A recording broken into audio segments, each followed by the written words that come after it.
guess the places that I've been. You never guess the places that I've been. 'Cause everything is like a dream, yeah, but only in that dream that I live in. I'm never gonna let the day begin. Never gonna let the day begin. 'Cause everything is like a dream, yeah, but only in that dream that I live in. Oh, don't wake me up before you go, and I'll just make this bed my home. Oh, darling, please just let me sleep. Give me my dreams.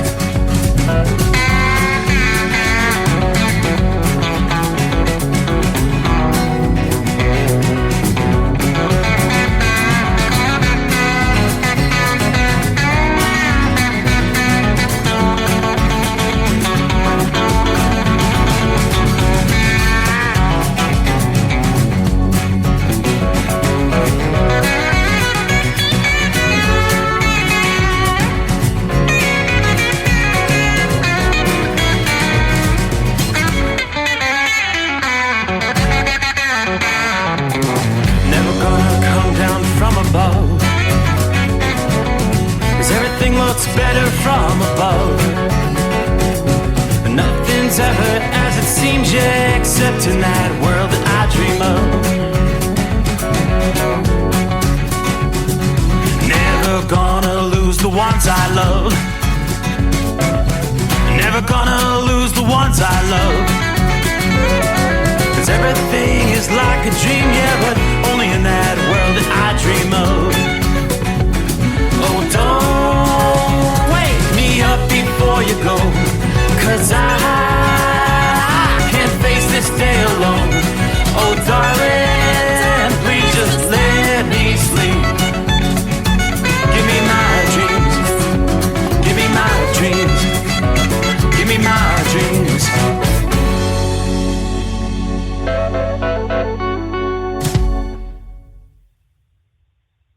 From Feature Story News in Washington, I'm Jagruti Dave. Israel's defense minister is visiting the US capital, where he's expected to discuss the war in Gaza with top US officials.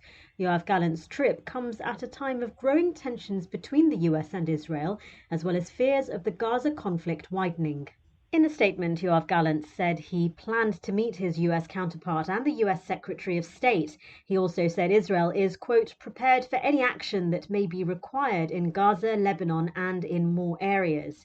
Hezbollah and Israel have been attacking each other across the Lebanese border, and it's causing alarm across the region of a spillover of hostilities. It's also a tricky time for US-Israeli relations. Israeli Prime Minister Benjamin Netanyahu has accused Washington of withholding arms and ammunition to Israel in recent days. And while the White House has described this as perplexing, it has been openly critical of Israel's strategy in Gaza and the growing civilian death toll. Dozens of flights have been cancelled at UK's Manchester Airport due to a power outage. Ollie Barrett has been following the story from London. Well, Manchester Airport saying that it hopes that on Monday things will start getting back to normal. The power failure that took place on Sunday really knocked out the ability to do things like move baggage through the airport, carry out security checks, and that meant therefore that at the terminals 1 and 2 of Manchester Airport, dozens of flights had to be cancelled.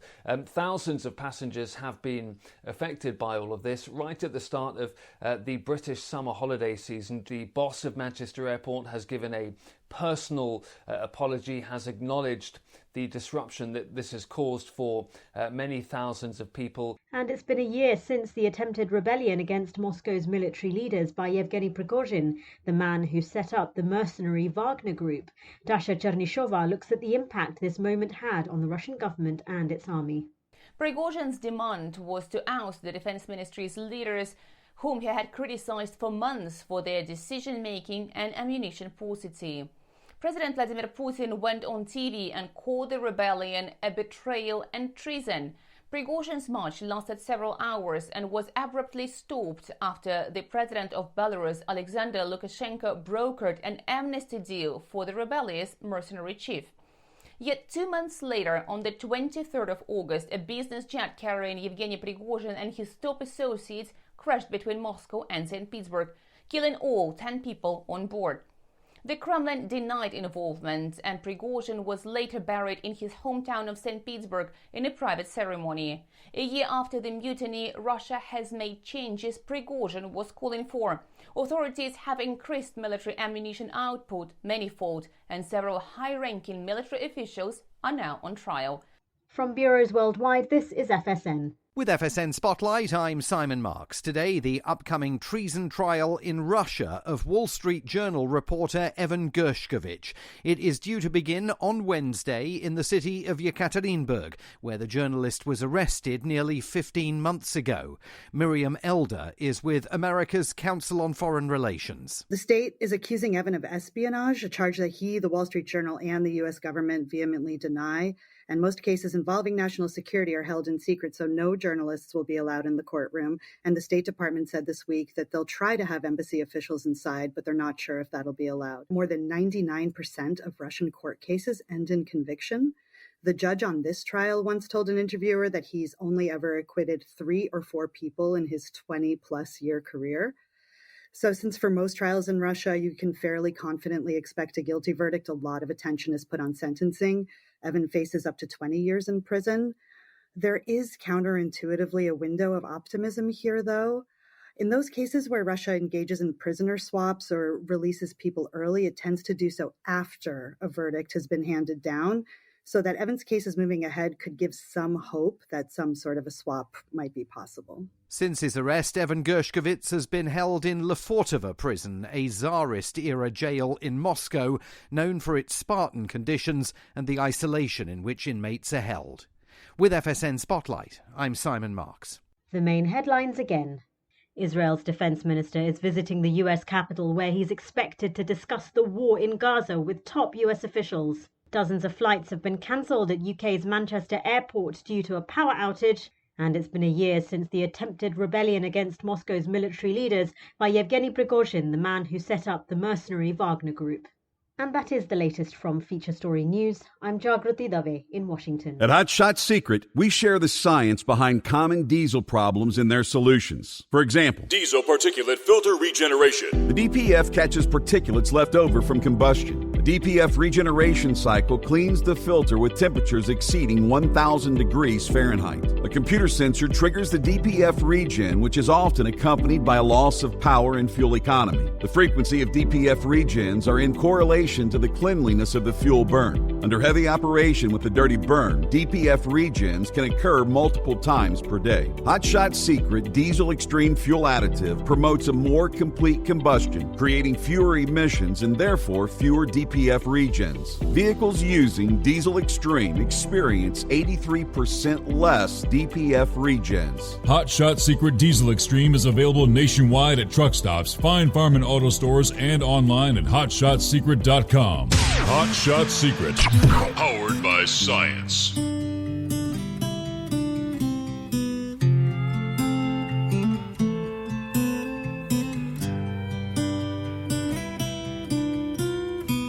Under the dark night on the interstate, under the 100 miles in the pouring rain, these are worth all the time I've spent away. Under the dark night on the interstate, I'm driving through the years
Alrighty, and that, my friends, is how we close the weekend. Yes, indeed. Saddle up. It's showtime. Hi there. Welcome back. Welcome aboard. A Monday already. We will, from time zone to time zone, turn the page on the calendar. 24th day of June. Ah, the greatest day of the week. So how indeed was your weekend? Had a busy one? It was a hot one in this region of the country, that is for sure. Some of the warmest temperatures we've seen probably since last summer. Got a little reprieve. Things cooled off a bit with the passing of a front early Sunday morning. It didn't really bring a whole lot of precip for our area of the grass. Well, everything needs some rain. Very, very dry. I doubt that it was, the rain that I got was barely enough to even moisten the top layer. And I don't know, maybe the grass will start to green up a little bit. It's looking kind of crispy, if you know what I mean. But I am Steve Summers. It is the Steve Summers Overnight Drive as we come to you live from the Hot Shot Secret Studios.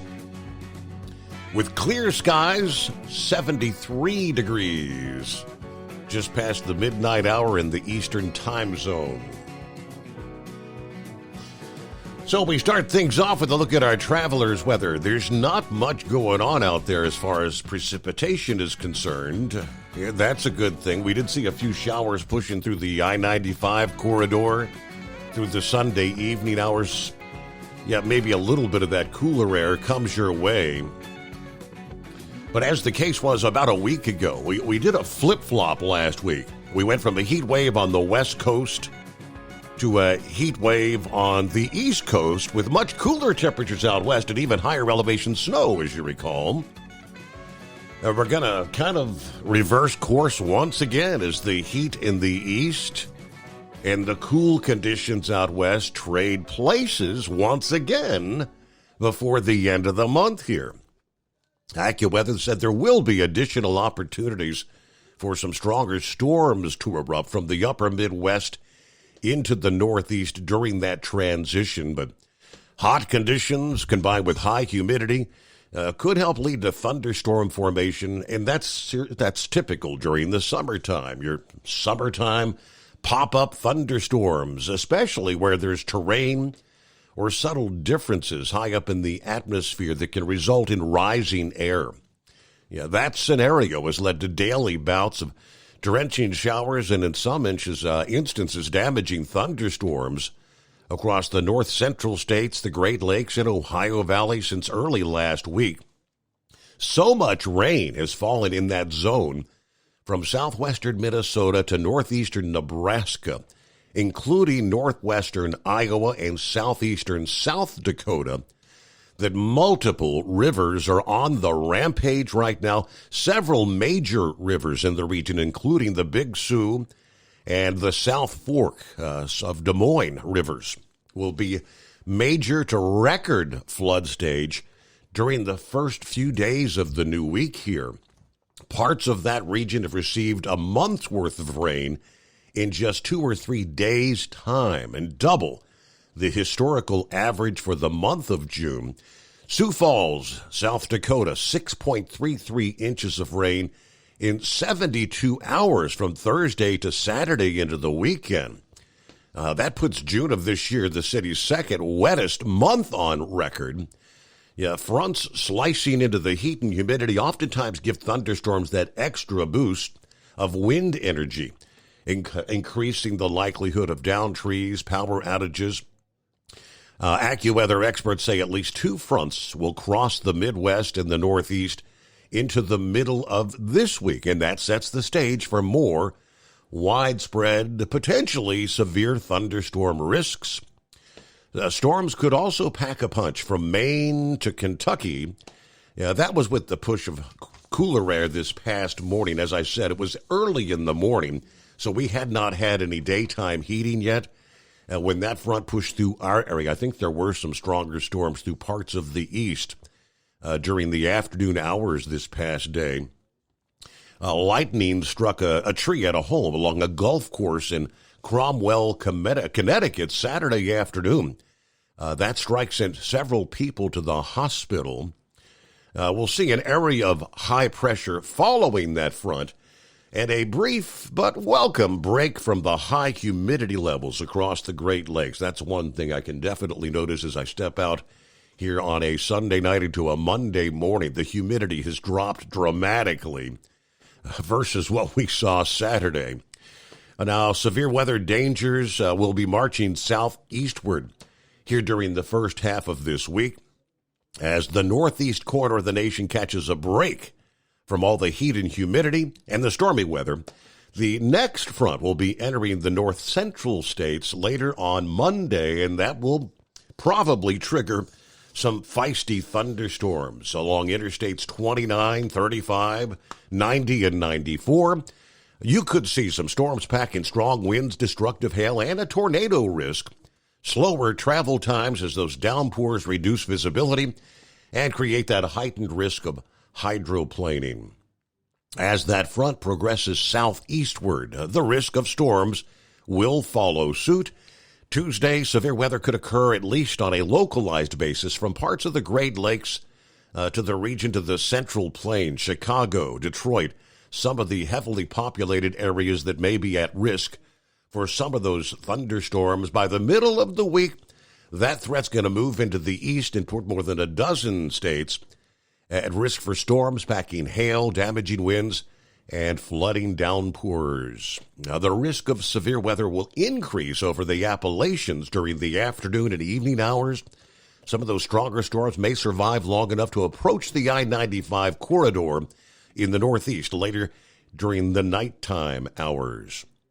But behind that front, looks like an extended stretch of more seasonable heat is anticipated headed into the latter portions of the new week here.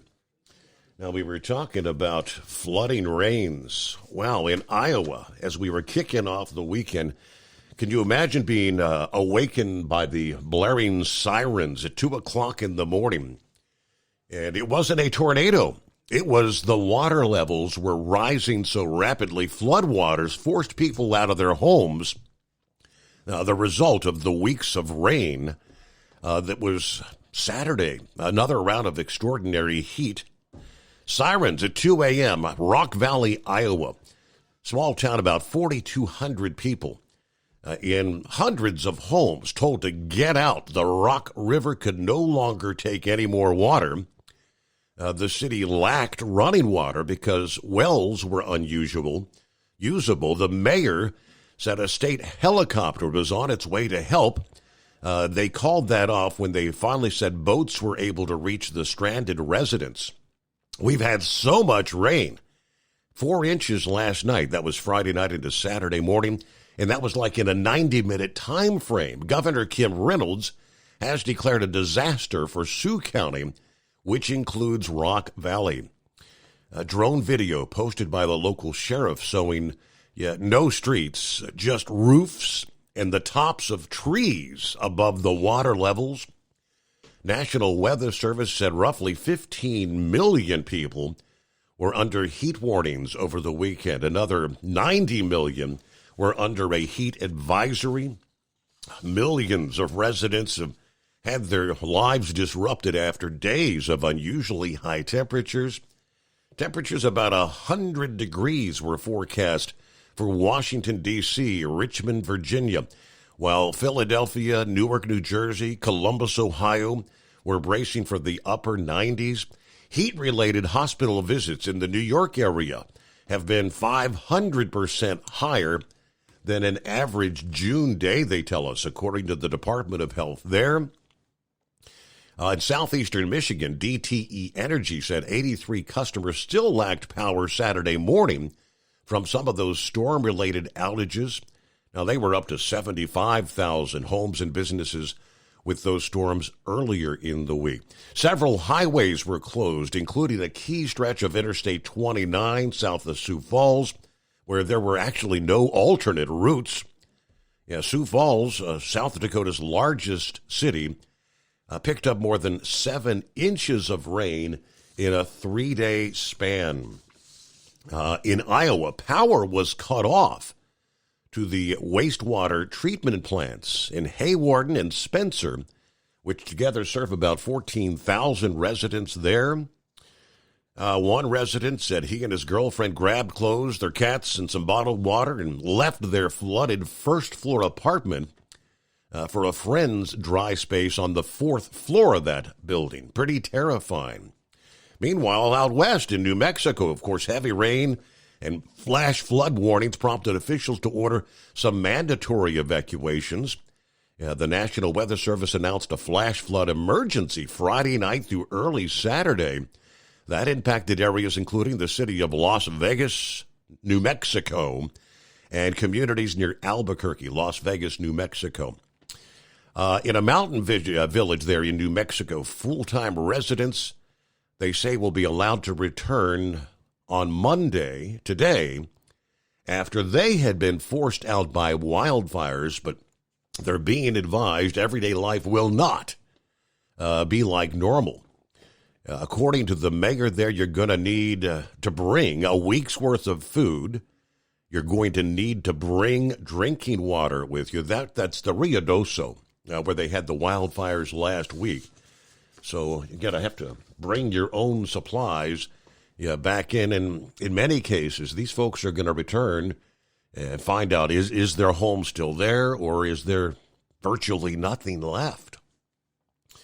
So we kick it off on a Monday. We got a lot to cover as we get the new week started here. Numerous updates. Looks like it could be a very interesting week ahead. Saddle up, nocturnal listeners. Pappy out of the box. The midnight hour, the greatest day of the week. Somewhere deep beneath the Earth's crust is the hotshot secret hidden bunker. Yes, indeed, Steve throwing the breakers, raising the FR3 antenna. The stick shit eliminator power mic is on. Stay bill your lane, or the overnight drive will run you over. It is 844-844-3388. Indeed, don't be a scarecrow. Hit those digits, be a part of the show. At 71 degrees, Harrison, Ohio. We did get a tad bit of rain this morning. The grass sure needed it. Got the squares to roll, buttons to shine, and laundry to do. However, I'll have Steve tuned in while I'm doing so. It's time to snuggle up to whomever or whatever. Heat up that cup of joe. Crank up the volume. Or you can be like Big Ed. If you can't find 'em, grind 'em. Are you with me? As an independent trucker, you work hard to meet your goals. The Owner-Operator Independent Drivers Association has been helping small business truckers for over 50 years with benefits, services, information, and discounts. You work hard, but OOIDA works even harder to give you advantages that large fleets enjoy. And all of our programs support our representation on your behalf in Washington, D.C. Become a member at OOIDA.com, making a difference in the lives of truckers.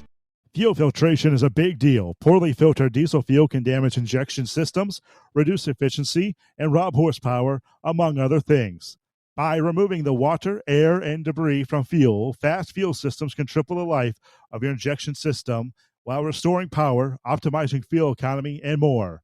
Not sure what your truck needs? Give us a call at 636-433-5410 or learn more at fastride.com. At Hotshot Secret, we share the science behind common diesel problems and their solutions. For example, Diesel fuel cetane levels. in many states, the cetane rating in diesel fuel is 42 to 45. Most diesel engines operate more efficiently with a cetane rating of 48 to 50. One treatment of Hotshot Secret Diesel Extreme will raise your cetane 7 points, increase fuel economy, and improve cold starts. Due to a cleaner burn, there are less hydrocarbons and particulate matter in your exhaust. This reduces the blockage of your diesel particulate filter. Using Diesel Extreme generates 83% less DPF regeneration. The 6-in-1 Diesel Extreme formula also includes the most concentrated detergent on the market, lubricity enhancer, water demulsifier, rust and corrosion inhibitors, and a fuel stabilizer. Hotshot Secret Diesel Extreme is available nationwide at truck stops, fine farm and auto stores, and online at hotshotsecret.com. Hotshot Secret, powered by science. Doc's Diesel is your one-stop online shop for diesel filter maintenance. Genuine quality, third-party tested filters for Cummins, Powerstroke, Duramax, and EcoDiesel trucks. Doc's cuts out the middleman and those pesky markups you often find from OMEs, dealerships, and parts stores. We make ordering easy with filter kits, subscriptions, and even dealer sign-ups if you have a fleet. Purchase your filters at www.docsdiesel.com and receive 10% off when you use code SUMMERS10. Doc's Diesel, your one-stop shop for diesel maintenance. And now, back to the Steve Summers Overnight Drive, live from the Hot Shot Secret Studios. Yes, indeed, Marianne is in the house. Good morning, Steve, the Overnight family. Have a great day. Dave checking in, 85, clear this morning, deep in the heart of Texas. Good morning, all. God bless, be safe. So it's a little after, 11:25 in the evening there, still 85. That's a hot summer night, isn't it? All right, Robert checks in. There's Dennis Saddle Up Nocturnal listeners, or whatever Pappy says. I can't remember it all. Anyway, have a great week, friends. If you can't find them, drive an automatic. There you go. Jason says, hello, everyone in the trucking world. Tank is in the house. Good morning, Steve-O and the gang. 89 here in Memphis. Yeah, getting ready to do a Fontana turnaround. Everybody truck safe and have a blessed day. Good afternoon. Hammer down. Be safe.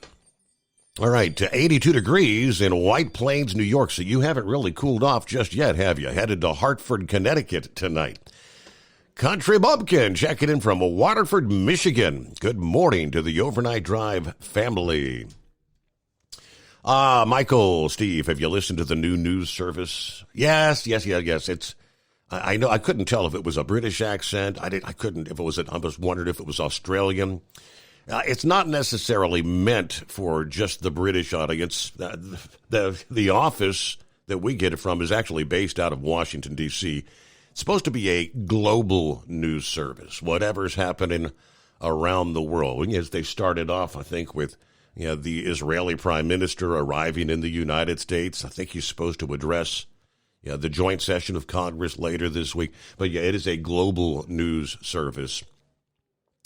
Let's see who else we got on board. There's Buckeye Boy checking in from Ackworth, Georgia, 78 degrees. Pool guys are coming at 7:30 a.m. this morning to take out the old liner, and our exterminator will also be here to apply pesticide to the base and behind the walls, because we've had problems in the past of ants actually eating through the vinyl liner to get to the water through this time. The main cause was actually the liner seam splitting. We also got 3 of the 4 grandkids coming over at 9:30 a.m., and we'll have them all week till Thursday when the stepson and his wife get back from their trip to an island off the coast of Nicaragua. They won this trip on a charity silent auction. Yeah, they are kind of bored being there.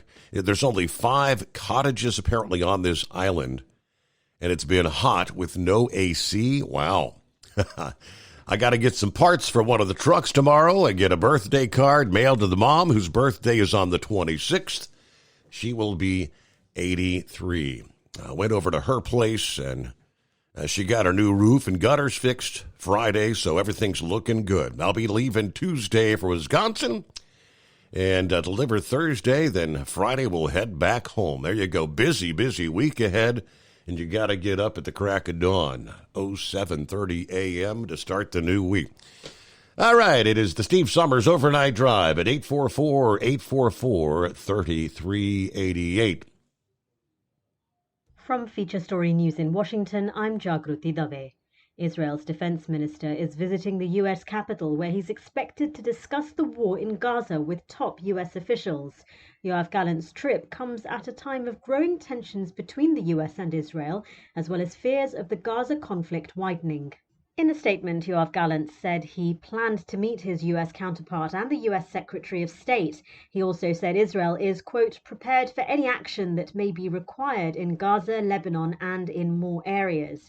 Hezbollah and Israel have been attacking each other across the Lebanese border, and it's causing alarm across the region of a spillover of hostilities. It's also a tricky time for US-Israeli relations. Israeli Prime Minister Benjamin Netanyahu has accused Washington of withholding arms and ammunition to Israel in recent days. And while the White House has described this as perplexing, it has been openly critical of Israel's strategy in Gaza and the growing civilian death toll. Dozens of flights have been cancelled at UK's Manchester Airport due to a power outage. Ollie Barrett has been following the story from London.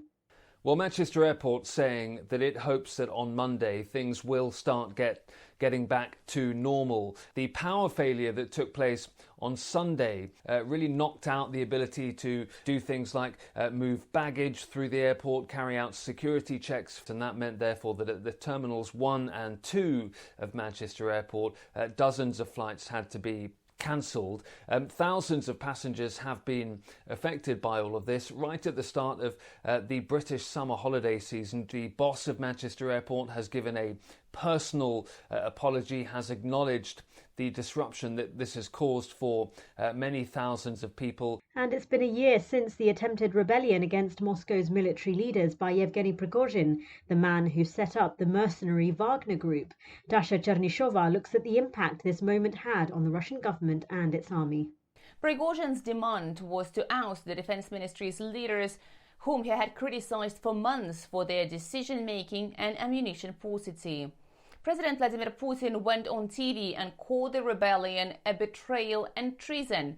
Prigozhin's march lasted several hours and was abruptly stopped after the president of Belarus, Alexander Lukashenko, brokered an amnesty deal for the rebellious mercenary chief. Yet 2 months later, on the 23rd of August, a business jet carrying Yevgeny Prigozhin and his top associates crashed between Moscow and St. Petersburg, killing all 10 people on board. The Kremlin denied involvement, and Prigozhin was later buried in his hometown of St. Petersburg in a private ceremony. A year after the mutiny, Russia has made changes Prigozhin was calling for. Authorities have increased military ammunition output manifold, and several high-ranking military officials are now on trial. From bureaus worldwide, this is FSN. Taxes for Truckers provides full-service accounting solutions for owner-operators. Taxes for Truckers is the driver's financial co-pilot. We help independent truckers keep their taxes, filings, and bookkeeping running smoothly so they can focus on the road ahead. Drivers who want their business to run as smooth as their truck choose to partner with Taxes for Truckers for their accounting and tax filing needs. Stop overpaying taxes. Call 888-TAX-4TRK to start paying less tax today. At Hot Shot Secret, we share the science behind common diesel problems. For example, ultra-low sulfur fuels. Fuel has two purposes, combustion and lubrication. Ultra-low sulfur fuels have diminished the fuel's ability to lubricate. Hot Shot Secret Everyday Diesel Treatment with LX4 restores lubricity, protects your engine, and optimizes performance. Everyday diesel treatment is available at truck stops, Tractor Supply, O'Reilly's Auto Parts, and online at HotShotSecret.com. Hot Shot Secret, powered by science. Building relationships with their team drivers and customers still matter at IBI Security Transport. Since 1966, IBI and its team of drivers have been leaders and innovators in providing white glove service to its exclusive client base for transporting high-value freight safely and securely. Much of the IBI staff have driven trucks, so they understand both the customers' and drivers' needs. If you're seeking a career that values you as a person, not just a number, and offers great benefits and good home time, then IBI is the place for you. Call 800-582-5912 to discover why we are the leaders in team freight and start building a relationship with you. At Hot Shot Secret, we share the science behind common diesel problems. For example, fuel additives. The purpose behind most fuel additives is to impact performance of your diesel or provide protection to your fuel system. Hot Shot Secret Everyday Diesel Treatment provides both performance enhancement and protection with 6 key components.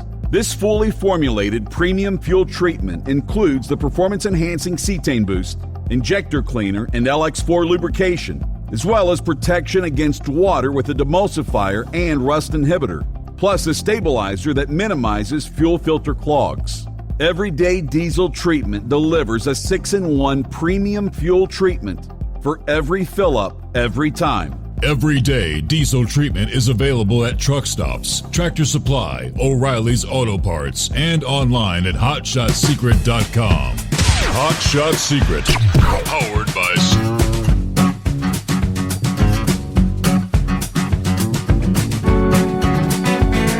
All right, trust you had a good weekend. It's another weekend of this flew right on by.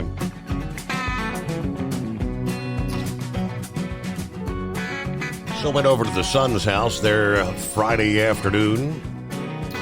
Tried to hit the hay at a decent hour Friday evening because we had to get an early start Saturday to head up for day number 1 of the big air show there in Dayton, Ohio.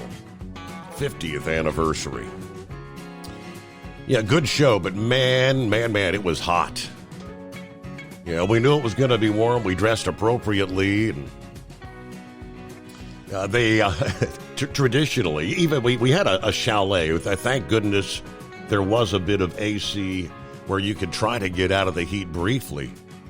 But you step outdoors, and it didn't take long. We didn't get to walk around a whole lot to see the ground displays. I know there were a lot of, they had plenty of first responder personnel stationed there to help people because an overwhelming majority of folks, there is nowhere to step into the AC and cool off. They did have some misting centers where the little fine mist sprays water so you can try to cool off a little bit. So yeah, really, for the most part, didn't get to see a whole lot of the ground displays and all the vendor booths and things of that nature. We started to venture out, and I was getting so hot. I said, it was myself and my daughter that were just walking out there. Rowan didn't want to leave the chalet, and I said, we need to turn around. I'm getting too hot. Started feeling the palpitation thing, and it's amazing how when they talk about heat-related illnesses, I'll explain coming up here momentarily what many folks have been dealing with and are going to continue to deal with as all the heat advisories are now shifting right back into the central portions of the country. But the human body's resting core temperature is about 98.6 degrees. That is a mere 7 degrees away from what could be catastrophe in the form of heat stroke in the body. It's incredible how just a few degrees when your core body temperature begins to warm up. It doesn't take a whole lot to, first of all, really get sick or actually have a heat stroke or die of a heart attack from the heat.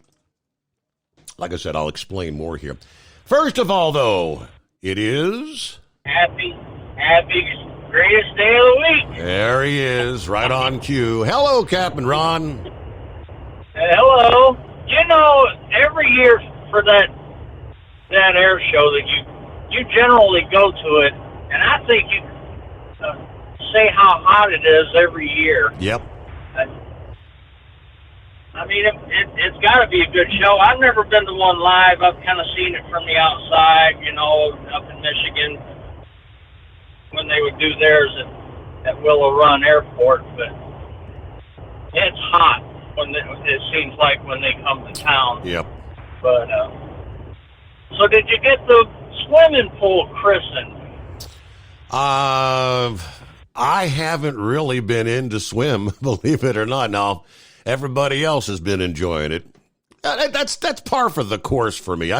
I'm the guy that opens it, maintains it, keeps the chemicals all adjusted. And if I go out there, I spend more time sitting on the deck, drinking a beer and talking versus actually getting in. Well, when you're christening those pools, you're not supposed to use glass bottles. It'll tear your liner. Correct. But yeah, I had a pretty good weekend. We went to Bubba Gump's Friday night, and then went to watch the sunset on the beach. And then I threw my wife a surprise 60th birthday Saturday. And I pulled it off, actually. She didn't know. You can believe that. Man, what a hassle that is. Because to try to order something online, you know, of course, it would come to my house, but then the wife would get a notification that something was being delivered. So I had to have my daughter order stuff, give her my credit card information, and then her just order the stuff that way so my wife wouldn't see it. And the wife always does all the banking, so she would see any transaction that I would do. So I had to start looking at all the transactions myself and forbidding her to look at the banking until after her birthday. But I actually pulled it off. Couldn't believe it. If you can believe that. So we had a 6-hour NASCAR race for a 300-mile race. You know what that means?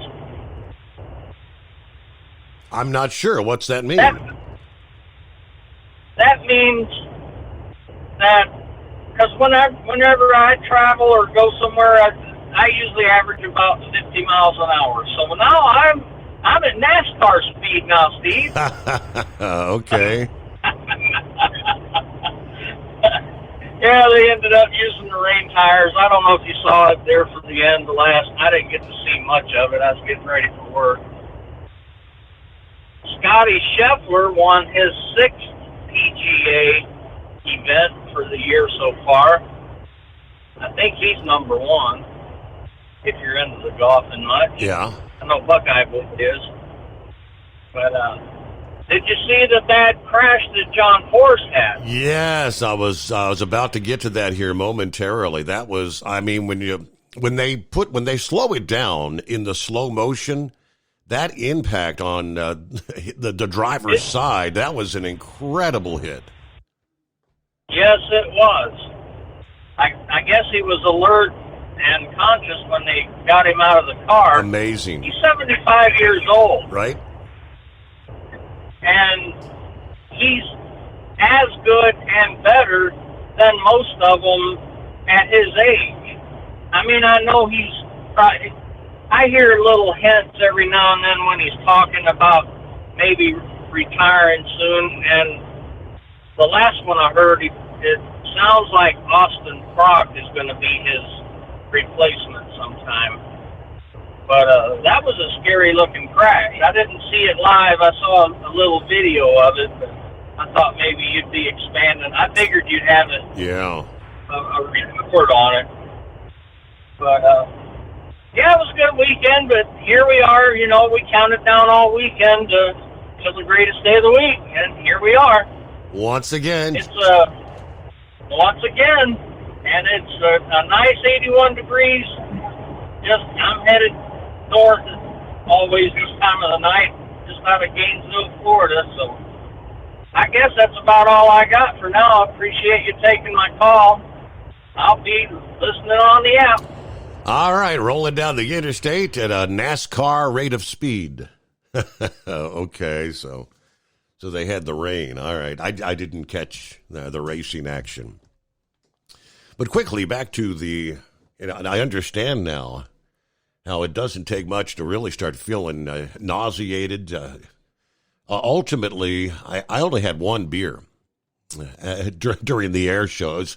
Yeah, typically in the chalet in the booth in past years, they'd actually have beer available there for the cost of the ticket at the chalet. They did not have the free beer included this year, and I'm not sure if that had anything to do. Yeah, it's not good for people to be out there drinking alcohol in those kind of temperatures. I'm guessing if they had been serving the free beer, everybody's been barfing all over the place. But from 98.6 degrees, the core resting temperature, that is only 7 degrees away from catastrophe in the form of heat stroke.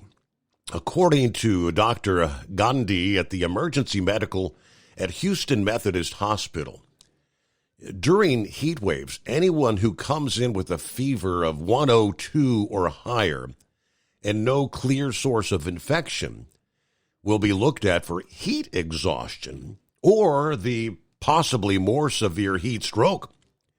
We routinely will see core temperatures greater than 104, 105 during some heat episodes. Yeah, another degree or 3, and these patients are at high risk of death. Heat kills in 3 main ways. The usual first suspect is heat stroke, critical increases in the body temperatures that cause organs to fail. When your inner body temperature gets too hot, the body begins to redirect flow toward the skin to cool down.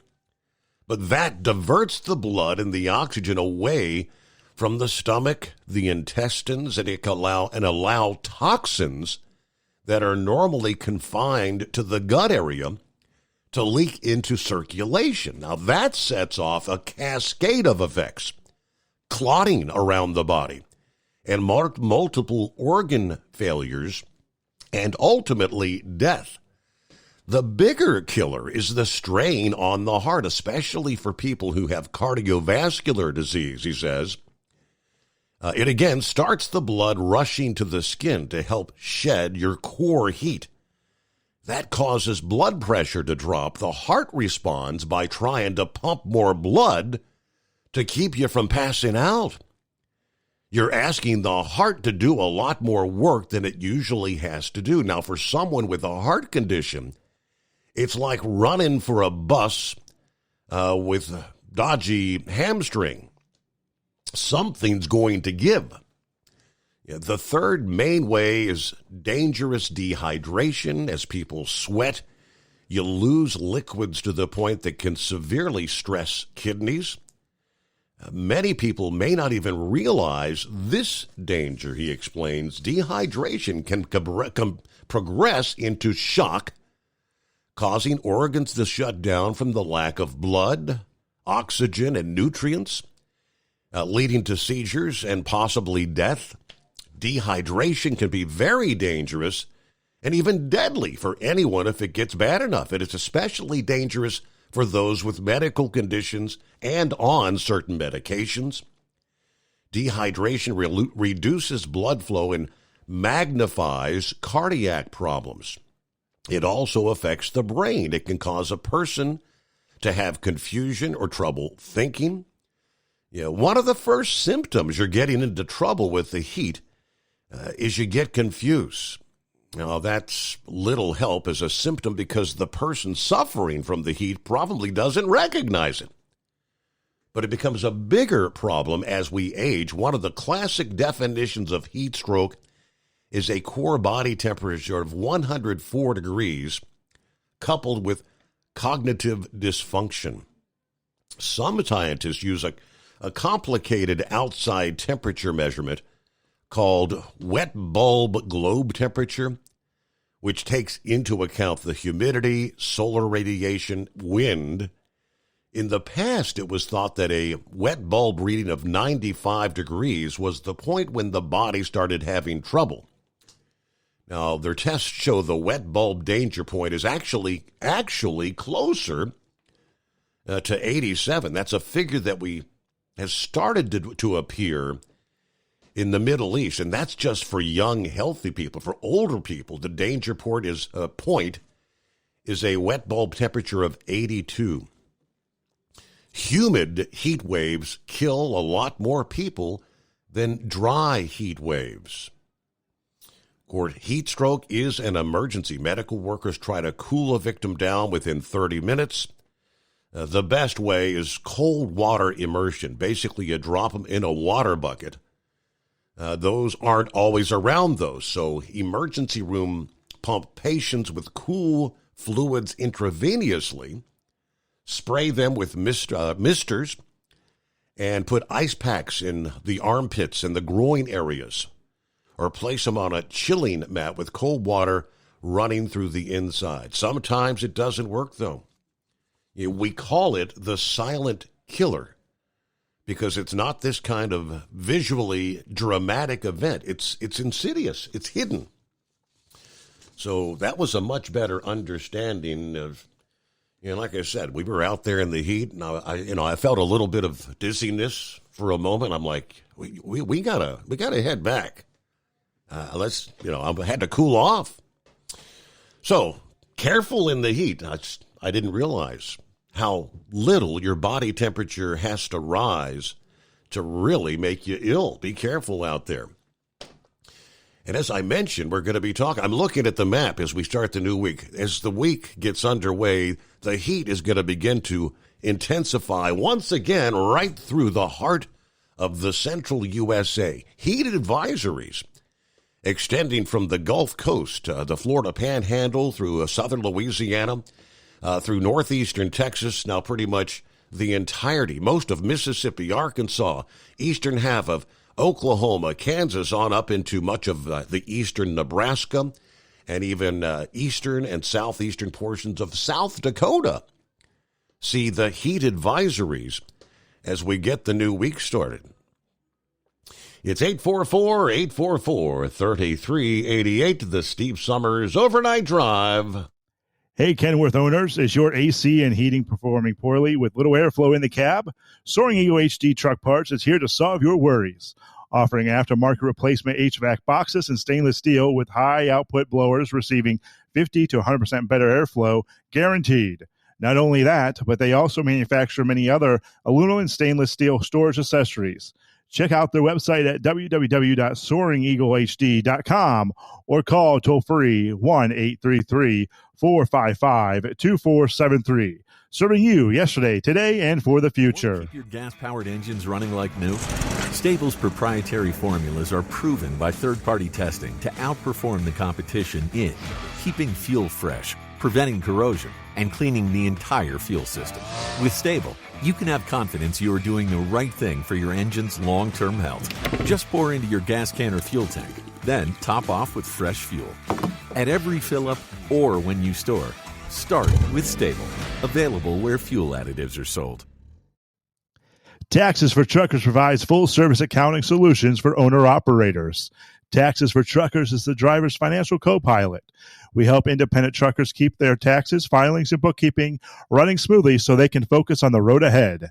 Drivers who want their business to run as smooth as their truck choose to partner with Taxes for Truckers for their accounting and tax filing needs. Stop overpaying taxes. Call 888-TAX-4TRK to start paying less tax today.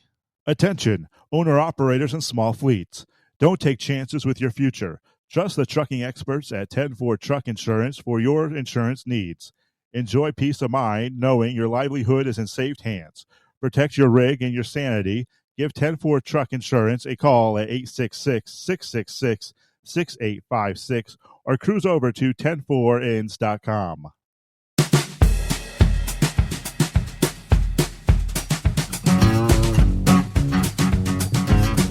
Yeah, when I got up and headed into the studio for my evening show prep, I typically go through the emails first, and then I have a series of websites, and one of the first emails that popped up was from Brain Dead, and it was the news about John Force, who amazingly, after this incredible fiery crash, was alert, talking to first responders at the track. The Virginia Nationals at Virginia Motorsports Park. John Force Racing said the 75-year-old was examined at the track by the NHRA medical team before being transported by medical helicopter for further evaluation. It was during the first round of funny car eliminations. The engine exploded violently. I mean, you see the video. I mean, this... and the flames pretty much engulfed. John was seeing nothing but flames in his face. It exploded right at the finish line. Parachutes did not deploy. The vehicle crossed the center line and then striking the left concrete guard wall, which pretty much is that driver's side.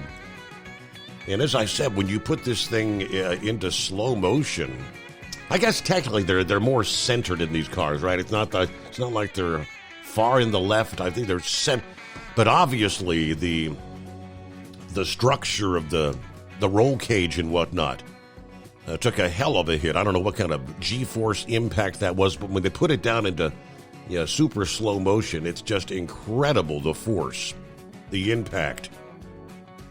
Just 3 weeks ago in New Hampshire, John raced to his record 157th NHRA victory, second of his season. Back in 2007, when he was 58 years old, he was actually seriously injured in a racing crash in Enos, Texas. Tony Stewart, the former NASCAR star who now races in the NHRA Top Fuel class, said, "We're keeping our pal John in our thoughts and prayers."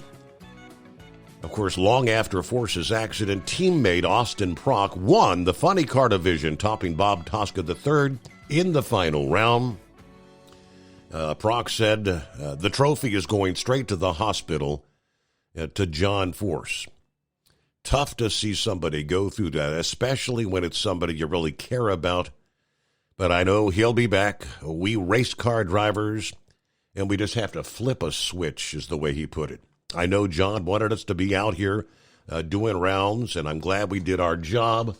I guess the fact that it was, encouraging that he was conscious, he was alert, he was talking to the first responders amazingly before they loaded him up and took him off to the hospital. So, had that not been the case, I'm sure many of these racers probably wouldn't have been able to continue on the day.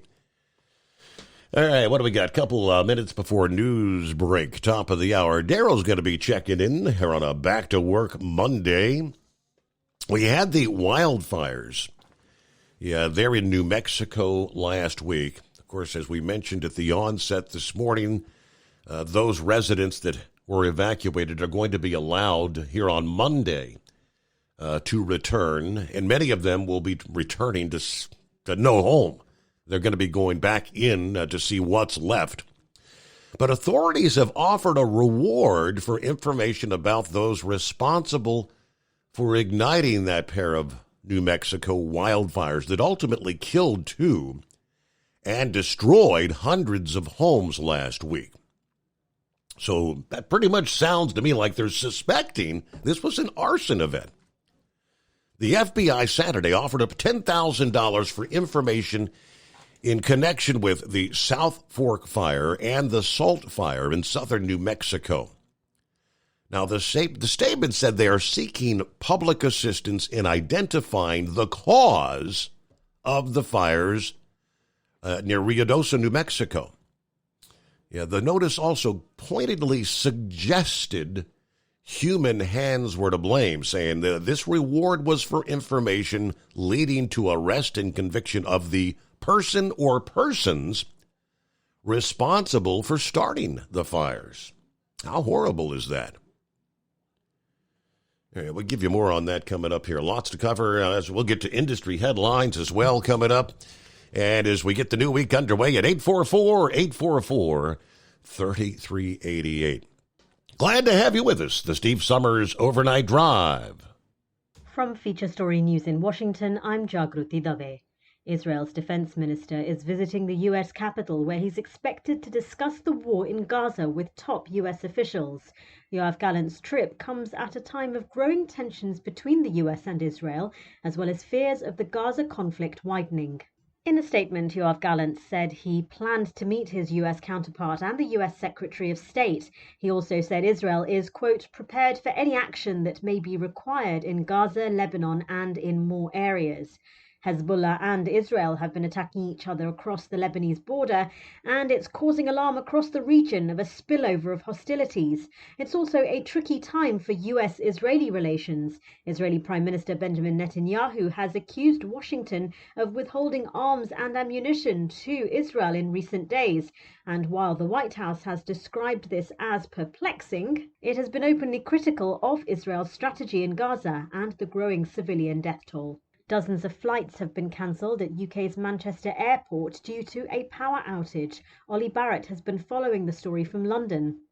Well, Manchester Airport saying that it hopes that on Monday things will start getting back to normal. The power failure that took place on Sunday really knocked out the ability to do things like move baggage through the airport, carry out security checks, and that meant therefore that at the terminals 1 and 2 of Manchester Airport, dozens of flights had to be cancelled.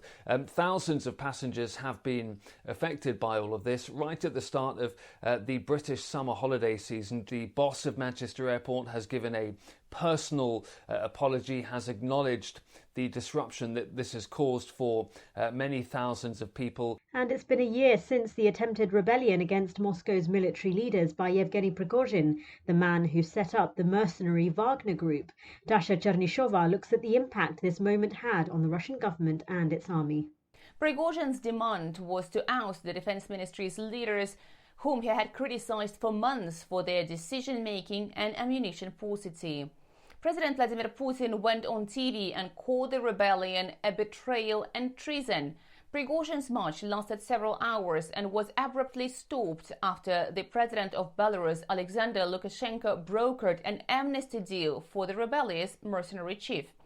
Yet 2 months later, on the 23rd of August, a business jet carrying Yevgeny Prigozhin and his top associates crashed between Moscow and St. Petersburg, killing all 10 people on board. The Kremlin denied involvement, and Prigozhin was later buried in his hometown of St. Petersburg in a private ceremony. A year after the mutiny, Russia has made changes Prigozhin was calling for. Authorities have increased military ammunition output manifold, and several high-ranking military officials are now on trial. From bureaus worldwide, this is FSN. With FSN Spotlight, I'm Simon Marks. Today, the upcoming treason trial in Russia of Wall Street Journal reporter Evan Gershkovich. It is due to begin on Wednesday in the city of Yekaterinburg, where the journalist was arrested nearly 15 months ago. Miriam Elder is with America's Council on Foreign Relations. The state is accusing Evan of espionage, a charge that he, the Wall Street Journal, and the U.S. government vehemently deny. And most cases involving national security are held in secret, so no journalists will be allowed in the courtroom. And the State Department said this week that they'll try to have embassy officials inside, but they're not sure if that'll be allowed. More than 99% of Russian court cases end in conviction. The judge on this trial once told an interviewer that he's only ever acquitted 3 or 4 people in his 20-plus year career. So since for most trials in Russia, you can fairly confidently expect a guilty verdict, a lot of attention is put on sentencing. Evan faces up to 20 years in prison. There is counterintuitively a window of optimism here, though. In those cases where Russia engages in prisoner swaps or releases people early, it tends to do so after a verdict has been handed down. So that Evan's case is moving ahead could give some hope that some sort of a swap might be possible. Since his arrest, Evan Gershkovich has been held in Lefortovo prison, a Tsarist-era jail in Moscow, known for its Spartan conditions and the isolation in which inmates are held. With FSN Spotlight, I'm Simon Marks. The main headlines again. Israel's defense minister is visiting the US capital, where he's expected to discuss the war in Gaza with top US officials. Dozens of flights have been cancelled at UK's Manchester Airport due to a power outage, and it's been a year since the attempted rebellion against Moscow's military leaders by Yevgeny Prigozhin, the man who set up the mercenary Wagner Group. And that is the latest from Feature Story News. I'm Jagruti Dave in Washington.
As an independent trucker, you work hard to meet your goals. The Owner-Operator Independent Drivers Association has been helping small business truckers for over 50 years with benefits, services, information, and discounts. You work hard, but OOIDA works even harder to give you advantages that large fleets enjoy. And all of our programs support our representation on your behalf in Washington, D.C. Become a member at OOIDA.com, making a difference in the lives of truckers. Fuel filtration is a big deal. Poorly filtered diesel fuel can damage injection systems, reduce efficiency, and rob horsepower, among other things. By removing the water, air, and debris from fuel, fast fuel systems can triple the life of your injection system while restoring power, optimizing fuel economy, and more.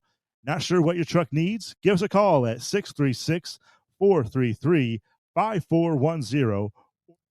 Taxes for Truckers provides full-service accounting solutions for owner-operators. Taxes for Truckers is the driver's financial co-pilot. We help independent truckers keep their taxes, filings, and bookkeeping running smoothly so they can focus on the road ahead.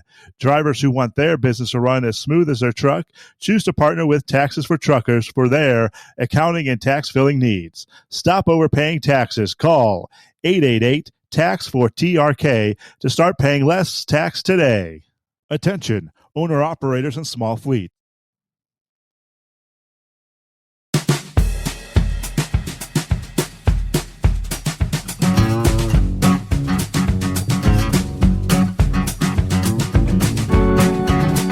All right, we'll get it sorted out here. It's a Monday. It's the greatest day of the week. What do you say?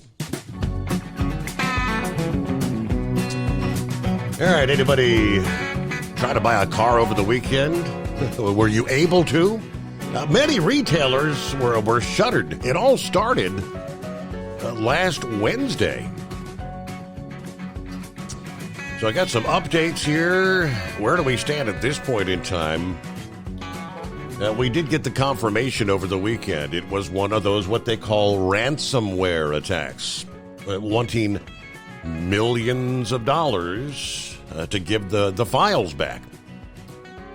It was CDK Global, the hack.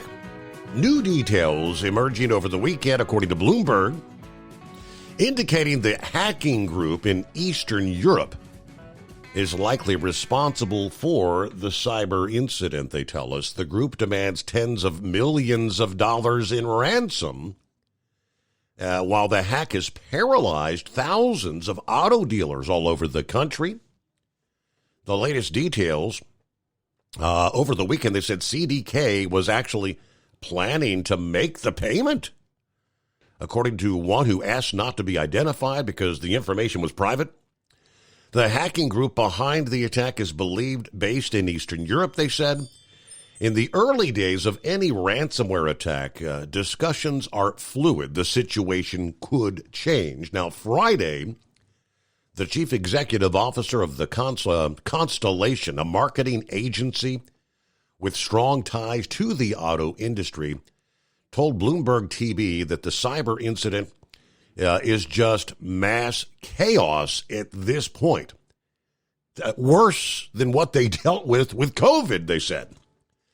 Yeah, the dealers required to actually run a DMS for sales, service, parts, for every single functionality, even stocking a vehicle. You can't do it without the DMS system, he explained. It is a disaster. This incident had paralyzed about 15,000 car dealerships in an industry that hit $1.2 trillion in sales last year. Late last week, some of these dealers were actually closed. Others resorted to processing paperwork by hand. What a mess for the auto industry. We assume auto analysts will be writing notes early next week about what is next for the industry. Some of that will be coming forward later today. Now, CDK had provided no timelines for when their core systems would be restored, with 15,000 dealerships facing major disruptions. So Friday was actually the third day where they had shut down their back-end management systems. This has halted sales for some dealers. forced others to complete transactions the old-fashioned way. CDK Global, the digital retailing solutions, said breaches began to occur last Tuesday. Then by Wednesday afternoon, their core systems were restored, only to be shuttered on Thursday after the second hack attack. That one made it nearly impossible for thousands of dealers to buy and sell vehicles. We cannot process paperwork. Everything is frozen. Everything's tied up. We can't move money back and forth to pay off cars, to finance our customers' transactions, according to one dealer. This was a dealership that had several in New York and New Jersey. He said his business was completely shut down. Everything's frozen. Some customers arriving at dealerships greeted by signs like this one at a used car dealership featured on CNBC. Their question was, after all this chaos, will the industry continue centralizing and consolidating technology? That's been the trend in auto retail. These disruptions have forced back office support staff to write orders and complete paperwork without computers. First world problems. No reports of foreign adversaries. No, that was the early report over the weekend. Now, the update this past evening did say some of the operations are beginning to come back online. This was the statement they made again on Sunday, but they did say they expect this process is going to take several days. We're continuing to actively engage with our customers and provide them with alternate ways to conduct their business. The U.S. auto retailers Sonic Automotive and Penske Automotive flagged a hit to their operations on Friday. They were experiencing their third consecutive day of outage. Bloomberg News had previously reported that the group of hackers, all right, so that's the information we just shared. What kind of impact is this overall going to have on the industry as a whole? A lot of lost sales that have occurred over numerous days. And at some point, I guess we'll find out more. Typically, they don't divulge how much these companies have to actually pay to get these files back and get their systems back up and running. Some companies have reverted to trying to just literally rebuild their entire, but this is such a massive system. Dealerships nationwide. I think, when you have those discussions, if we pay these guys, this many tens of millions of dollars, technically that just emboldens them to continue doing these sort of things. You try not to deal with the bad guys, but in some cases in this modern day and age, there's no alternative.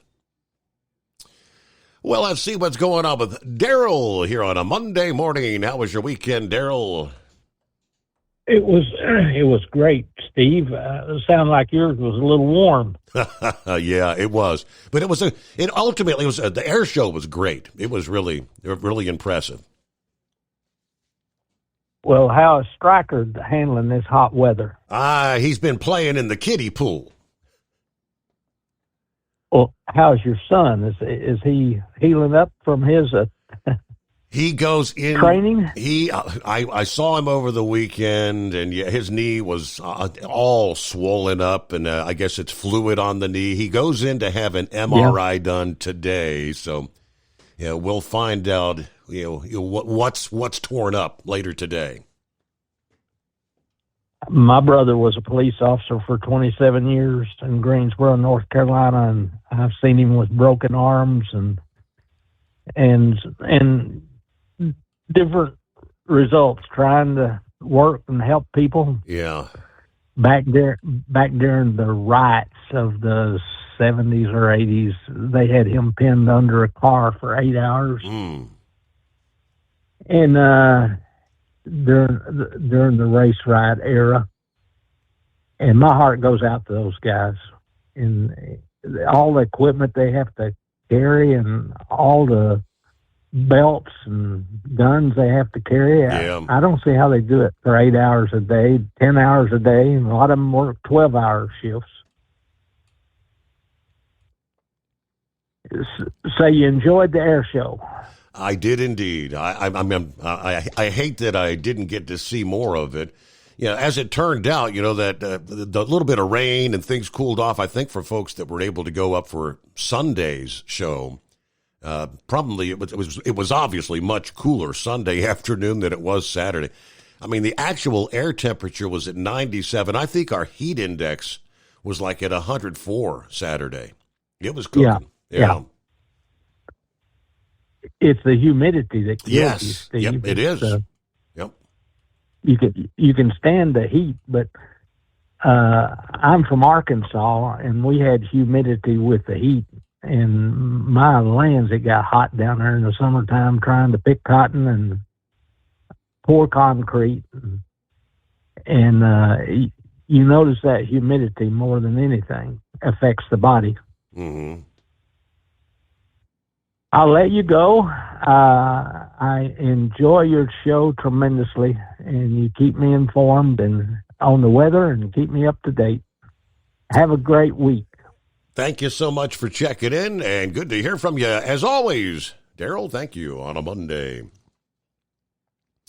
All right, back to there's a reward. The assumption is somewhat intentionally that these New Mexico wildfires and, wow, lives lost. More than 1,000 structures burned. The South Fork fire engulfed 26 square miles. Now, these are still burning. As of Saturday, it was 26% contained. The Salt Fire, meanwhile, was at 12 square miles, just 7% contained as of Saturday morning. Full containment is not expected until July 15th, they're saying. Now, they did get some rains and cooler weather that assisted more than 1,000 firefighters working to contain these. Fire crews Saturday took advantage of temperatures in the 70s, some scattered showers and lighter winds to use bulldozers to dig protective lines, while hand crews were using shovels in the more rugged terrain to battle the fires near the mountain village of Ruidoso. Elsewhere in New Mexico, heavy rain and flash flood warnings prompted officials to order some mandatory evacuations in the city of Las Vegas, New Mexico, and some of the communities near Albuquerque. Las Vegas set up shelters for displaced residents. Some evacuation orders were still in place there. I guess that was on Sunday. Flash flood warnings were canceled, although the National Weather Service said that afternoon storms could produce some excessive runoff and more flooding in the area. But the wildfires have damaged an estimated 1,400 structures. Other fallout from the fires include downed power lines, damaged water, sewer, and gas lines, flooding in burn scar areas, continuing to pose a risk to firefighters and the public. Now, evacuations in the area near Ruidoso and road closures were actually still in effect. Full-time residents, they say, will be allowed to return again today, Monday. But as we mentioned earlier, you're going to have to bring a week's worth of food. You're going to need to bring drinking water. President Biden did issue a disaster declaration for parts of southern New Mexico late last week that frees up funding and more resources to help with recovery efforts, including temporary housing, low-cost loans to cover uninsured property, and other emergency work in Lincoln County and on lands belonging to the Mescalero Apache tribe. All right, nationwide, wildfires have scorched more than 3,344 square miles this year, which is higher than the 10-year average at this point in time. We're really just kind of beginning to get into wildfire season, as we know, but well, brain dead on a Monday, or is that your Friday Eve? I lose track. Well, it's that old timer disease from drinking the beer in the heat, right, Steve? Yeah, it might be. Yeah. Hey, real quick, did you see about the mass shooting down in Fordyce, Arkansas, over the weekend? The grocery store deal, right? Is that? Yes, Yeah. I saw the headline. I mean, that they didn't really have a motive or anything that I had seen yet. You got any up-to-date info? No, they haven't announced the motive. They say there's 4 dead and I think 7 that are still injured now. Gentleman was grazed, I think, or hit by a round, but he survived. He's in jail. They've got him on 3 counts of capital murder, if I remember right. And I listened to the press conference, and they said, well, there's more charges pending. I'm thinking, no crap, idiot. Of course there's going to be more charges coming, but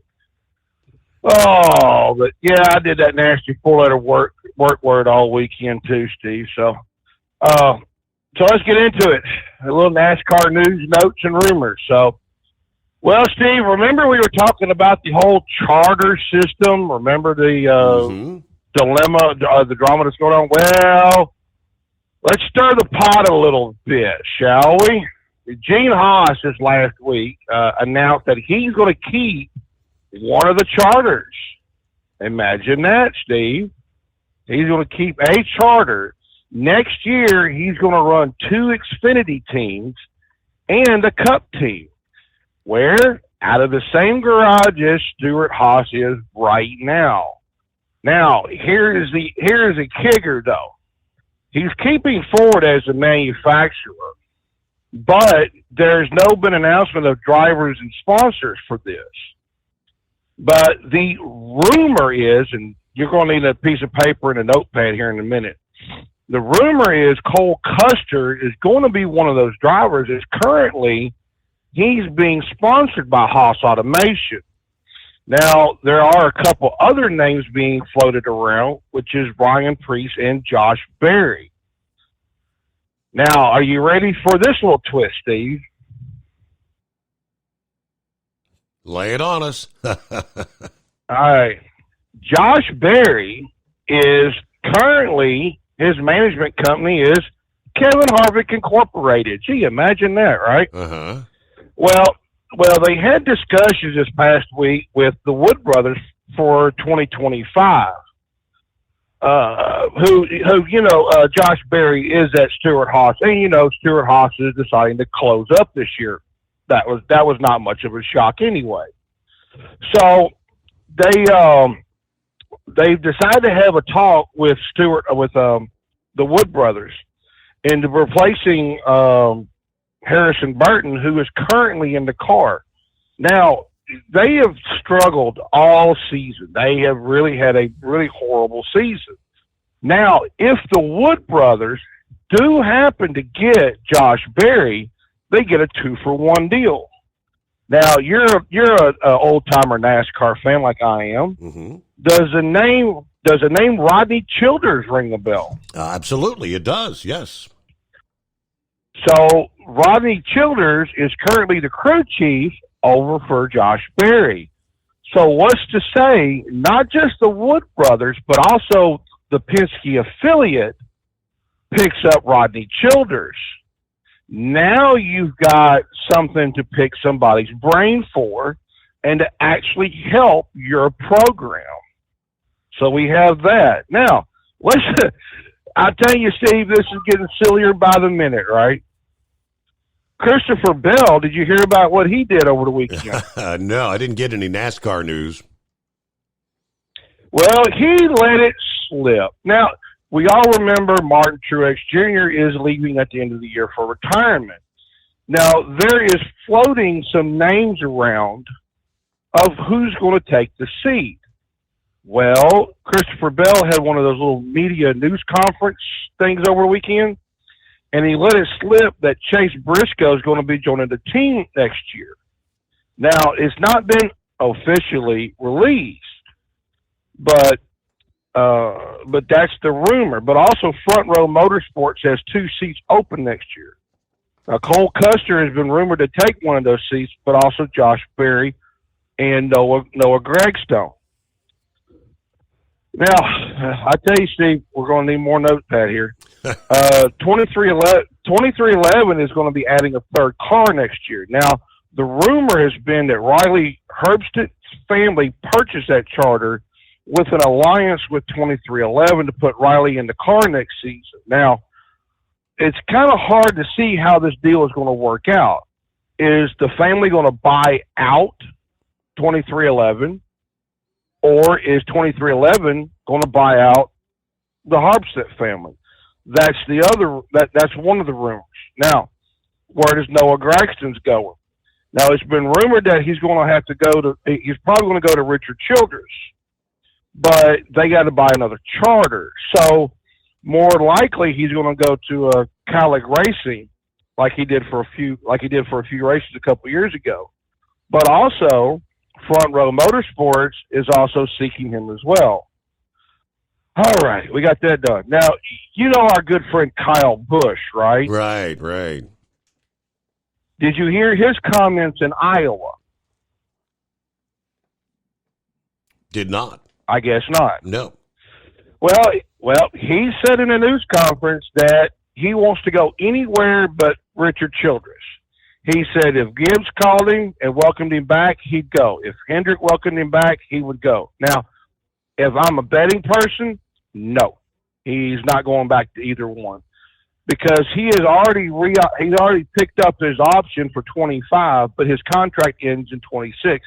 If I was Kyle Busch, I would just simply retire out like Martin Truex and fade away like everybody else does. So real quick, I know you're getting pushing on time here. You've heard about Chevrolet. They're discontinuing that Camaro for Camaro, right? Mm-hmm. Well, they can still run the bodies through next season. Now, they have not officially announced their new car. Now, they've been floating around several rumors. One of them is they're going to be bringing back the Malibu, which market-wise, I don't think they're going to do that. I do think they're going to bring out the Corvette, as that is a little more appealing to people our age, if I remember, if we're in the same ballpark. Now, here's what really they're talking about doing, is they're going to do a brand swap. It's not going to be Chevrolet, it's going to be Cadillac. Cadillac is heavily investing into the motorsports part, whether it's IMSA and Formula One. So if I was a powers to be, I would take the CT4 Blackwing and put it in Xfinity and the CT5 in the Cup. They're both really similar, but they're both the high-performance sedans that GM needs to bring over and bring more brand awareness back to the brand. But with Steve, I know you're pushed on time. I'll try to holler back in later. All right. How about the Chevy Bolt? Wouldn't that look nice out there on the track? That is one of that. And believe it or not, Steve, that is the fourth rumor that has not been officially put out there yet. But that is the rumor. I'll be damned. Okay, I was saying that totally facetiously. But okay, so that's actually a possibility? All right, hello to Jacob on board this Monday. Hello, Steve Summers, the overnight drive, 74 degrees at Kingsport, Tennessee. Rubber Duck, 66 in the backyard. Wow, this feels like winter. Very funny. It is a lot cooler than it was, say, a week ago. As Captain Ron says, happy greatest day of the week. I got the SOS call, Mishawaka to Chicago, back to Mishawaka. So I'll be rolling back over here. Be safe, guys and gals. Have a good night. It is 844-844-3388. The Steve Summers Overnight Drive. From Feature Story News in Washington, I'm Jagruti Dave. Israel's defense minister is visiting the U.S. Capitol, where he's expected to discuss the war in Gaza with top U.S. officials. Yoav Gallant's trip comes at a time of growing tensions between the U.S. and Israel, as well as fears of the Gaza conflict widening. In a statement, Yoav Gallant said he planned to meet his U.S. counterpart and the U.S. Secretary of State. He also said Israel is, quote, prepared for any action that may be required in Gaza, Lebanon, and in more areas. Hezbollah and Israel have been attacking each other across the Lebanese border, and it's causing alarm across the region of a spillover of hostilities. It's also a tricky time for US-Israeli relations. Israeli Prime Minister Benjamin Netanyahu has accused Washington of withholding arms and ammunition to Israel in recent days. And while the White House has described this as perplexing, it has been openly critical of Israel's strategy in Gaza and the growing civilian death toll. Dozens of flights have been cancelled at UK's Manchester Airport due to a power outage. Ollie Barrett has been following the story from London. Well, Manchester Airport saying that it hopes that on Monday things will start getting back to normal. The power failure that took place on Sunday really knocked out the ability to do things like move baggage through the airport, carry out security checks, and that meant therefore that at the terminals 1 and 2 of Manchester Airport, dozens of flights had to be cancelled. Thousands of passengers have been affected by all of this. Right at the start of the British summer holiday season, the boss of Manchester Airport has given a personal apology, has acknowledged the disruption that this has caused for many thousands of people. And it's been a year since the attempted rebellion against Moscow's military leaders by Yevgeny Prigozhin, the man who set up the mercenary Wagner Group. Dasha Chernyshova looks at the impact this moment had on the Russian government and its army. Prigozhin's demand was to oust the defense ministry's leaders, whom he had criticized for months for their decision-making and ammunition paucity. President Vladimir Putin went on TV and called the rebellion a betrayal and treason. Prigozhin's march lasted several hours and was abruptly stopped after the president of Belarus, Alexander Lukashenko, brokered an amnesty deal for the rebellious mercenary chief. Yet 2 months later, on the 23rd of August, a business jet carrying Yevgeny Prigozhin and his top associates crashed between Moscow and St. Petersburg, killing all 10 people on board. The Kremlin denied involvement, and Prigozhin was later buried in his hometown of St. Petersburg in a private ceremony. A year after the mutiny, Russia has made changes Prigozhin was calling for. Authorities have increased military ammunition output manifold, and several high-ranking military officials are now on trial. From bureaus worldwide, this is FSN. As an independent trucker, you work hard to meet your goals. The Owner-Operator Independent Drivers Association has been helping small business truckers for over 50 years with benefits, services, information, and discounts. You work hard, but OOIDA works even harder to give you advantages that large fleets enjoy. And all of our programs support our representation on your behalf in Washington, D.C. Become a member at OOIDA.com, making a difference in the lives of truckers. Fuel filtration is a big deal. Poorly filtered diesel fuel can damage injection systems, reduce efficiency, and rob horsepower, among other things. By removing the water, air, and debris from fuel, fast fuel systems can triple the life of your injection system while restoring power, optimizing fuel economy, and more. Not sure what your truck needs? Give us a call at 636-433-5410 or learn more at fastride.com. At Hot Shot Secret, we share the science behind common diesel problems and their solutions. For example, Diesel fuel cetane levels. in many states, the cetane rating in diesel fuel is 42 to 45. Most diesel engines operate more efficiently with a cetane rating of 48 to 50. One treatment of Hot Shot Secret Diesel Extreme will raise your cetane 7 points, increase fuel economy, and improve cold starts. Due to a cleaner burn, there are less hydrocarbons and particulate matter in your exhaust. This reduces the blockage of your diesel particulate filter. Using Diesel Extreme generates 83% less DPF regeneration. The 6-in-1 Diesel Extreme formula also includes the most concentrated detergent on the market, lubricity enhancer, water demulsifier, rust and corrosion inhibitors, and a fuel stabilizer. Hot Shot Secret Diesel Extreme is available nationwide at truck stops, Fine Farm and auto stores, and online at hotshotsecret.com. Hot Shot Secret, powered by science. Doc's Diesel's your one-stop.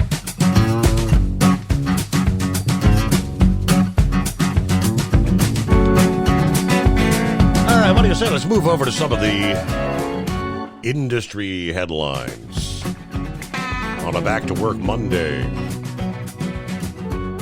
Yeah, here's another that Braindead actually forwarded my way. breaking news on Sunday.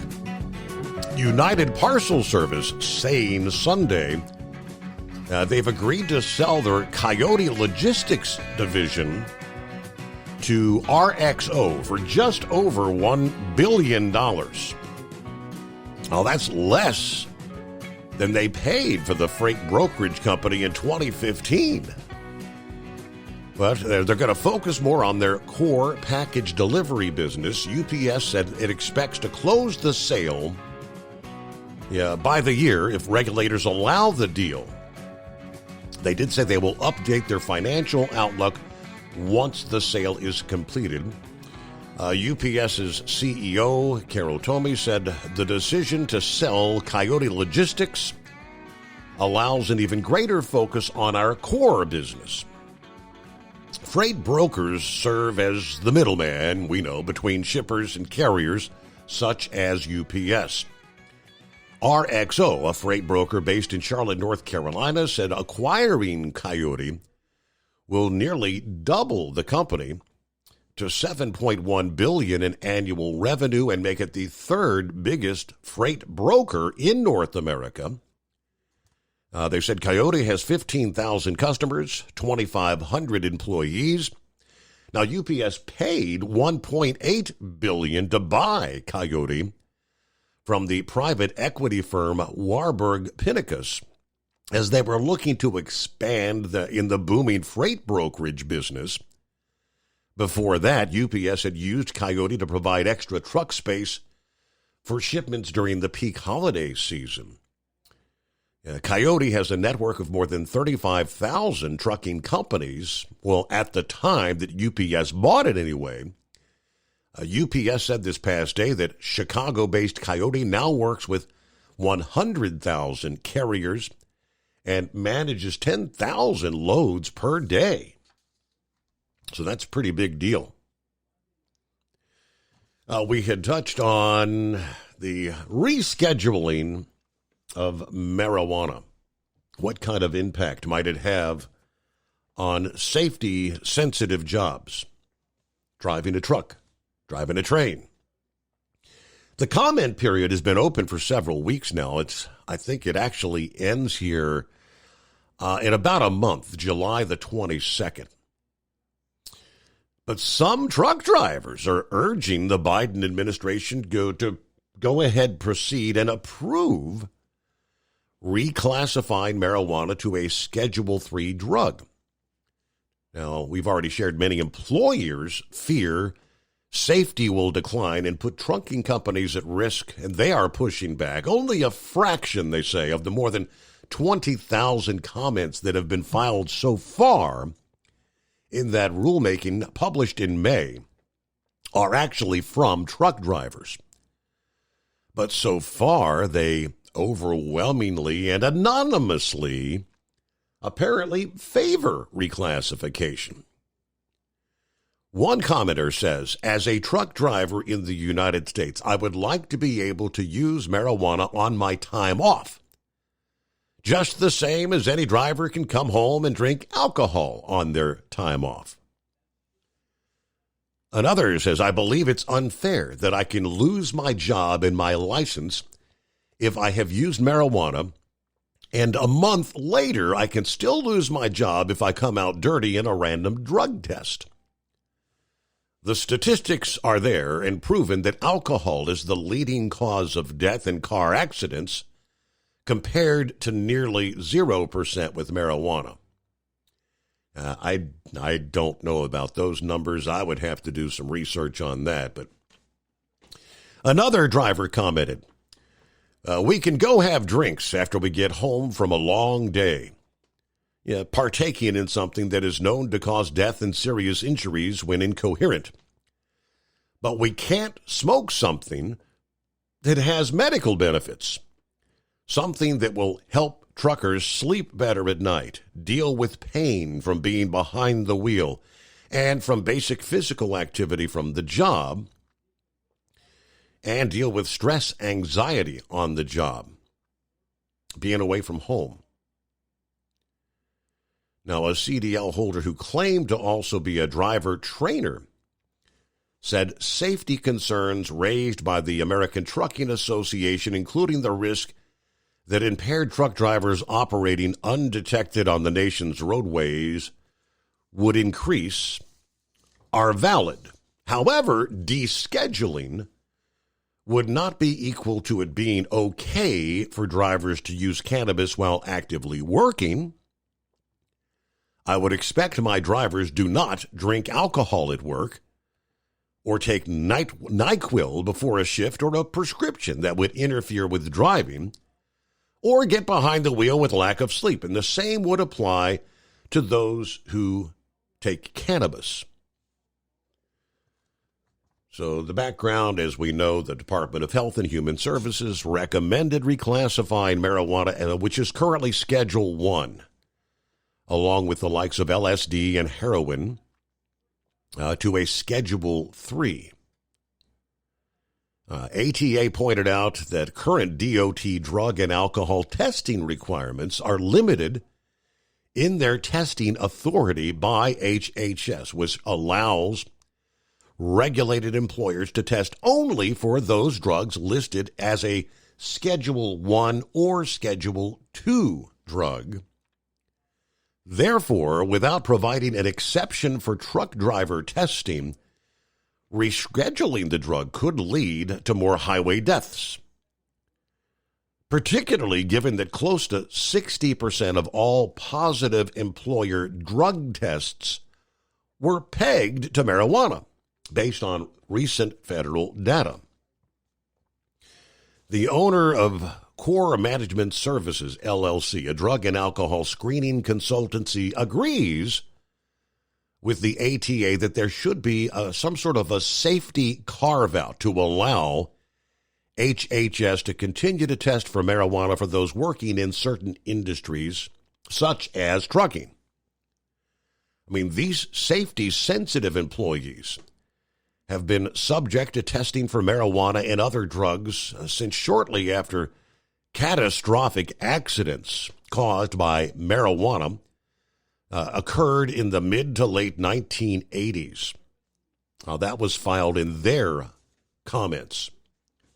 My concern is that if marijuana rescheduled as a Schedule 3, it will give those who use it the false pretense that the drug is okay to use anywhere, anytime, if that person works in a safety-sensitive position where they can harm themselves, other employees, or anyone for that matter. Well, all righty, there you go. It is 844-844-3388 as we kick off a new week. Eagle is on board. Eagle, how was your weekend? Yeah, it was pretty good, Steve. I'm out here on the road. Yeah, I got, this is probably going to be one of the hardest phone calls I've made in a long time, Steve. I've been talking to you about this immigration deal for the last 3 years, and it finally it hit home over last Thursday.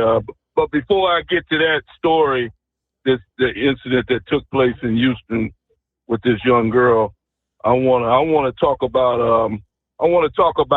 NHRA. Drag racing for a moment. Talk about the drag racing. I don't know if you've seen the video or not. Yeah. John Force, a legend in drag racing. He's won like 10 or 15 championships over his career. He had a very devastating crash today, traveling over 300 miles an hour when the engine blew up and lost control of the vehicle and ran into the wall at over 300 miles an hour, both sides of the wall. Mm-hmm. He hit the left side of the wall, and then he went back, bounced across, and hit the right side. He was taken out of the car. They say he was conscious when he took him out. They haven't given any more details. He's still alive at this point. But it was one of the worst wrecks that I've seen in drag race. I've been watching drag racing a long time. Besides the one that killed a guy I don't know how many, 10 or 15 years ago, a guy named Coletta. This guy here, he never even had a chance. His parachutes didn't open, and his chutes didn't open today either. So I don't know what happened with John Force's car, but they need to do a serious investigation because when he crossed the line with him, like I say, the motor blew and the chutes never opened up, and that's a bad way to come to a stop from going 300 miles an hour, hitting concrete walls and come to a complete stop. So I hope God bless John Force. This might be a warning. Like I said, John Force has done all he can do in NHRA. He has his daughters racing cars. His daughters are out there running. John Force, he's 75, 76 years old, and he's still winning races. But at some point, you got to know when to give it up, Steve. This is not the first accident he's had. You know, I don't know how he's going to recover from this one. Hopefully, God will bless him, and he'll come out okay. But if I was John Force, I would seriously consider retiring from drag racing. Sure. He's like I said, he's done all he can do. Did you see that accident that happened today? Yeah, we did touch on it a little bit ago. Yeah, the impact on the left side, man, oh man, when you put it in slow motion, that was an incredible hit.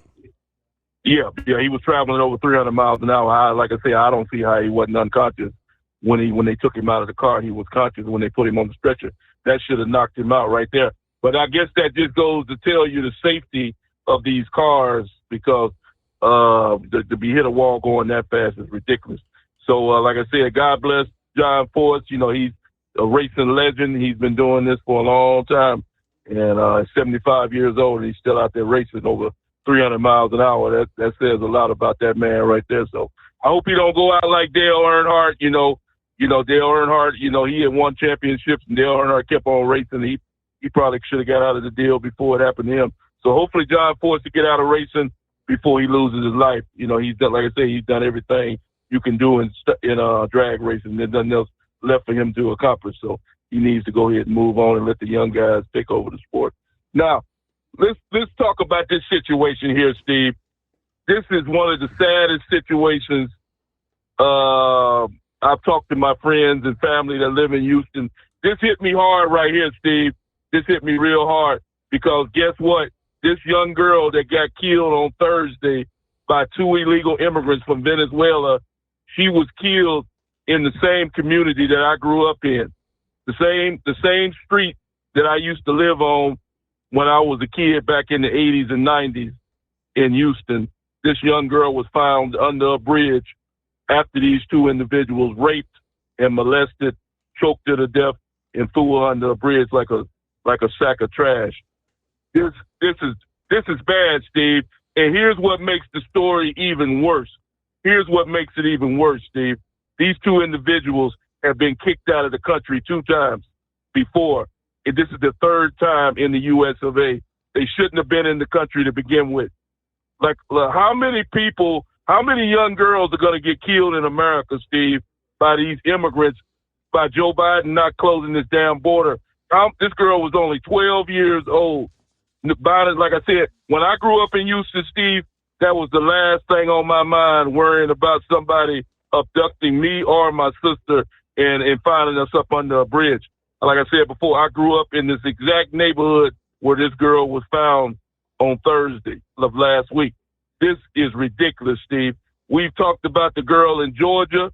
We've talked about there was another girl that got killed in Houston earlier this year that the man cut her up and put her in plastic bags up under the bed. Another man from the country illegally. We just had another grown woman, I think that was up in Connecticut you talked about, they got beat to death. The man beat her head in so bad they couldn't even wreck it up in Connecticut. Am I right or am I wrong? How many women got to get killed, Steve? Mm-hmm. How many women got to be killed before Joe Biden realizes that this is not a joke? Like I told you last week, Steve, a lot of these guys were criminals. These 2 punks that killed this girl, they were criminals in Venezuela. These people, I told you this months ago, all these people are not coming to America looking for jobs for the people that think that they are. Some of these people were criminals in Venezuela, and when they came to the U.S., they in the same line of business. They see an easy way to make money, and they see an easy way to take people's lives. This has got to stop, Steve, because it's only going to continue. The more the border is left open, the more young kids and women and kids are going to be raped and molested by these people. And the sad part about it, Steve, is this doesn't even have to happen. These people should not, it's bad enough when an American does something like that, but you got a man that's in the country illegally that's killing people. This is total embarrassment. Joe Biden, he ought to be ashamed of himself. He shouldn't even take a stage on the debate. There is nothing for Joe Biden to debate on Thursday night, Steve. If he was any kind of a man or had any kind of class, he wouldn't even show up on Thursday night because he has nothing that he can tell the American public. He has literally ruined the United States. In 3.5 short years, he has taken the USA from the top to the damn gutter. We're literally, like I've given you the example before, Steve.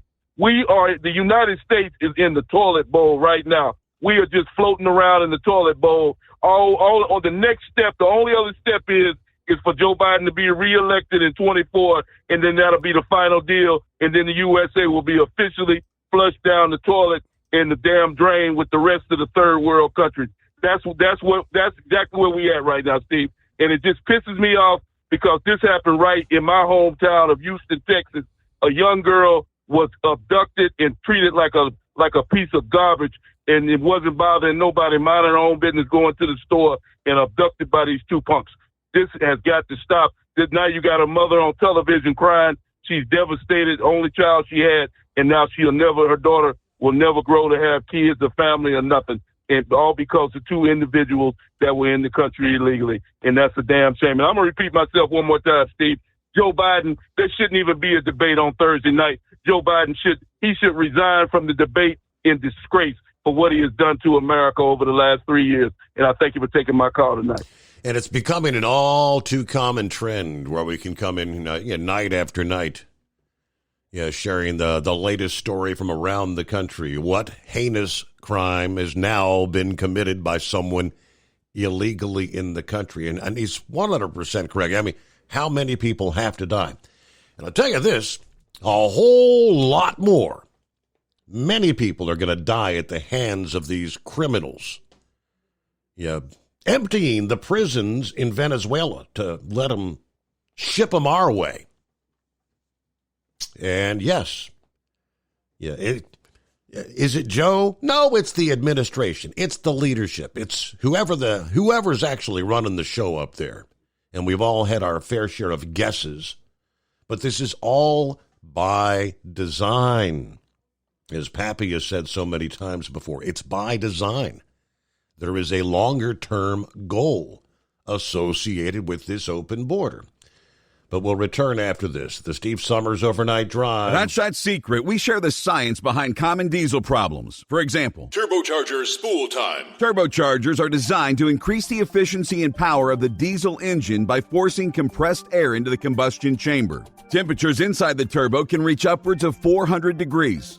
The oil meant to lubricate the bearings will burn, leaving behind a sticky residue called stiction. The turbo's ability to spool up quickly is hindered because the stiction-covered bearings can't spin properly.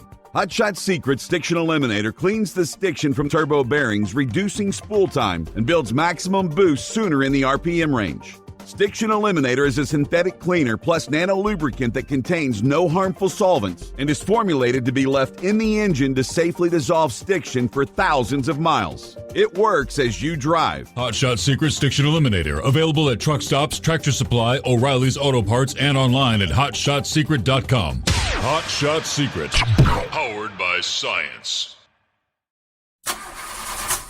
If that sound gives you nightmares, there's a cheap and easy way to avoid engines not firing. Stable, America's #1 fuel stabilizer, ensures quick and easy starts after storage. Stable's proprietary formula keeps fuel fresh for 2 years, outperforming competitors. Pour Stable in your gas can or directly into the tank of your car, truck, hybrid, boat, ATV, motorcycle, or lawnmower to prevent fuel-related engine problems that cost time and money. When you store, start with Stable. And now, back to the Steve Summers Overnight Drive.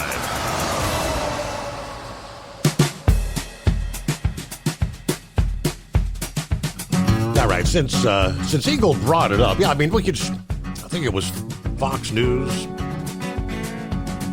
For those that are actually willing to talk about these heinous crimes, because many in the mainstream don't want to talk about it. It doesn't bode well for the administration. Doesn't look good for Joe Biden. Yeah, the latest report was, did you realize Maryland and Missouri, they're not border states? New York touches Canada, not Mexico.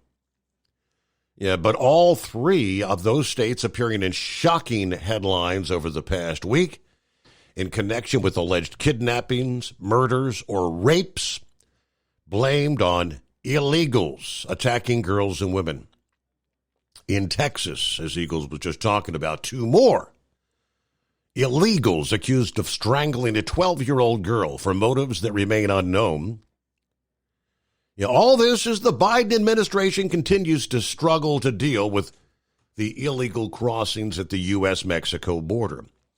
23-year-old Victor Martinez Hernandez now faces charges of first-degree murder and rape after police allege he attacked Rachel Marin, who was 37 years old, on a trail in Bel Air, Maryland, in August of last year. Marin was not his first alleged victim. We all suspected Rachel was not his first victim, according to the Harford County Sheriff after the arrest. It's my understanding this suspect, this monster, fled the United States illegally after committing the brutal murder of a young woman in El Salvador. So he fled to the United States after murdering in El Salvador. Entered the country illegally February of last year. Yeah, the following month, a woman and her 9-year-old daughter were attacked in a home invasion in Los Angeles. DNA collected in the case later proved to match Marin's. He spent 10 months crisscrossing the country until police arrested him in Oklahoma last week.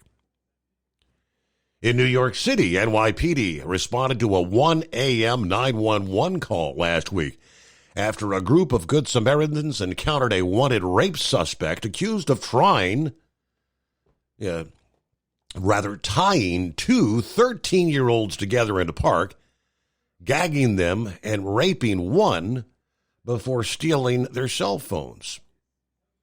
Ultimately, they arrested Christian Giovanni Landi, who's 25 years old, after that group of citizens cornered the guy and prevented his chance of fighting to get away. He entered the U.S. illegally through Eagle Pass in 2021. He was captured and released. A DNA collected at the time provided the match to the water bottle. An immigration judge ordered his removal in 2022, but he remained in the country to commit this attack.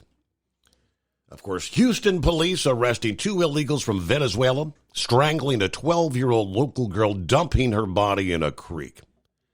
This is a 21-year-old Martinez and 26-year-old Franklin Jose Ramos, now facing capital murder charges. Ultimate comfort on the road. That's the Bostrom difference, and why so many drivers are upgrading their seats to Bostrom seating.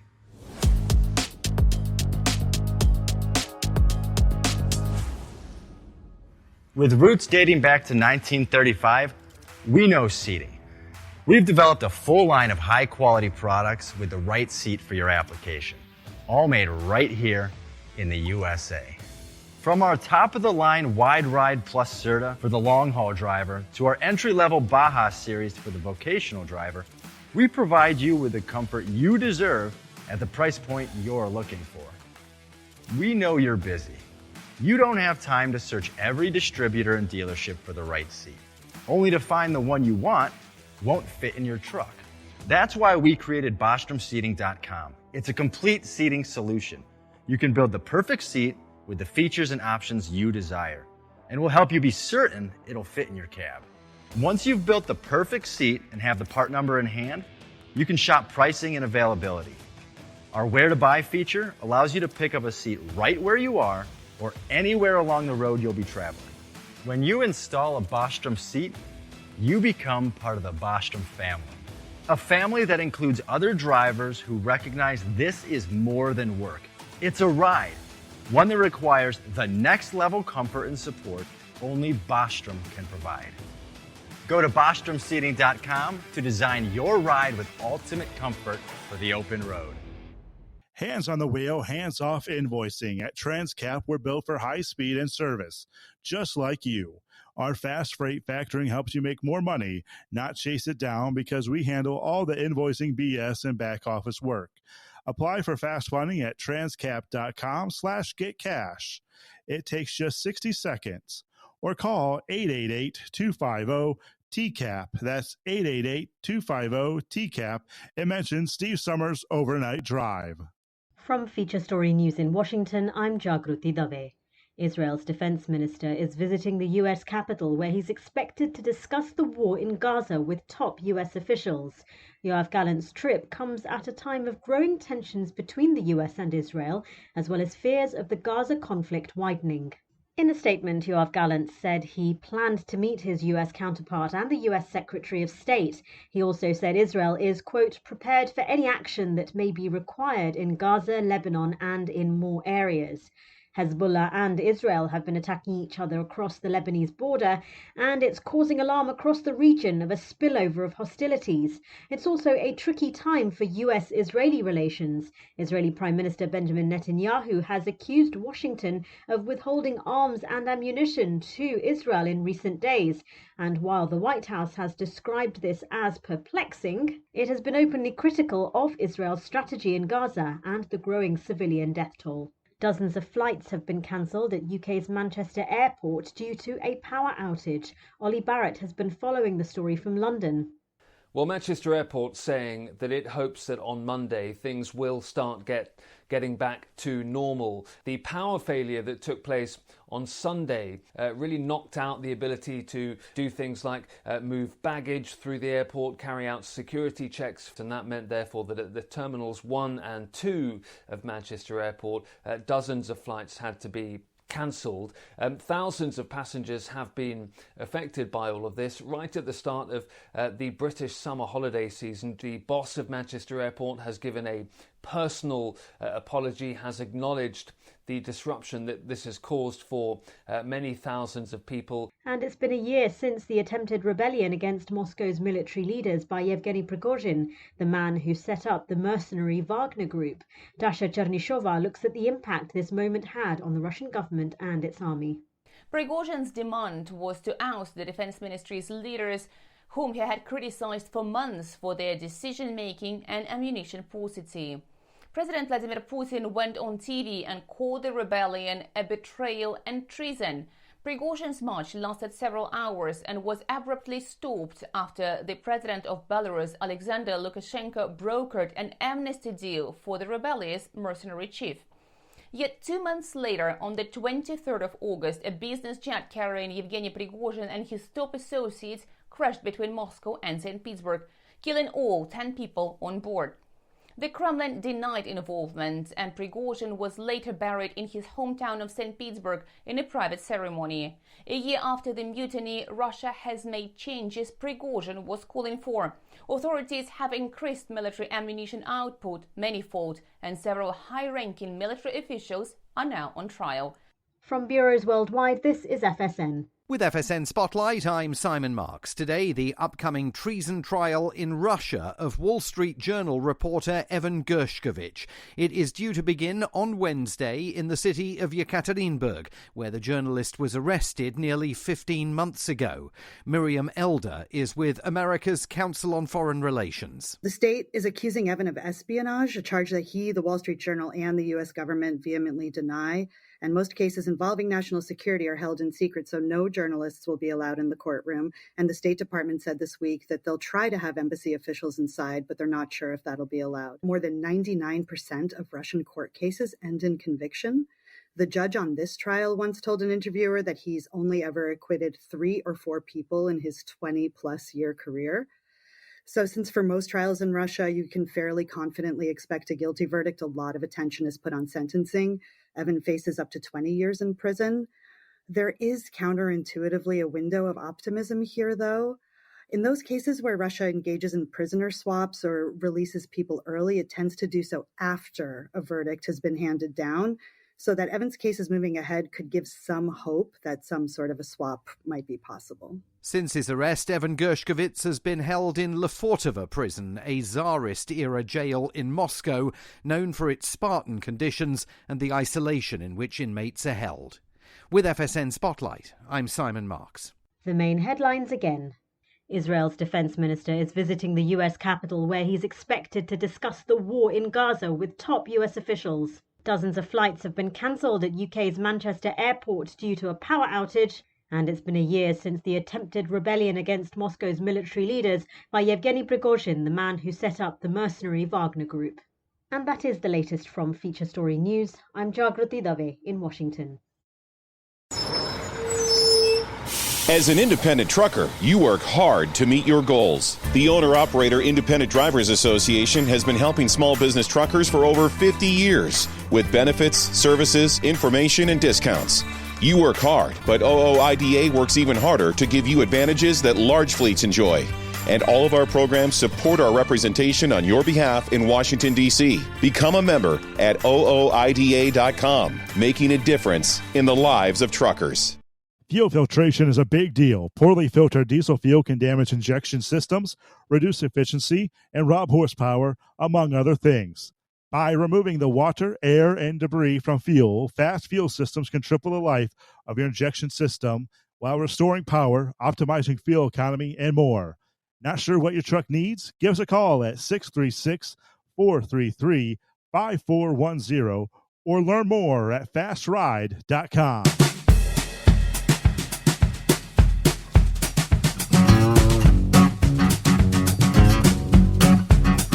It is the time of year where millions of people head to the beach.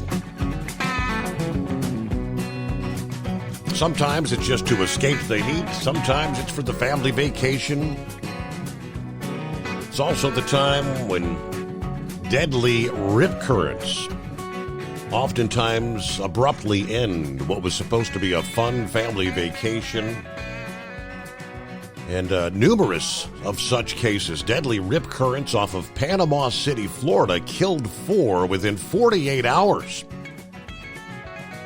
A tragic toll, setting the area on pace for another year as one of the country's deadliest beaches.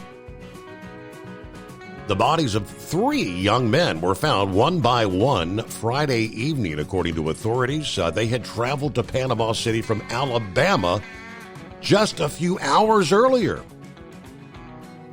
Thursday afternoon, rescue officials attempted in vain to save a 19-year-old swimmer behind Sharky's beachfront restaurant in Panama City Beach. Now, in 2023, Panama City rip currents claimed more lives than anywhere else in the USA. According to National Weather Service data, at least 8 people died there. Overall, Florida rip currents killed more than 30 people last year. That's compared with 5 who died in New Jersey, 3 each in California, South Carolina, and Louisiana. As we know, the busy beaches in the summertime carry that hidden danger, the fast-moving channels of water that can drag a swimmer away from shore, exhausting them trying to fight their way out. And thousands of people are actually rescued from rip currents every year in this country. Drowning incidents in Florida beaches over the past few days have killed at least 6 people visiting from out of state. So we shared the 3 that died as they were visiting from Alabama. The red flags were flying, meaning conditions were hazardous with high surf or strong currents. They had arrived earlier in the afternoon, according to the Bay County Sheriff's Office. I mean, young people, all 3 of them, 24 or 25 years old, all from the Birmingham area, entered the water at about 8 o'clock in the evening. They had checked in to stay at the beachfront condominiums. They were going to head out shopping. wanted to get a quick swim in first. And literally just over 10 minutes later, the sheriff's office responded to a report of distressed swimmers. Other members of their party, women, were with them, but they were able to come to shore before the men became distressed in the Gulf. The three were found one by one within a half mile of where they had entered the water. Thursday, the day prior, a 19-year-old visiting from Oklahoma was caught in a rip current and drowned off Panama City Beach. A couple from Pennsylvania died Thursday after getting caught in a rip current off Stewart Beach, Hutchinson Island. Now, that was a separate story. That was the entire family. AccuWeather had this one. Their 6 children actually got to watch their parents drown there, about 120 miles north of Miami. 51-year-old Brian Warder and 48-year-old Erica Wishard, along with their mostly teenage children, were on vacation, had planned to spend the day at the beach. While in the water, the couple and 2 of the teens actually got swept out by a rip current. The kids were able to break the current, tried to help their parents, but it became too dangerous. They were forced to swim ashore. Martin County Ocean Rescue was able to reach the couple, get them to the shore, performing CPR until they were taken by ambulance to a nearby hospital as life-saving efforts continued until doctors ultimately declared them deceased. So you imagine that, your 6 kids, both parents. Wow. Dangerous thing, those rip currents there, Philip. You need to heed those red flag warnings, right? Just stay out of the water. Yeah, what's funny about it, you said it there in that those articles. They both had red flag situations, and they were posted, and they both were guarded beaches, from what I understand. So I heard about the one on Stewart, the one up in Panama City. I hadn't heard about that one, but the problem with a lot of people is when they go out there swimming, and you got to pay attention to what the situations are as far as the flags are on the beach. If you got a red flag situation, don't even go in the water. Don't put your foot in the water. Don't anything. Stay away from it. Just look at it.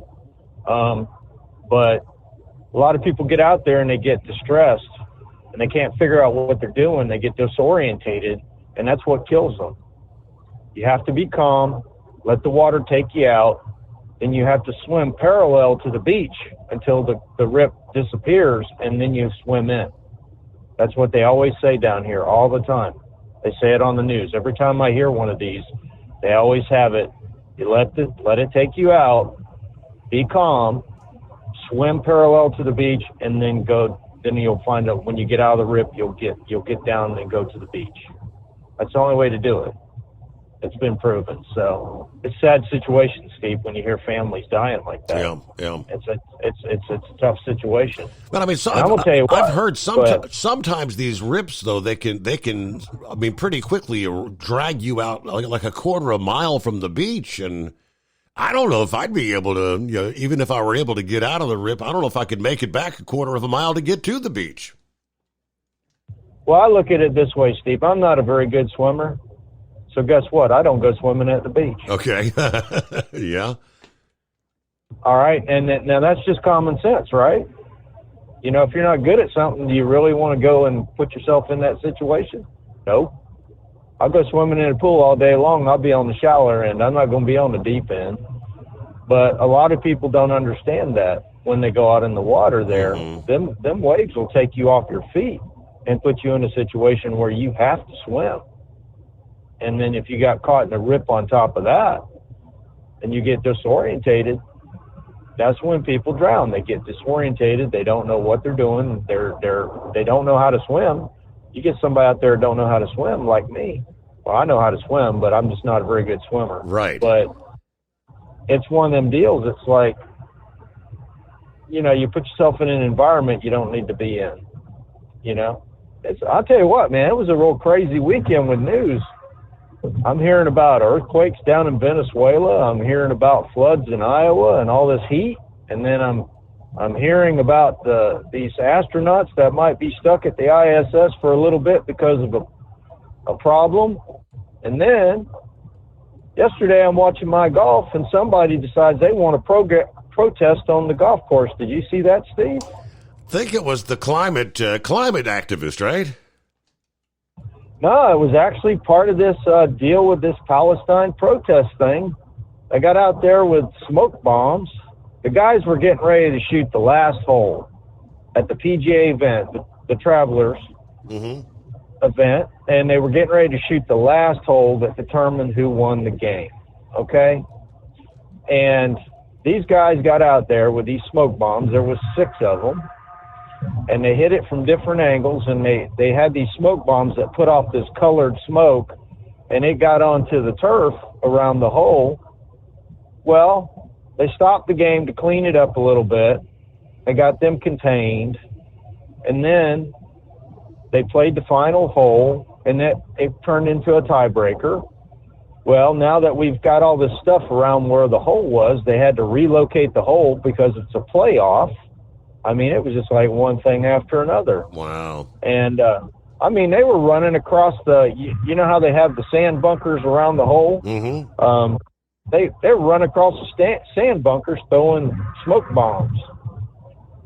I mean, it was, they broke off. The people that were televising it, they broke off until they got everybody detained. And they put the golfers in the middle of the green and put a circle of security around them. There was nobody going to get near the 3 golfers that were playing. But it's plumb stupid. I mean, it was that. And then I'm hearing Steve as well. Was Netanyahu a little angry with us because we ain't sending him nothing? Delaying some of those weapons deliveries. Yeah, I mean, it's like, and then I see a video, Steve.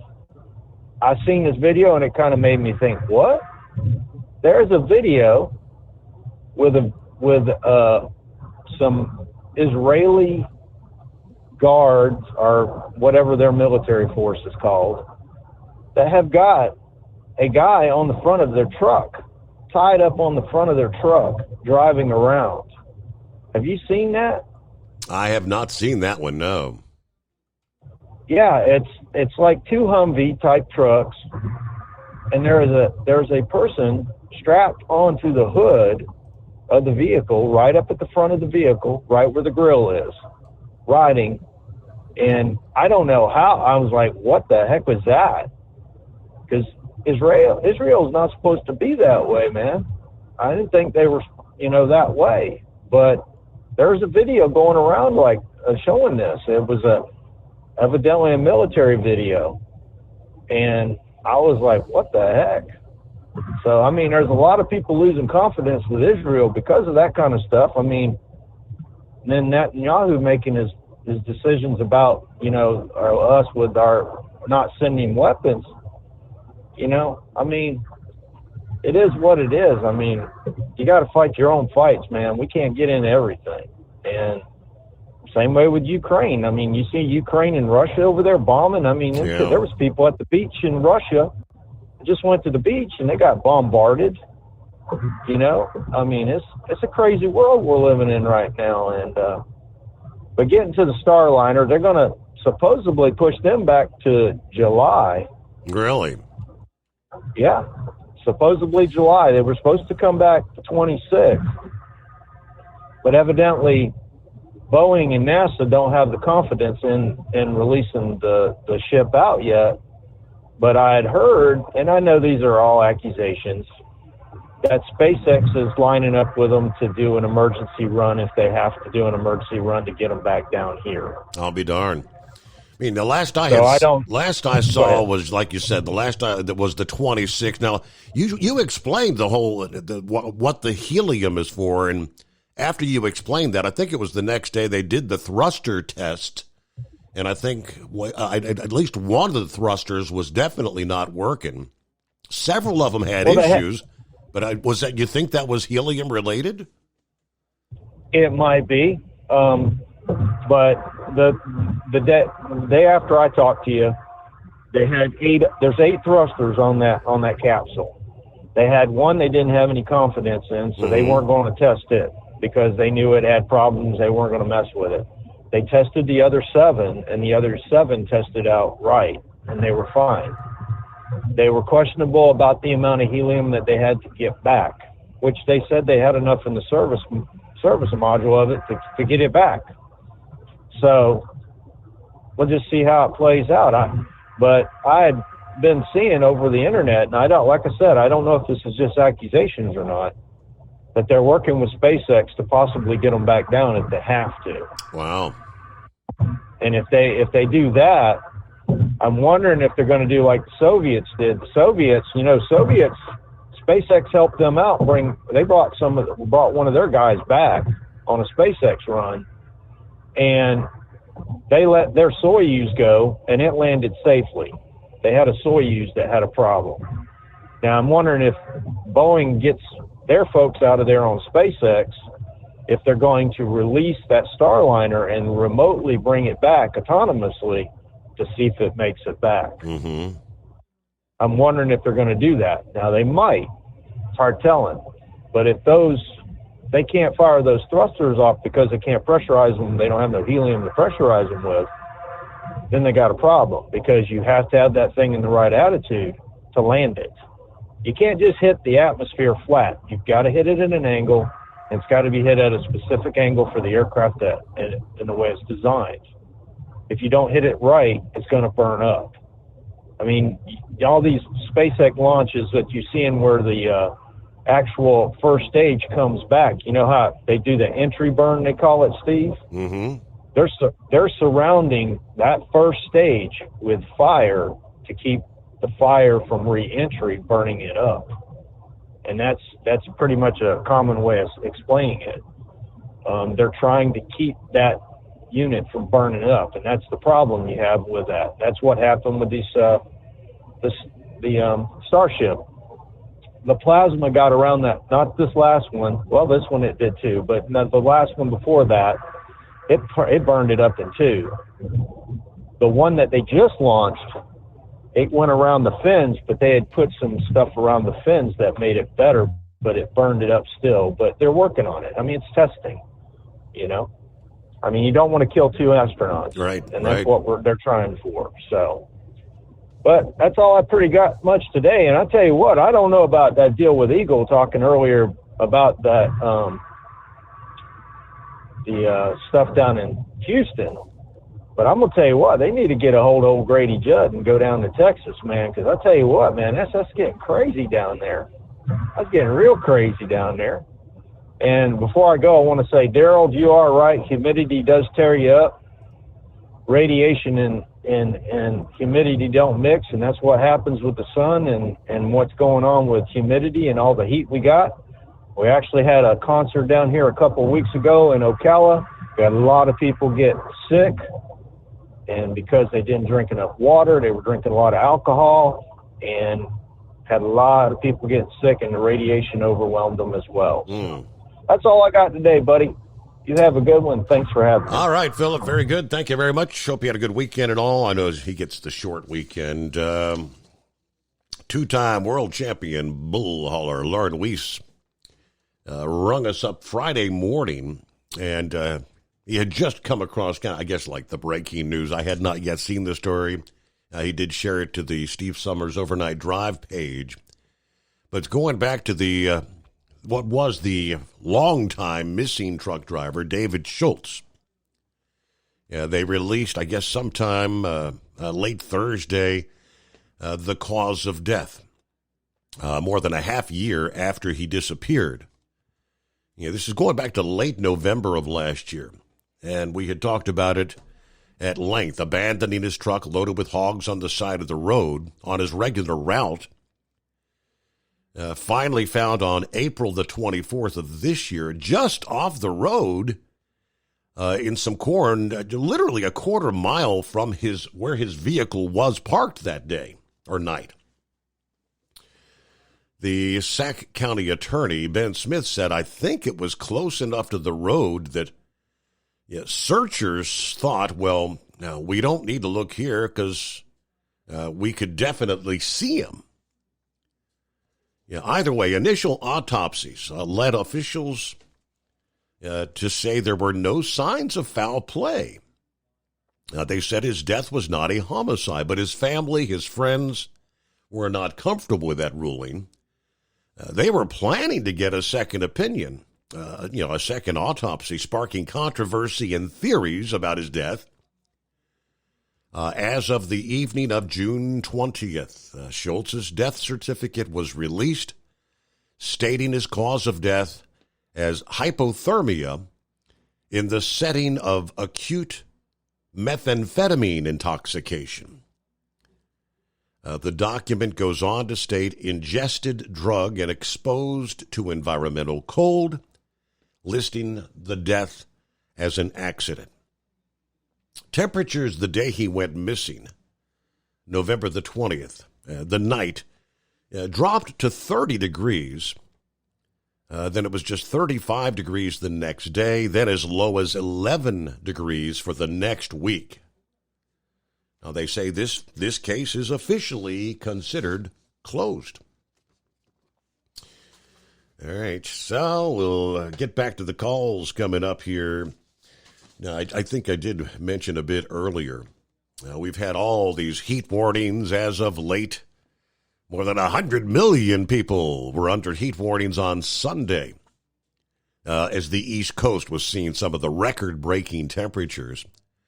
Yeah, Baltimore and Philadelphia were both forecast to hit 100 degrees this past day.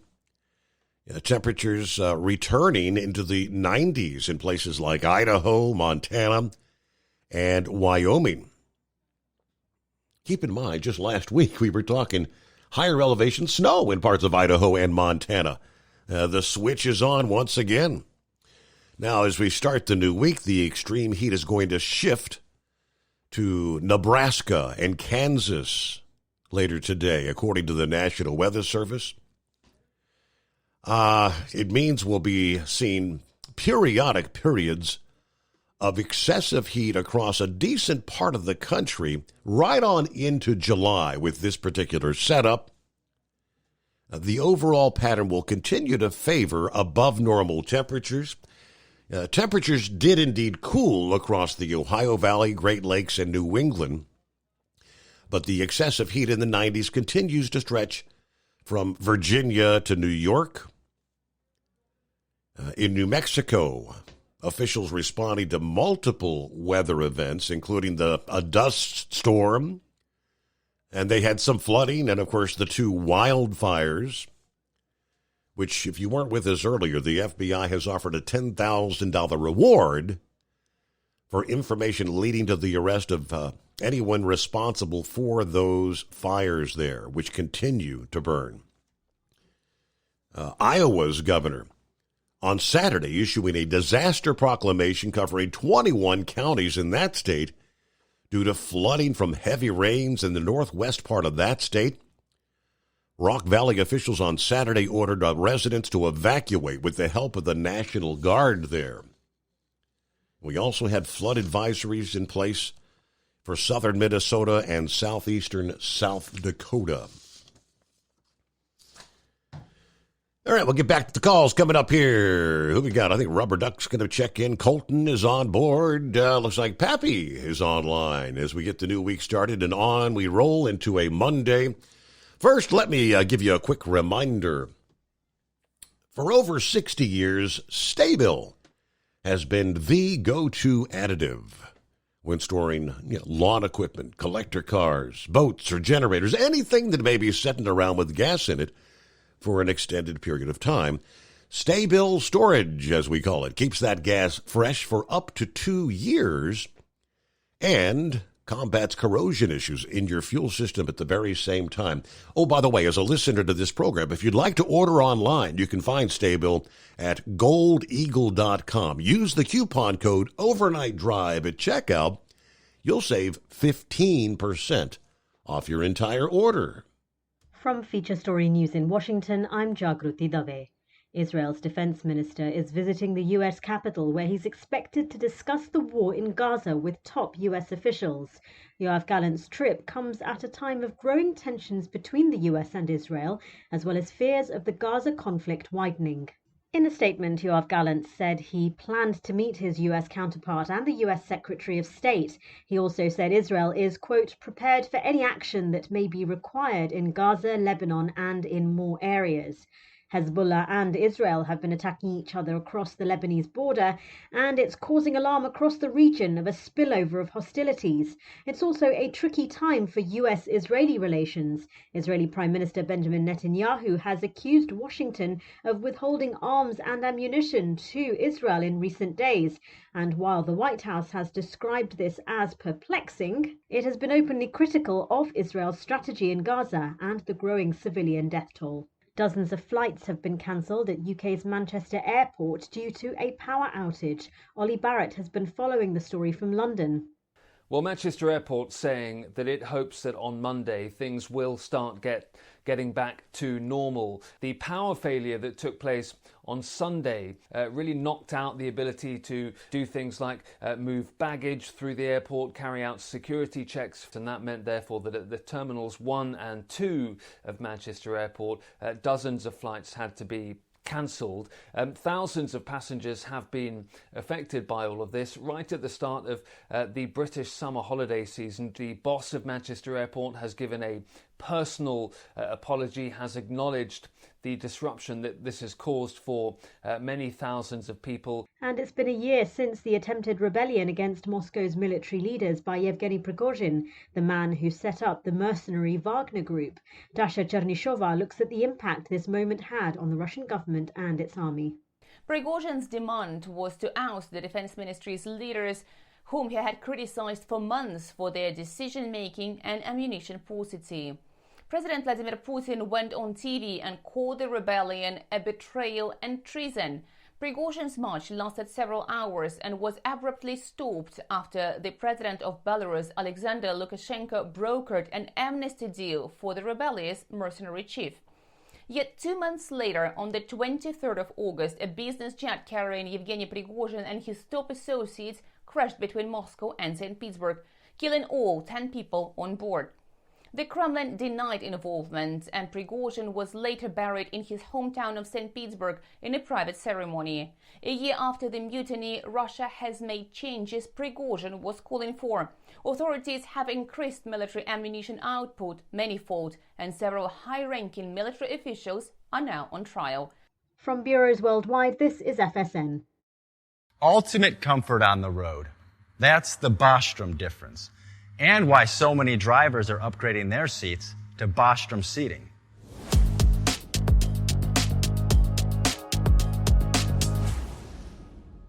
With roots dating back to 1935, we know seating. We've developed a full line of high-quality products with the right seat for your application, all made right here in the USA. From our top-of-the-line Wide Ride Plus Certa for the long-haul driver to our entry-level Baja series for the vocational driver, we provide you with the comfort you deserve at the price point you're looking for. We know you're busy. You don't have time to search every distributor and dealership for the right seat, only to find the one you want won't fit in your truck. That's why we created BostromSeating.com. It's a complete seating solution. You can build the perfect seat with the features and options you desire, and we'll help you be certain it'll fit in your cab. Once you've built the perfect seat and have the part number in hand, you can shop pricing and availability. Our Where to Buy feature allows you to pick up a seat right where you are or anywhere along the road you'll be traveling. When you install a Bostrom seat, you become part of the Bostrom family.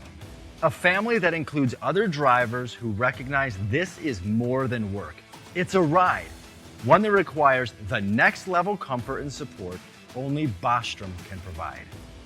Go to BostromSeating.com to design your ride with ultimate comfort for the open road. Hands on the wheel, hands off invoicing. At Transcap, we're built for high speed and service, just like you. Our fast freight factoring helps you make more money, not chase it down, because we handle all the invoicing BS and back office work. Apply for fast funding at transcap.com/getcash. It takes just 60 seconds. Or call 888-250-TCAP. That's 888-250-TCAP. And mention Steve Summers Overnight Drive.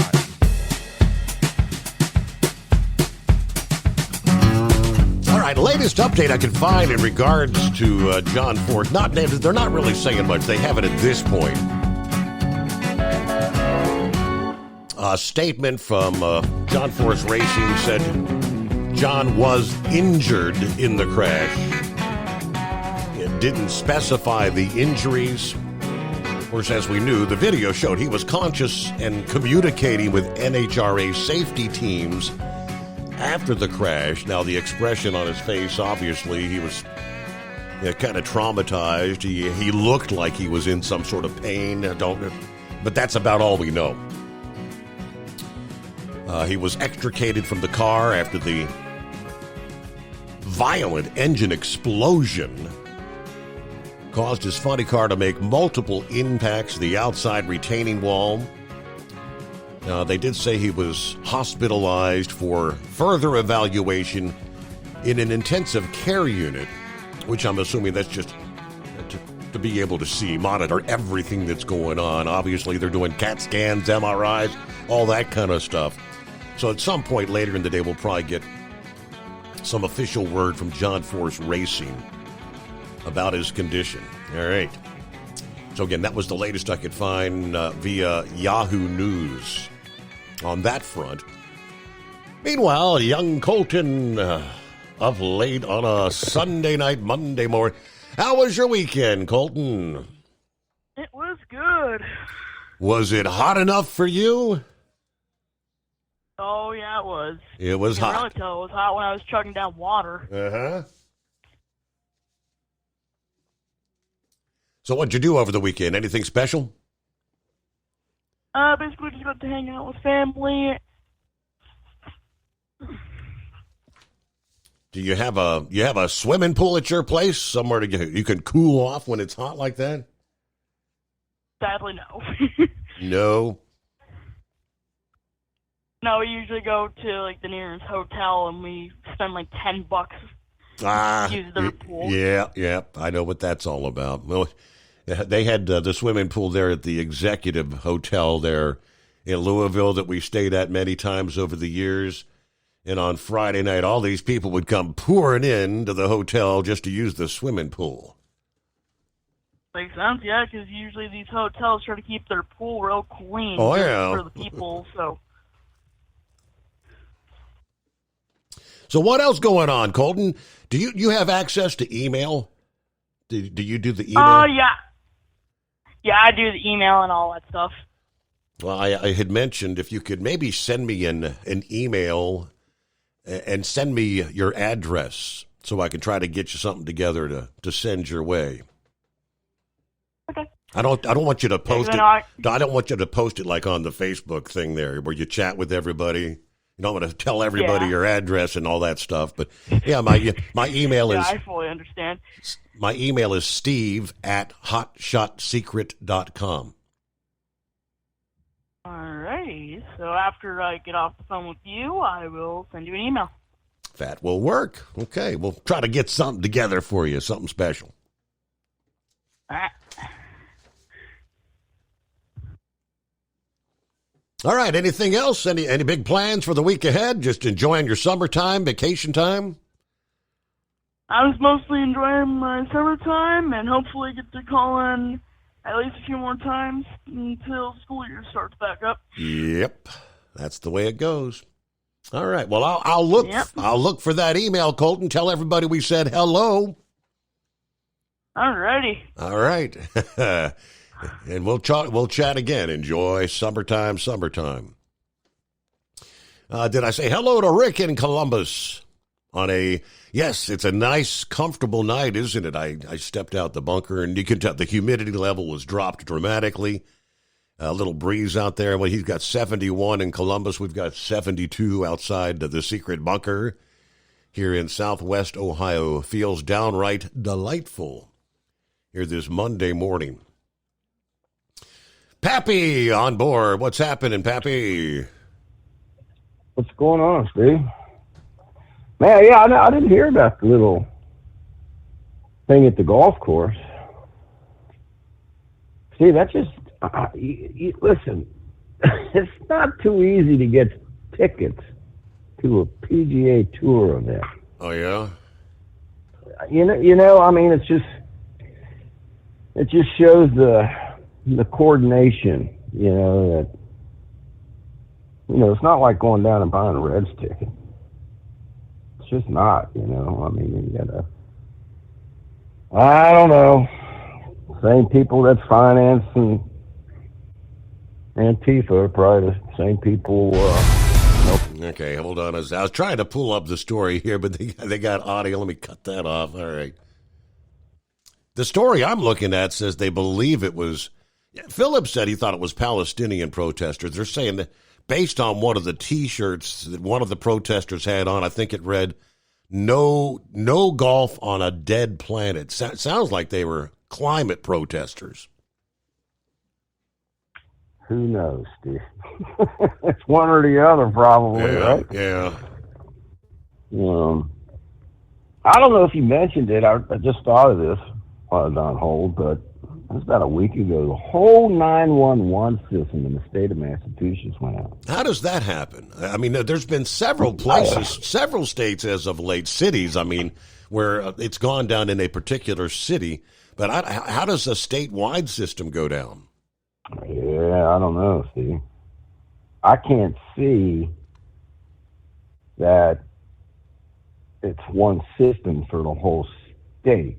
That just could be wrong. I don't know, but I mean, because just here, I mean, Hamilton County, you got City of Cincinnati Police Department. They got their own 911 system. They got their own dispatchers. It's all for the city, right? Mm-hmm. And then you got the outside jurisdictions in Hamilton County. I mean, obviously Cincinnati, the city, falls in Hamilton County. So you got all the other jurisdictions in Hamilton County. We have the Hamilton County Communication System. And then you got Butler County, right? And I just don't see how it goes down in a whole state. That's just blew my mind. Yeah, but I don't know, man. First thing I thought was, man, cyber, something going on. Yeah, Steve. I mean, Eagles call here. Woke up, what was it, Friday?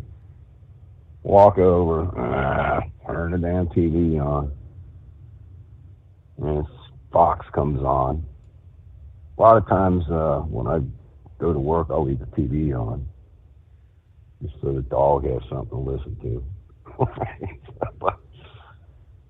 Or somebody walking down the street, make it look like somebody's home. But anyway, Steve, that story in Houston came up, man. I'll tell you what. It's not like I broke down and cried or anything, but Steve, I'm telling you, man, I was choked up. If that don't choke you up. At least they're on Democrats.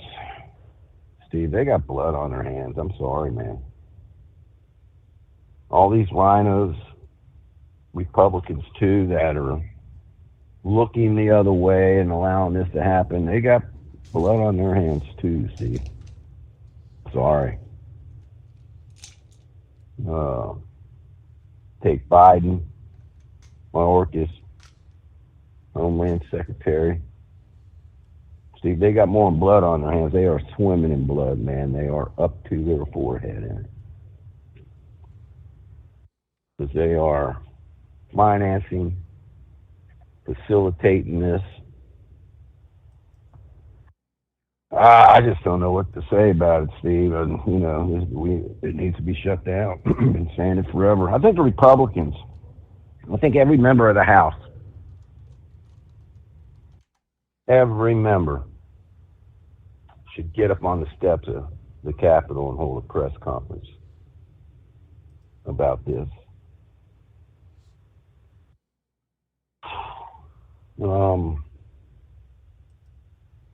Steve, I don't know if you heard this. I mean, obviously you heard that China, Russia, North Korea kind of got their own little NATO thing going, right? Steve, China is now, you know how they've been reaching their tentacles out in the Pacific. Well, now they're looking at the Philippines. This is another situation we're going to have to deal with here. Steve, I'm telling you this. Every day, something else comes up. I guess there's this little outpost out by the Philippines, and the Philippines obviously have their fishing boats, their commercial fishing boats. And China, for the longest time, has been invading their space, but they've been using China's commercial fishing boats to harass them. Well, now they're using warships. And it sounded like they had something surrounded out there. I'm not saying they got a blockade on the Philippines. I mean, we would definitely be big news. But they are they're pushing the buttons over there in the Philippines, Steve. Keep an eye on that, keep an ear out on that. We obviously got contracts, treaties with the Philippines ever since World War II. This could become a problem. I don't know, Steve. I'm still down in the dumps with this rape and murder of this little girl. Yeah. Man. All right, well, let's get this week started, my man. Ready or not, here it is. You find a way to stay cool there. Man, it was hot there at the air show, Pappy. Oh, yeah, man, that's all right. I wanted to ask you about that, man. I saw Beth posted a few photos. But how'd it go, man? It had to be a tad warm, but you were in the air conditioning, though, right? The chalet had some of it. Well, you got to go outside to watch the show, you know. So yeah, I mean, right.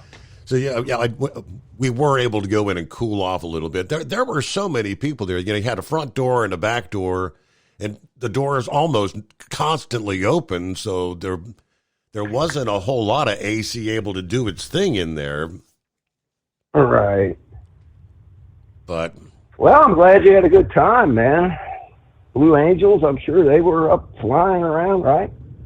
The F-16 demo team was astounding. Steve, it's amazing what these guys can do in an airplane. You know, the speeds that they are traveling. They did a high speed. I don't know what's the speed of sound. They said they were getting pretty darn close to it, and they did pass it like 740 miles per hour, and you can see the plane coming, but it almost gets silent for a moment because the sound has to catch up with it. You know what I mean?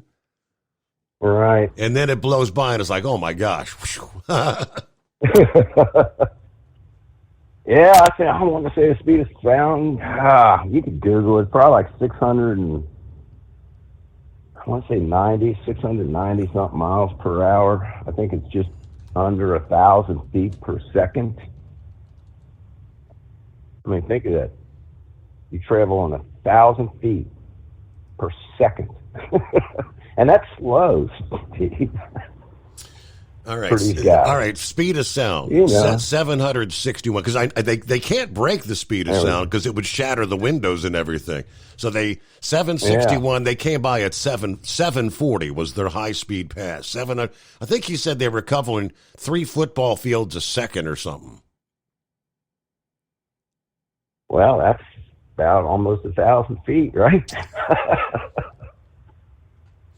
1,100 feet of speed of sound would be 1,100 feet per second. Correct. Right. I knew it was right around there. Well, that was pretty awesome. Man, and then they did a pass where he came in. I forget what his speed was, but he was only at like 300 feet altitude, and then did a climb and went straight up 3 miles. It's like, whoa, like a rocket. 3 miles up. 3 miles. Yeah, Steve, I seen an F-14 one time take off, and that nose just went straight up. I don't know how high he got. Probably about 1,500 feet, and he just came right over the top. Still upside down. Just kept like rolling. Upside down. right? And then flipped right side up and took off. Amazing. Did they have any biplanes? Because them biplanes, man, I'll tell you what, them things. The old, like, World War I type planes, you know? No biplanes this time. I think what's the guy, that last name Kuntz, I think it is, who's notorious for his acrobatics in a fixed wing craft. But you had a lot of the B-51. I mean, not what was the Tora planes? What they used Pearl Harbor? Zeros, Jap Zeros. The Mustangs, whatever, the P-51, I think it is. Yeah, those were used over in Europe. Well, they were used in the Pacific too, but the Japanese, they had the Zeros. Okay. Yeah, what was it over in the over in the Pacific? Man, I should know these things. Used to know. The Pappy Boyington. Right? Yeah. Baba Black Sheep. His squadron flew them big on things. I'm trying to...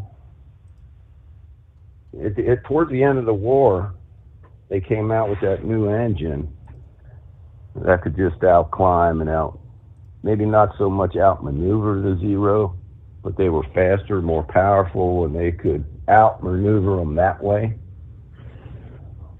I don't think it was the P-51s. I don't know. Maybe Vic will call in and enlighten us. I'm sure he knows. Well, yeah, man, good times. Sounded good, man. Like to have been out there, but I was sleeping in the middle of that thing. All right, Steve. Well, let's get the week started. You got it rolling. Keep it rolling. Probably talk at you tomorrow. And, hey, it's debate week, man. We can't forget about that. Yeah, we got to get the latest on that. What kind of drugs will Joe be on? That's Jessie Jane Duff, who is an ambassador for the American First Policy Institute. Over the weekend said, Joe Biden's going to need drugs for the upcoming debate with Trump. So, we'll tell you more on what she had to say. First, a quick timeout, the Steve Summers Overnight Drive. At Hot Shot Secret, we share the science behind common diesel problems. For example, Turbocharger spool time. Turbochargers are designed to increase the efficiency and power of the diesel engine by forcing compressed air into the combustion chamber. Temperatures inside the turbo can reach upwards of 400 degrees. The oil meant to lubricate the bearings will burn, leaving behind a sticky residue called stiction. The turbo's ability to spool up quickly is hindered because the stiction-covered bearings can't spin properly. Hot Shot Secret Stiction Eliminator cleans the stiction from turbo bearings, reducing spool time, and builds maximum boost sooner in the RPM range. Stiction Eliminator is a synthetic cleaner plus nano-lubricant that contains no harmful solvents and is formulated to be left in the engine to safely dissolve stiction for thousands of miles. It works as you drive. Hot Shot Secret Stiction Eliminator. Available at truck stops, Tractor Supply, O'Reilly's Auto Parts, and online at HotShotSecret.com. Hot Shot Secret. Powered by science. If that sound gives you nightmares, there's a cheap and easy way to avoid engines not firing. Stable, America's #1 fuel stabilizer, ensures quick and easy starts after storage. Stable's proprietary formula keeps fuel fresh for 2 years, outperforming competitors. Pour Stable in your gas can or directly into the tank of your car, truck, hybrid, boat, ATV, motorcycle, or lawnmower to prevent fuel-related engine problems that cost time and money. When you store, start with Stable. And now, back to the Steve Summers Overnight Drive. All right, yeah, so the Tora presentation, reenactment of a Pearl Harbor, that it was Zero fighters, Kate torpedo bombers, and Val dive bomber aircraft that participated in that. They had the T-34 Association. That was a handful. I think there were eight planes that participated in that particular demo. The Titan aerobatic team, they were pretty astounding. Then they had the P-51 Swamp Fox. That was the one painted in honor of the original that was flown by retired Lieutenant Colonel Will Ford during World War II. And yes, we got to be right there front and center with Maverick and Iceman. These guys are spitting images. You would think you'd think it's Tom Cruise and Val Kilmer from the original Top Gun movie. That was pretty cool. I wonder how many pictures those guys had taken of them over the last 2 days. But real quick, back to an ambassador for the American First Policy Institute. Joe's going to need drugs.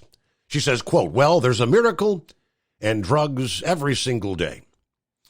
So it'd be kind of hard for me to underestimate what his performance will be. We all know there's going to have to be some form of potential assistance, medically, because I can't see him doing 90 minutes coherent. He can't even do 5 minutes in front of a press corps right now. Now, we shouldn't have a low standard for this. This is the President of the United States. We shouldn't call it a win because he stood there for 90 minutes. Yeah, we should not call it a win that he had somewhat coherent answers. He has to stand on his policies, which he's not doing right now. Now, whether they sit or stand, that wasn't even an issue with me. I could have cared less either or. But can you defend your policies, Mr. President? And the fact is, Donald Trump's going to be able to go in there and talk about the policies that he created, that he did. And Joe can't level up to that. Now, the retired Marine Corps gunnery sergeant reiterated her stance. They definitely don't want to have this bar so low that they consider it a win, that he's coherent for even, let's say 20 minutes. Or 30 minutes? I mean, no. He's the President of the United States. He has to meet a bar, period. Anticipation. There was another announcement. Trump pretty much stated over the weekend, it's a big-time teaser. He said he has chosen his vice presidential running mate, and that person will be in attendance at Thursday's debate with Joe Biden. Now, he spoke to reporters in Philadelphia over the weekend. He said he hasn't told anyone else who his choice is. Right now, it's only in my mind, as he put it. But as we know, in recent days, the top 3 rumor mill finalists have been J.D. Vance of Ohio, North Dakota Governor Doug Burgum, Marco Rubio of Florida. He did not say whether he would announce his pick at the debate or not. Ultimate comfort on the road. That's the Bostrom difference. And why so many drivers are upgrading their seats to Bostrom seating.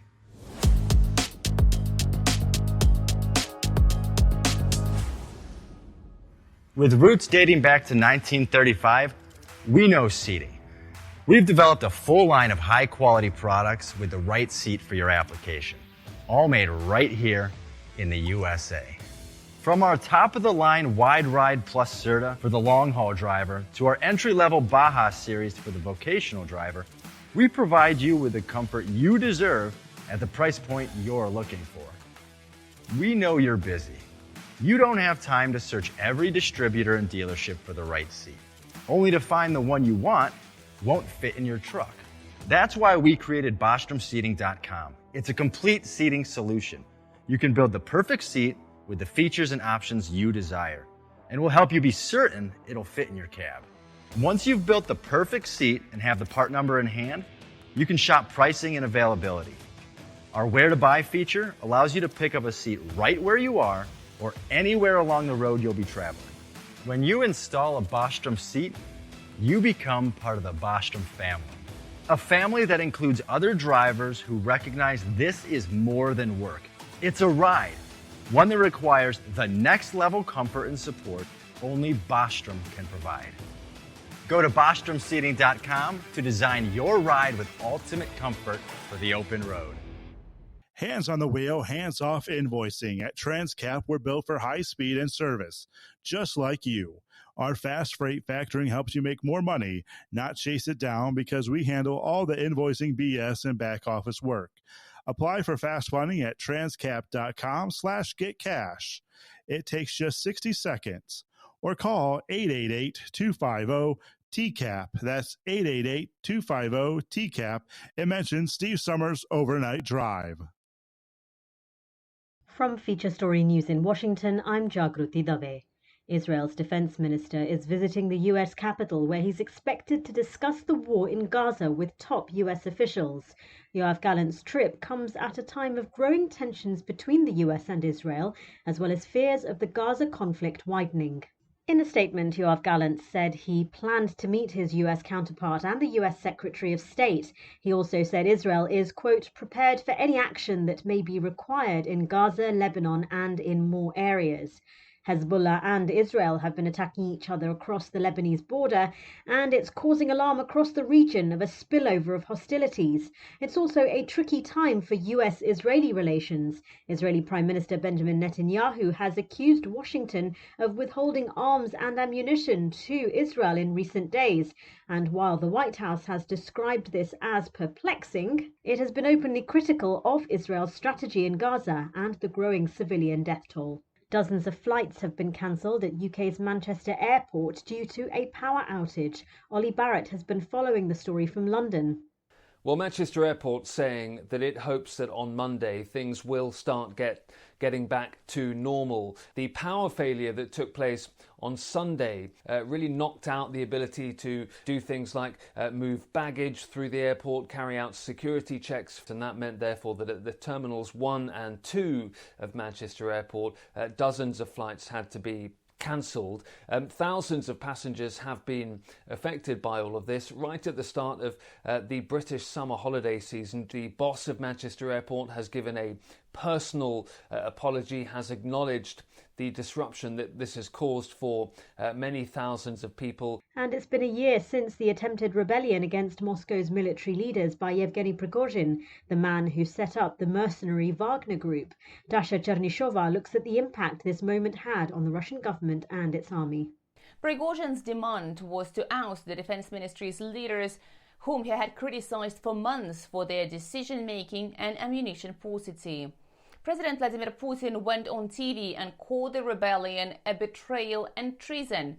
Prigozhin's march lasted several hours and was abruptly stopped after the president of Belarus, Alexander Lukashenko, brokered an amnesty deal for the rebellious mercenary chief. Yet 2 months later, on the 23rd of August, a business jet carrying Yevgeny Prigozhin and his top associates crashed between Moscow and St. Petersburg, killing all 10 people on board. The Kremlin denied involvement, and Prigozhin was later buried in his hometown of St. Petersburg in a private ceremony. A year after the mutiny, Russia has made changes Prigozhin was calling for. Authorities have increased military ammunition output manifold, and several high-ranking military officials are now on trial. From bureaus worldwide, this is FSN. With FSN Spotlight, I'm Simon Marks. Today, the upcoming treason trial in Russia of Wall Street Journal reporter Evan Gershkovich. It is due to begin on Wednesday in the city of Yekaterinburg, where the journalist was arrested nearly 15 months ago. Miriam Elder is with America's Council on Foreign Relations. The state is accusing Evan of espionage, a charge that he, the Wall Street Journal, and the U.S. government vehemently deny. And most cases involving national security are held in secret, so no journalists will be allowed in the courtroom. And the State Department said this week that they'll try to have embassy officials inside, but they're not sure if that'll be allowed. More than 99% of Russian court cases end in conviction.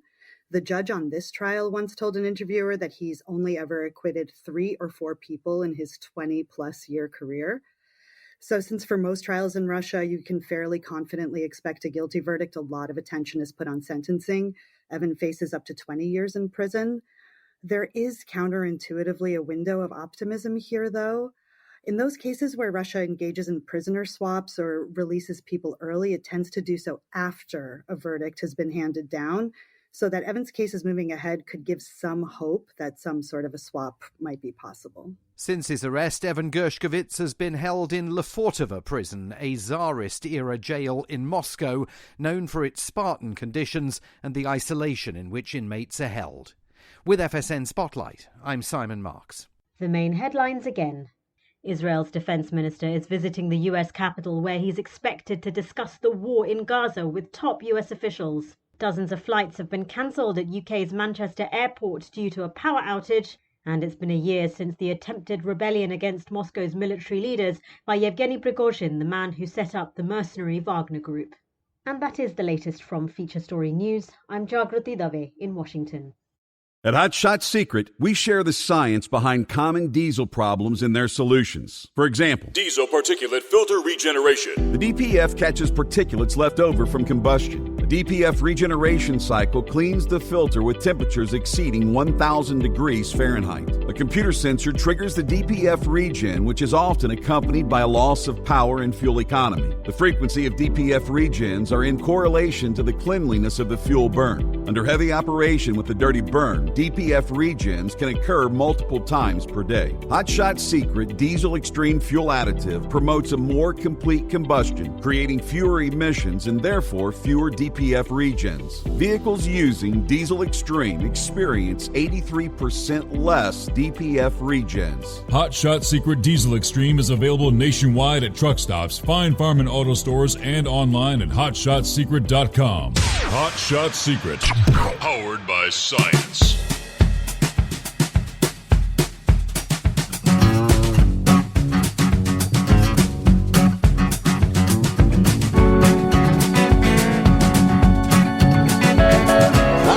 Look at that. We cross over the midnight hour on the West Coast.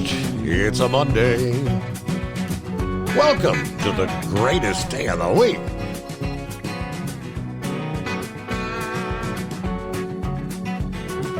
All right, we anticipated some interesting announcements from the Supreme Court Friday, several of which did not come down as anticipated. Give you more on that coming up here. First, let me get back to the calls. Rubber Duck been hanging in there, patiently waiting. What's going on? Yeah, that was like over an hour. Sorry. That's a good thing. Hello? Yeah. You there? Yeah, I'm here. Hello, 10-4. Okay.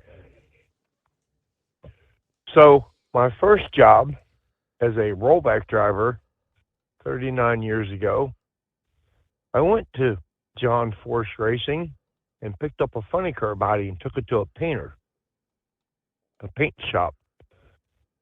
And later on in the week, I picked up a car owned by a mongoose dude and a snake. That was my boss's, it was his teeth. He had one of the first rollbacks, that we had out there in California. So I was sitting there, I was looking at some things, and you don't realize how Force is connected to the racing industry.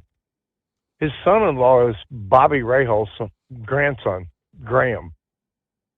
He's married to Courtney, his one daughter that's retired from drag racing. But that old man, he might have hit that wall at 300 miles an hour today. But when he got out of the car, he was still going 350 mile an hour because he's got one speed. He is just flat out to the floor, no matter what he did. I'm talking to another friend of mine today, and the guy that trained him how to run a big truck was John's brother Louie, because they used to be truck drivers back in the day. They had a sand and gravel hauling business and stuff, and I just thought that was a little irony on the situation today. And he's gonna be okay. He was super alert. You saw the crash. That was some hits. Mm-hmm. I wouldn't want to take those hits, but that is proof that Hans device, the tethering system that they have over their shoulders, that they tie them into the cars, even with the NASCARs, the other guys, the Indy cars, that is paid off to save some lives. We've lost some great racers because of lack of safety, but we've improved it to where we still have great racers still racing. What was the other thing I wanted to talk about? Oh, the trains. The trains are really slow today. I'd say it's 50% off of what I normally get for train traffic. I was almost ready to ask you, was there a train derailment between Chicago and Toledo or Toledo and Chicago? Because I had not had a train come by the whole time we were talking. Mm. And just about 2 minutes ago, the first one went going east. It was a JB container train. Mm-hmm. Again, had a lot of empties and a lot of one stacks, and it's normally double stacked. I mean, when this thing goes through my backyard, if anybody's moaning for miles, it's because you won't go to the East Coast and pick a load up, to be honest, because most of the time it's JB, and then there's some EMP containers, and then there's the FedEx intermodal containers on the train, and there's car trailers in the train, because our guys, they want to drive about 250, 300 miles, go load, and that takes half the day, and then get the other half of it done and be home. The whole industry's changed, but the rail is the denominating factor. But if the rail's running empty, they're not making any money. And that's a small sign that we're tightening things up. Mm-hmm. They opened the shipping channels in Baltimore, so we can't blame them on a lack of container freight.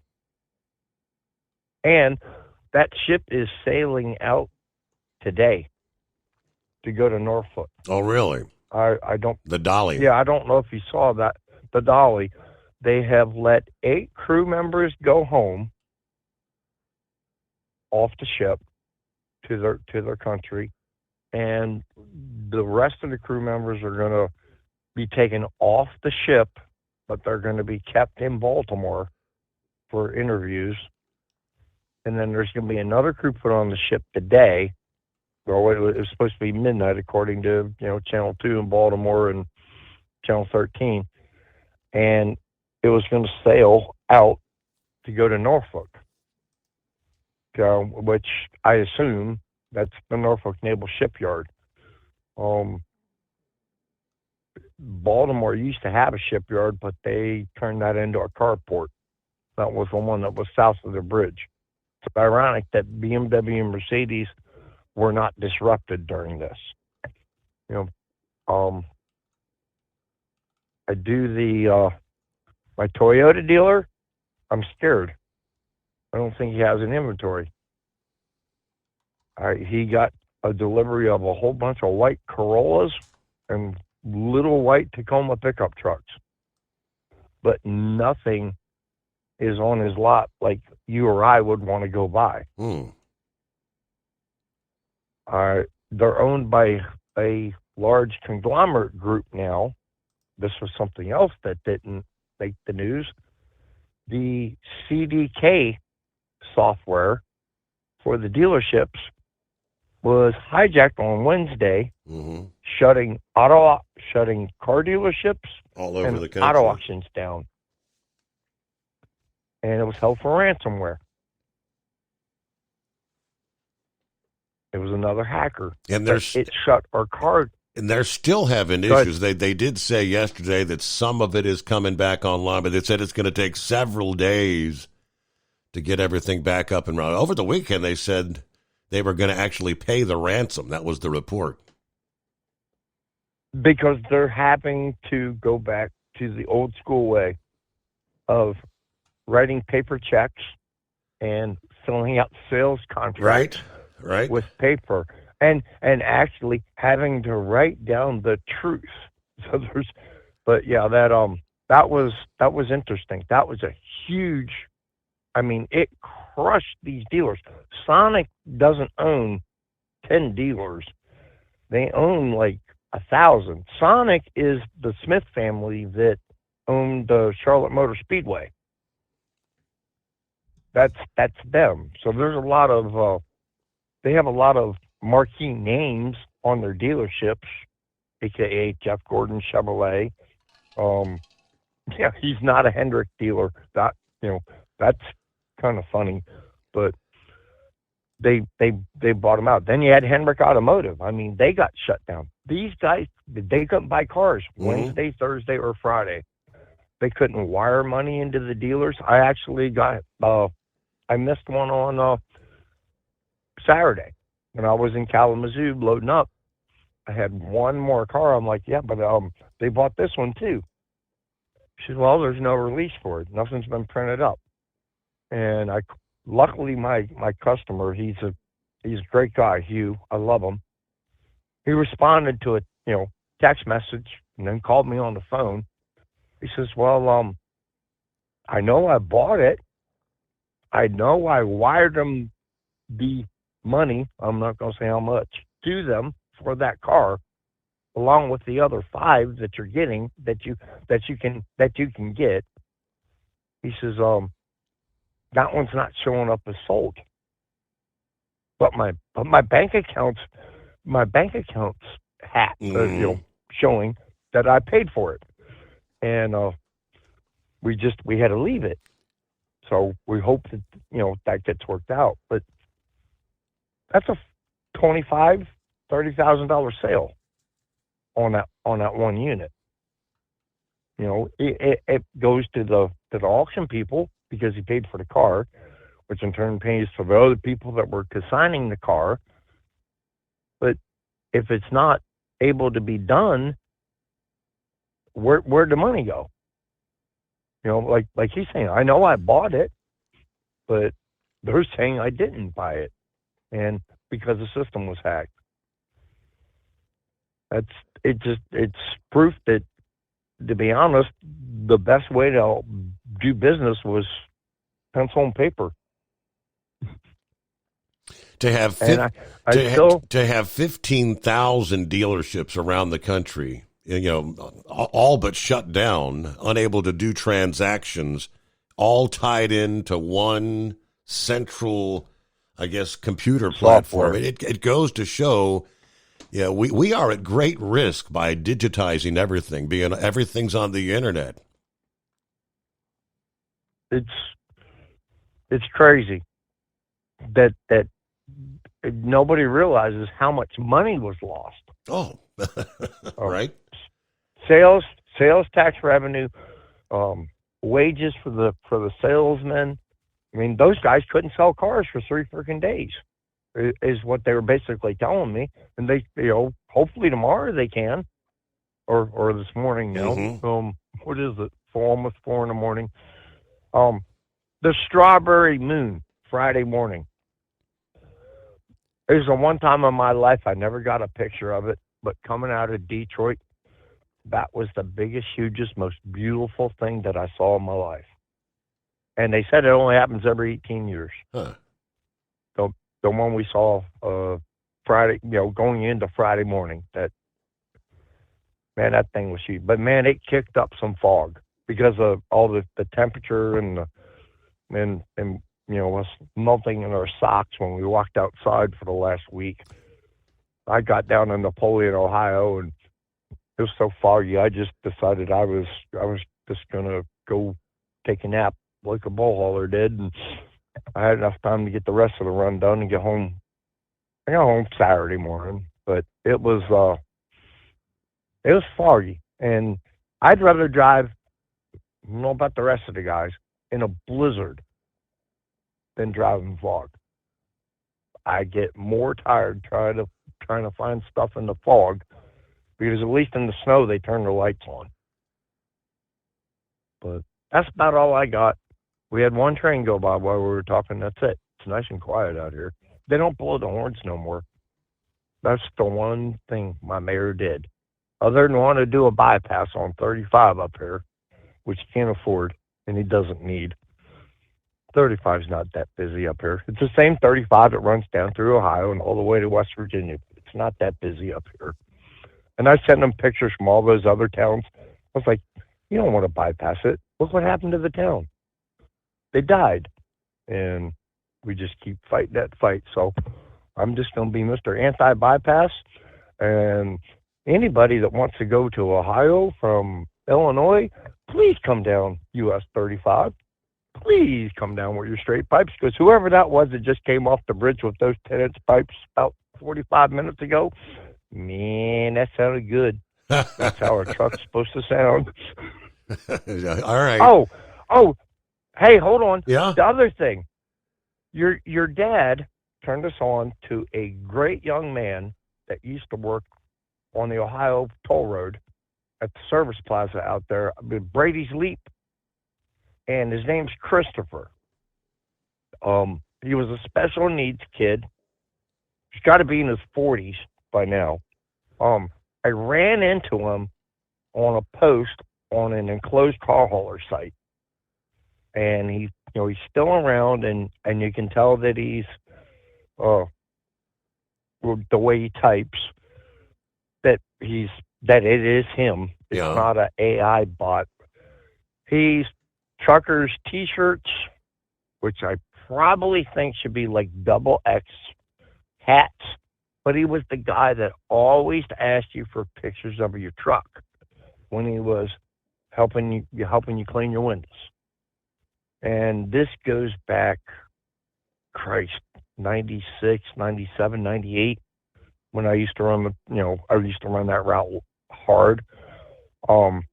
He was just bright ray of sunshine. When you were having a crappy day, you pulled in there, and then there was Christopher to, clean your windows, clean your mirrors, help you get your fuel. And he was just a good kid, and he's still around. And when I ran into him, I think it was last Sunday night, as I was, poking around on Facebook. Yeah. It made me think. Made me think about how your dad united all of us. And then you have continued to keep this on, and we just need to tell one person a day about your show, and we'll grow, and we'll become the best trucking show on. I guess we're not on radio, but on the web. I mean, I'd love to get you on a radio station. I hate my local radio station playing canned, recycled.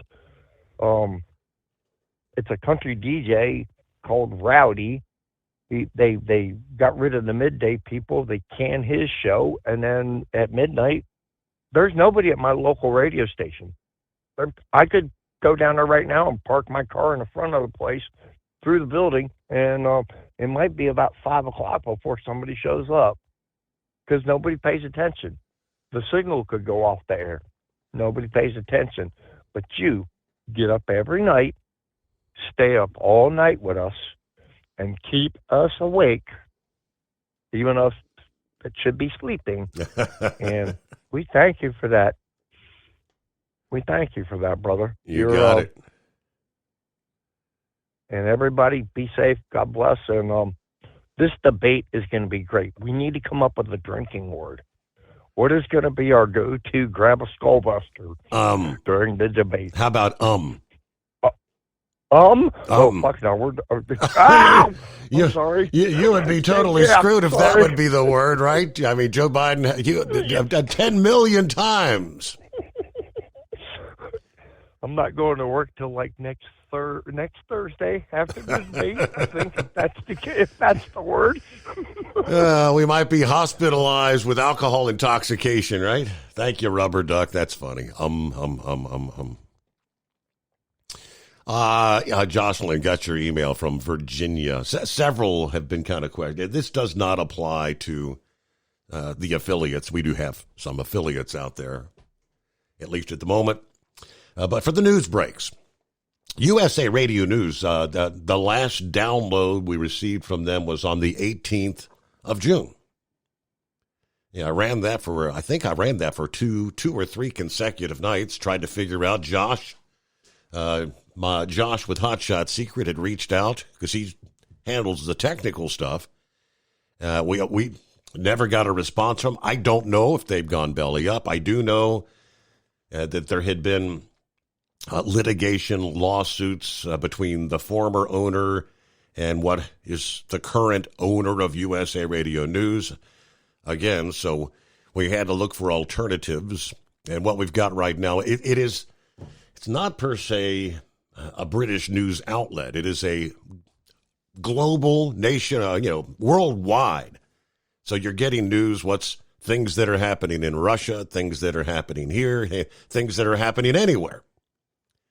Yeah, but she said, I'm learning everything I never needed to know about Manchester Airport. Why are we hearing British news? So it's, again, when the news comes on, you'll hear, FSN News from FSN from Washington. I mean, this particular outlet. But, yeah, I mean, all the newscasters obviously have that British accent. It's supposed to be global news. But we're working on things. We'll see if things change or not. I don't know if we'll ever have the opportunity to get back with USA Radio News. I think what I'm running right now, for those, how many of you used to listen to TNC Radio? TNCradio.live, and we had that, from the shadow of the Johnson Space. I think the news we're running at the moment that's what they were using at the time. There's very limited news outlets you can actually broadcast. First of all, I would not want to even use the likes of, say, ABC News. I don't want to be, because we can all hear the lefty left news everywhere you turn. Fox News, most of them, it cost an arm and a leg, if you know what I mean. You don't get it's not a free service. Some of them require you to have a network, X number of, what would you say, terrestrial stations, things of that nature. So it's a matter of, if anybody has a suggestion, maybe, feel free to email us and we'll see what the cost might be. But sure as hell don't want NBC, CBS, ABC News, because I know what I'm hearing there, the leftist of the left on everything. All right, before we get back to your calls, quickly, let me jump over. This is making national headlines. A woman who didn't know the vase she purchased at a thrift store for $3.99 was a Mayan artifact. When she found out, believe it or not, she sent it back to the descendants of the ancient civilization. WUSA said Anna Lee Dozier found the artifact on the clearance rack at the 2A thrift store about 5 years ago. She said it looked oldish, but I thought, maybe 20, 30 years old, some kind of tourist reproduction thing. So I bought it. I brought it home. In January of this year, she said, she visited the Museum of Anthropology in Mexico and saw artifacts that looked a lot like hers, she said. She then sent photos of her vase to a museum staff member who verified her ceremonial urn actually belonged to the indigenous Mayan people, and it was 2,000 years old. Now, she says, I'm thrilled to have played a part in this repatriation story. I'd like it to go back to its rightful place and to where it belongs, she says. But I also wanted it out of my home because I've got 3 little boys and I've been petrified. Well, it's gone now, but I was petrified that after 2,000 years, I would be the one to ultimately wreck this thing. Then Dozier and her boys met the Mexican ambassador to actually return the artifact. She said returning it to its home in Mexico was actually more valuable than any financial gain. How about that? From Feature Story News in Washington, I'm Jagruti Dave. Israel's defense minister is visiting the U.S. Capitol, where he's expected to discuss the war in Gaza with top U.S. officials. Yoav Gallant's trip comes at a time of growing tensions between the U.S. and Israel, as well as fears of the Gaza conflict widening. In a statement, Yoav Gallant said he planned to meet his U.S. counterpart and the U.S. Secretary of State. He also said Israel is, quote, prepared for any action that may be required in Gaza, Lebanon, and in more areas.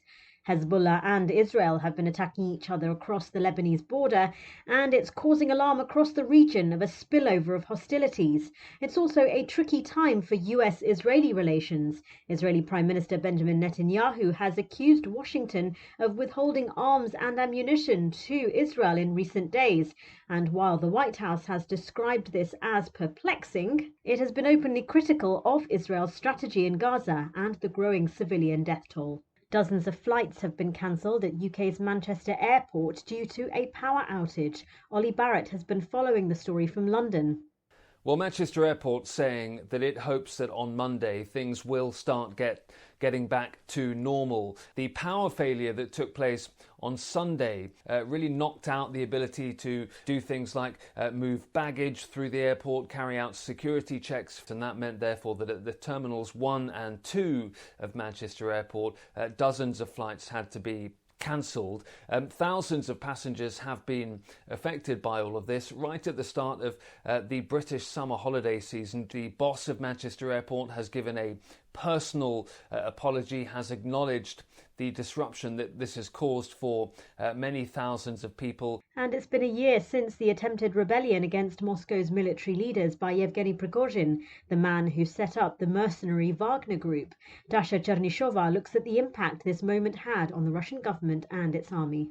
Prigozhin's demand was to oust the defense ministry's leaders, whom he had criticized for months for their decision-making and ammunition paucity. President Vladimir Putin went on TV and called the rebellion a betrayal and treason. Prigozhin's march lasted several hours and was abruptly stopped after the president of Belarus, Alexander Lukashenko, brokered an amnesty deal for the rebellious mercenary chief. Yet 2 months later, on the 23rd of August, a business jet carrying Yevgeny Prigozhin and his top associates crashed between Moscow and St. Petersburg, killing all 10 people on board. The Kremlin denied involvement, and Prigozhin was later buried in his hometown of St. Petersburg in a private ceremony. A year after the mutiny, Russia has made changes Prigozhin was calling for. Authorities have increased military ammunition output manifold, and several high-ranking military officials are now on trial. From bureaus worldwide, this is FSN.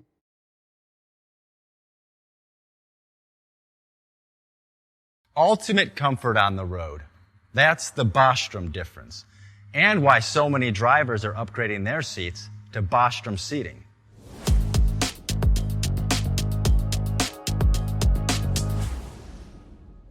With roots dating back to 1935, we know seating. We've developed a full line of high-quality products with the right seat for your application, all made right here in the USA.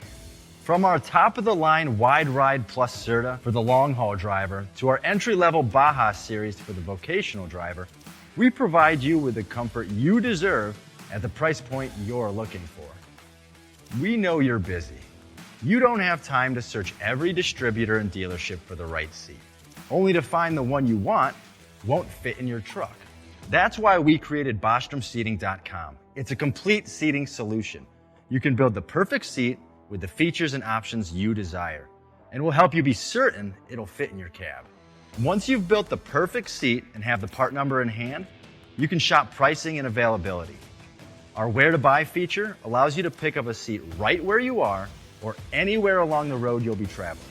When you install a Bostrom seat, you become part of the Bostrom family. A family that includes other drivers who recognize this is more than work. It's a ride, one that requires the next level comfort and support only Bostrom can provide. Go to BostromSeating.com to design your ride with ultimate comfort for the open road. Hands on the wheel, hands off invoicing. At Transcap, we're built for high speed and service, just like you. Our fast freight factoring helps you make more money, not chase it down, because we handle all the invoicing BS and back office work. Apply for fast funding at transcap.com/getcash. It takes just 60 seconds. Or call 888-250-TCAP. That's 888-250-TCAP. All right, let me jump back over to the Supreme Court. We did get a ruling on Friday morning. The Supreme Court upheld by 8-1 a federal law that bars people under domestic violence-related restraining orders from possessing firearms. Justices found that the Second Amendment to the U.S. Constitution is not violated when an individual is disarmed after a court has found them to pose a credible threat to the physical safety of another. Now, that ruling overturned a lower court decision that overturned a federal law. Back and forth. The new decision comes in the wake of the Supreme Court's landmark 2022 ruling in New York State with the New York State Rifle and Pistol Association versus Bruen. That decision recognized a constitutional right to bear arms in public for self-defense and held that restrictions on guns must be deeply rooted in American history if they are to survive constitutional scrutiny. Chief Justice John Roberts wrote the court's majority opinion. The lone dissenter was Justice Clarence Thomas.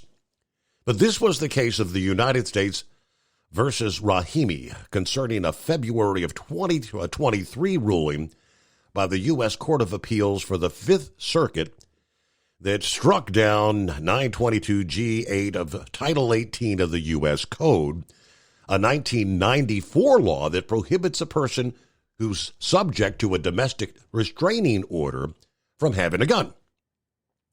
The Fifth Circuit held the statute had ceased to be constitutional in light of the Bruen precedent. So back and forth they went. Second Amendment advocates for Mr. Rahimi, whose family immigrated from Afghanistan, was not an ideal spokesman for their cause given his history of violence, but they stood by their argument at the time that the Fifth Circuit had ruled correctly. In a brief, U.S. Solicitor General Elizabeth Prelogar said the Fifth Circuit ruling has had significant disruptive consequences. That court overlooked the strong historical evidence supporting the general principle that the government may disarm dangerous individuals. Now, at what point, see, these are all kind of precedent setting. Who does the government determine is a dangerous individual? If you pay attention to current politics, there are many out there on the left stating that individuals that support Donald Trump or the MAGA are all dangerous individuals. So it's kind of a slippery slope. You got to be careful. What if tomorrow you were described based on your voting records, per se, maybe that you are now a dangerous individual? That's all right. Meanwhile, we are now headed into the Supreme Court's final week with about a quarter of the cases heard this year still undecided. including ones that could reshape the law on abortion, social media, other issues. We expected several of these to come down Friday. The justices are still weighing whether former President Trump is immune from criminal prosecution in the election interference case. Yeah, that was anticipated to come down Friday. The court heard 61 cases in this term. 15 of them remain unresolved. I guess that means we're going to learn an awful lot whenever they start releasing their findings this week. Yeah, Trump's arguing that former presidents are immune from prosecution for official acts they took in office, that the indictment he faces on charges of election interference must be dismissed. Now, the Supreme Court has previously ruled former presidents cannot be sued in civil cases for what they did in office, but it has never weighed in on criminal immunity. Now, the timing of that decision may be as important as the outcome. Trump's trial in D.C. may not take place before the November election, even if the court rules he's not immune. Other cases, let's see, a former Pennsylvania police officer is challenging the validity of obstruction charges brought against hundreds of people who took part in the violent assault, the riot on January the 6th. Trump faces the same charge of obstructing an official proceeding. The issue is whether a law meant to discourage tampering with documents sought in investigations can be used against the Capitol rioters. If that guy is successful in that particular case, same would have to be dropped in regards to Donald Trump. There is a second abortion case on the docket this year, which is whether doctors can provide that medical procedure in emergencies in states that have banned abortion. Now, there's a case out of Idaho. The Biden administration says abortions must be allowed in emergencies where a woman's health is at serious risk. The state argues that its strict abortion ban does allow abortions to save a woman's life. And it does not need to expand exemptions for health risks. The most significant Supreme Court case in decades on homelessness centers on whether people can be banned from sleeping outdoors when shelter space is not available. A San Francisco-based appeals court decision said that amounts to cruel and unusual punishment. Leaders from California and across the West say that the ruling makes it harder for them to regulate homeless encampments encroaching on sidewalks and other public places. Advocates say it would criminalize homelessness, just as rising costs have pushed the number of people without a place to live to record numbers. A couple of others here. What else we have? The justices could overturn a 40-year-old decision that's been cited thousands of times in federal court cases and used to uphold regulations on the environment, public health, workplace safety, and consumer protections. The decision, colloquially known as Chevron, calls on judges to defer to federal regulators when the words of a statute are not crystal clear. That has long been targeted by conservative and business interests who say Chevron robs judges of their authority and gives too much power to regulators. 3 cases still unresolved revolving around social media and government. 2 cases involve social media laws in Texas and Florida that would limit how Facebook, TikTok, X, YouTube, and other social media platforms regulate content posted by their users. While the details vary, both laws aimed to address conservative complaints that the social media companies were liberal-leaning and censored users based on their viewpoints, especially on the political right. In the third case, Republican-led states are suing the Biden administration over how far the federal government can go to combat controversial social media post on topics like COVID or election security.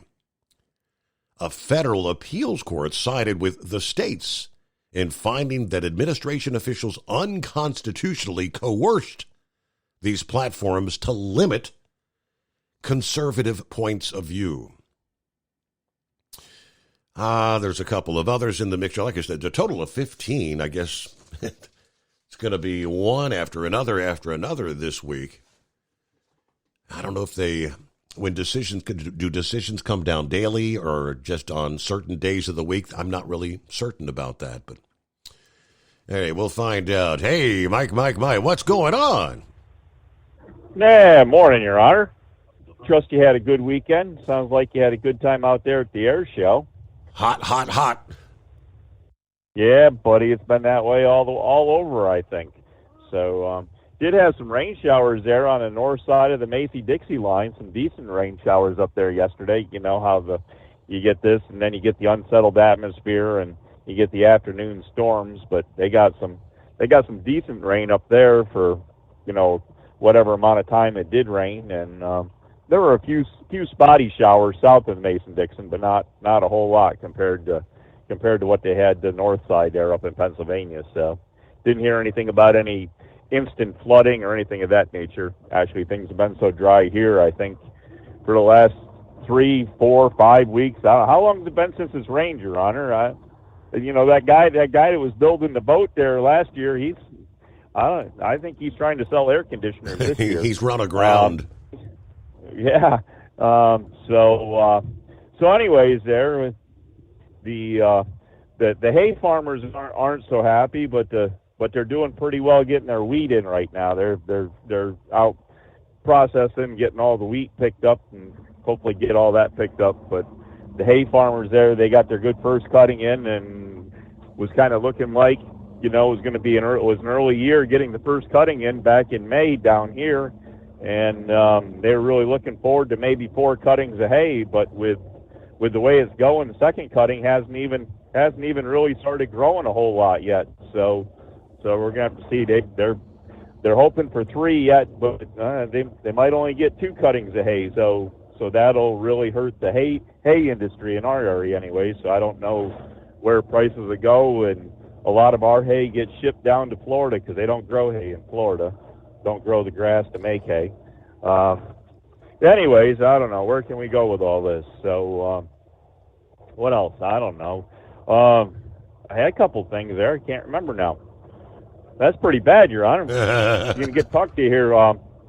Last week there, we got informed by a Maryland State inspector that the limited access street that I was driving on, I wasn't supposed to be driving on. I knew it, but anyway, so he kind of informed me and said that, it'd be better if you didn't come this way anymore. So I guess we're going to avoid that here in Baltimore.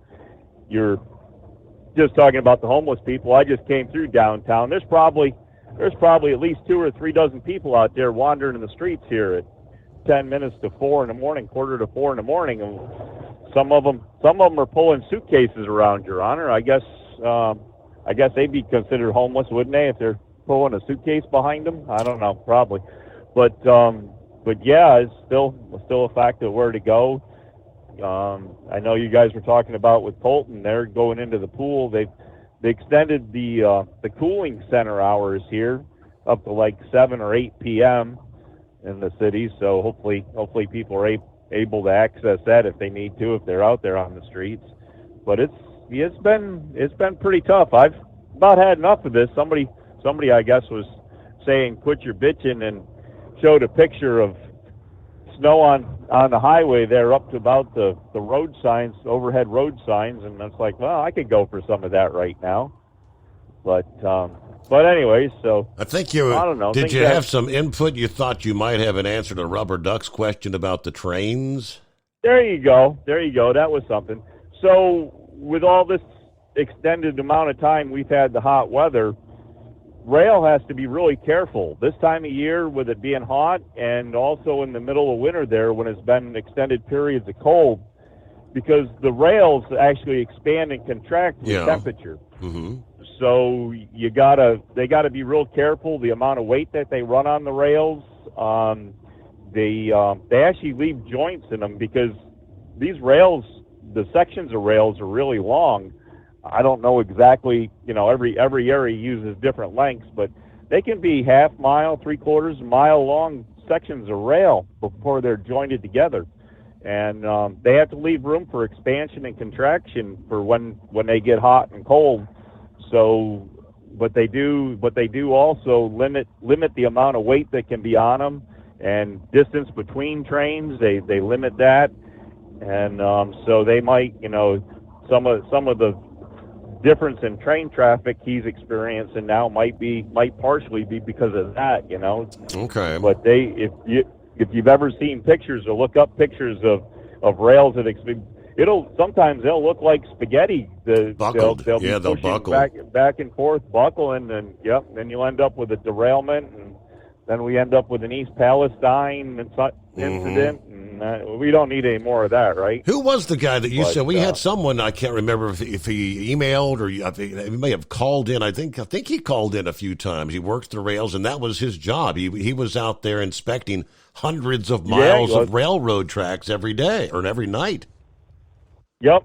Maybe he'll hear this. Maybe he'll call back in then, because I do remember him talking about that. Mm-hmm. But yeah, it's kind of an interesting. You wouldn't think, just sitting there looking at it, when you go across a grade crossing or something like that, it just sits there and really doesn't do a whole lot. But you look at its overall length, the hundreds of miles of track and the amount of heat that the roadbed absorbs with the stone and the black ties, and that's the other thing too. I don't know if you really look at it, have ever looked at it or not, but the rails, they aren't attached to the ties like you'd nail something down. When they put the spikes down, they go on the outside of the rail and they allow the rail to slide. They don't have holes in the rail that nail the rails to the ties. The spikes go into the ties, but the heads actually, all they do is go over top of that bottom flange and do allow the rails to move on the ties. So it's kind of an interesting thing, and I'm sure there was a lot of trial and error way back in the day of the 1800s and that, when they were running steam and everything, and I imagine that they learned a lot about expansion and contraction of everything, as well as everything else they were trying to learn with the steam engines and keep from blowing them up.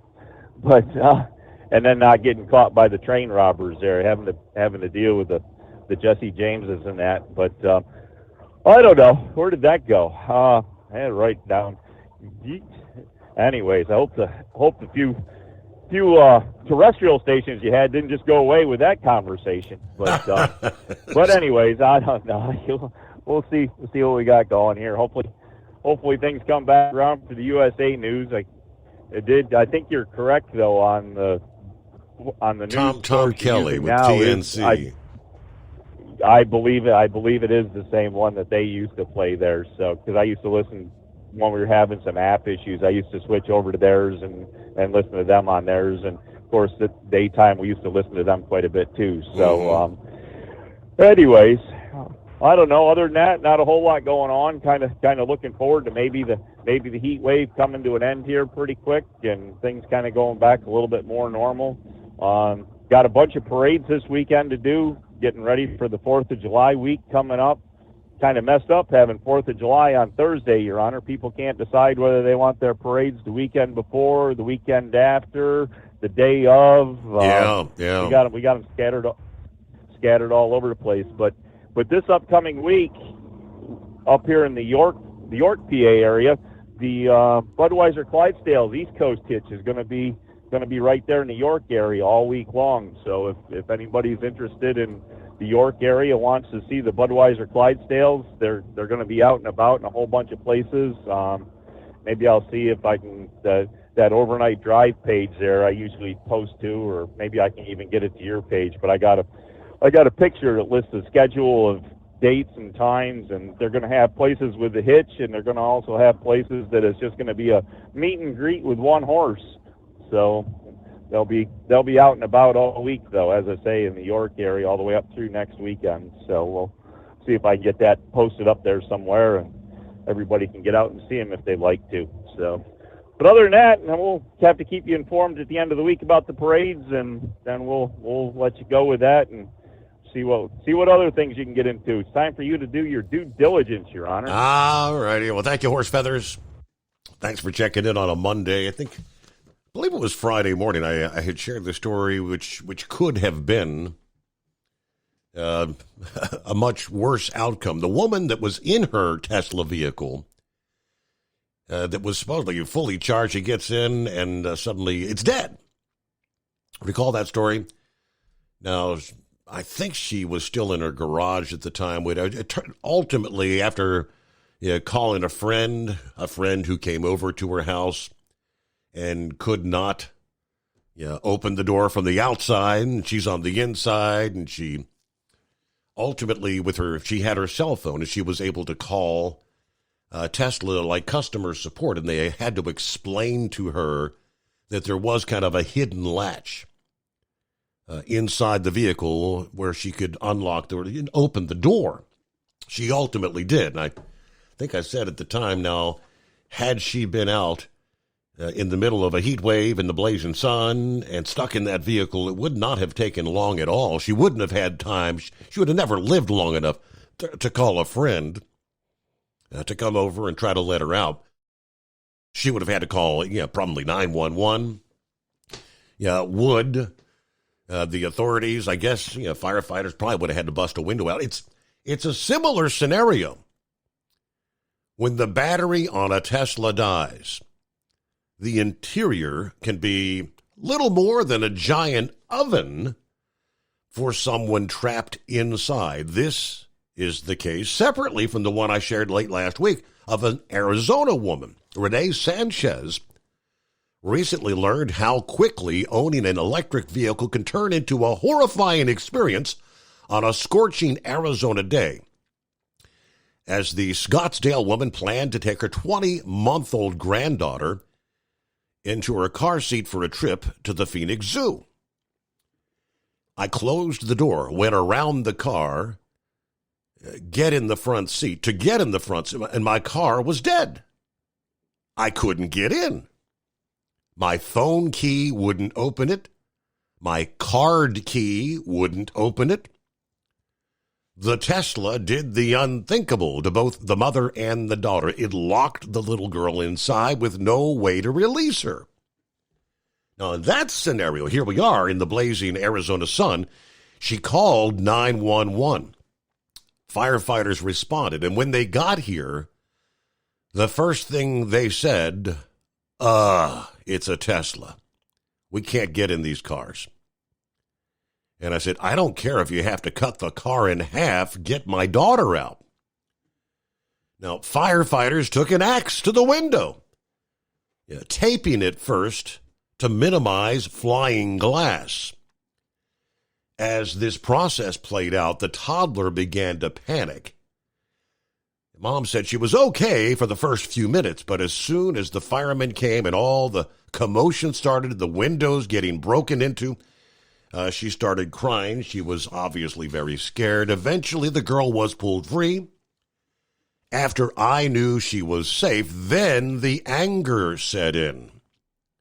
All the thoughts of, my God, this could have been so much worse.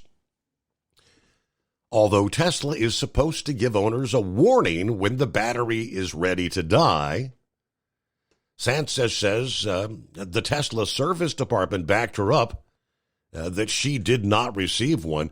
When that battery goes, you are dead in the water.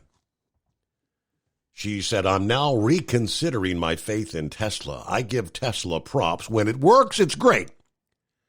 But when it doesn't, it can be deadly. Now, as I shared, Tesla does have a method to get out of a car if the battery dies. But that's not much help when a toddler's the only one inside the vehicle. Now, there's also a method of jump-starting the vehicle, but that requires knowing how to do that and the need to educate the first responders, because she said they had no idea. They were in the dark as much as I was. Ultimate comfort on the road. That's the Bostrom difference, and why so many drivers are upgrading their seats to Bostrom seating.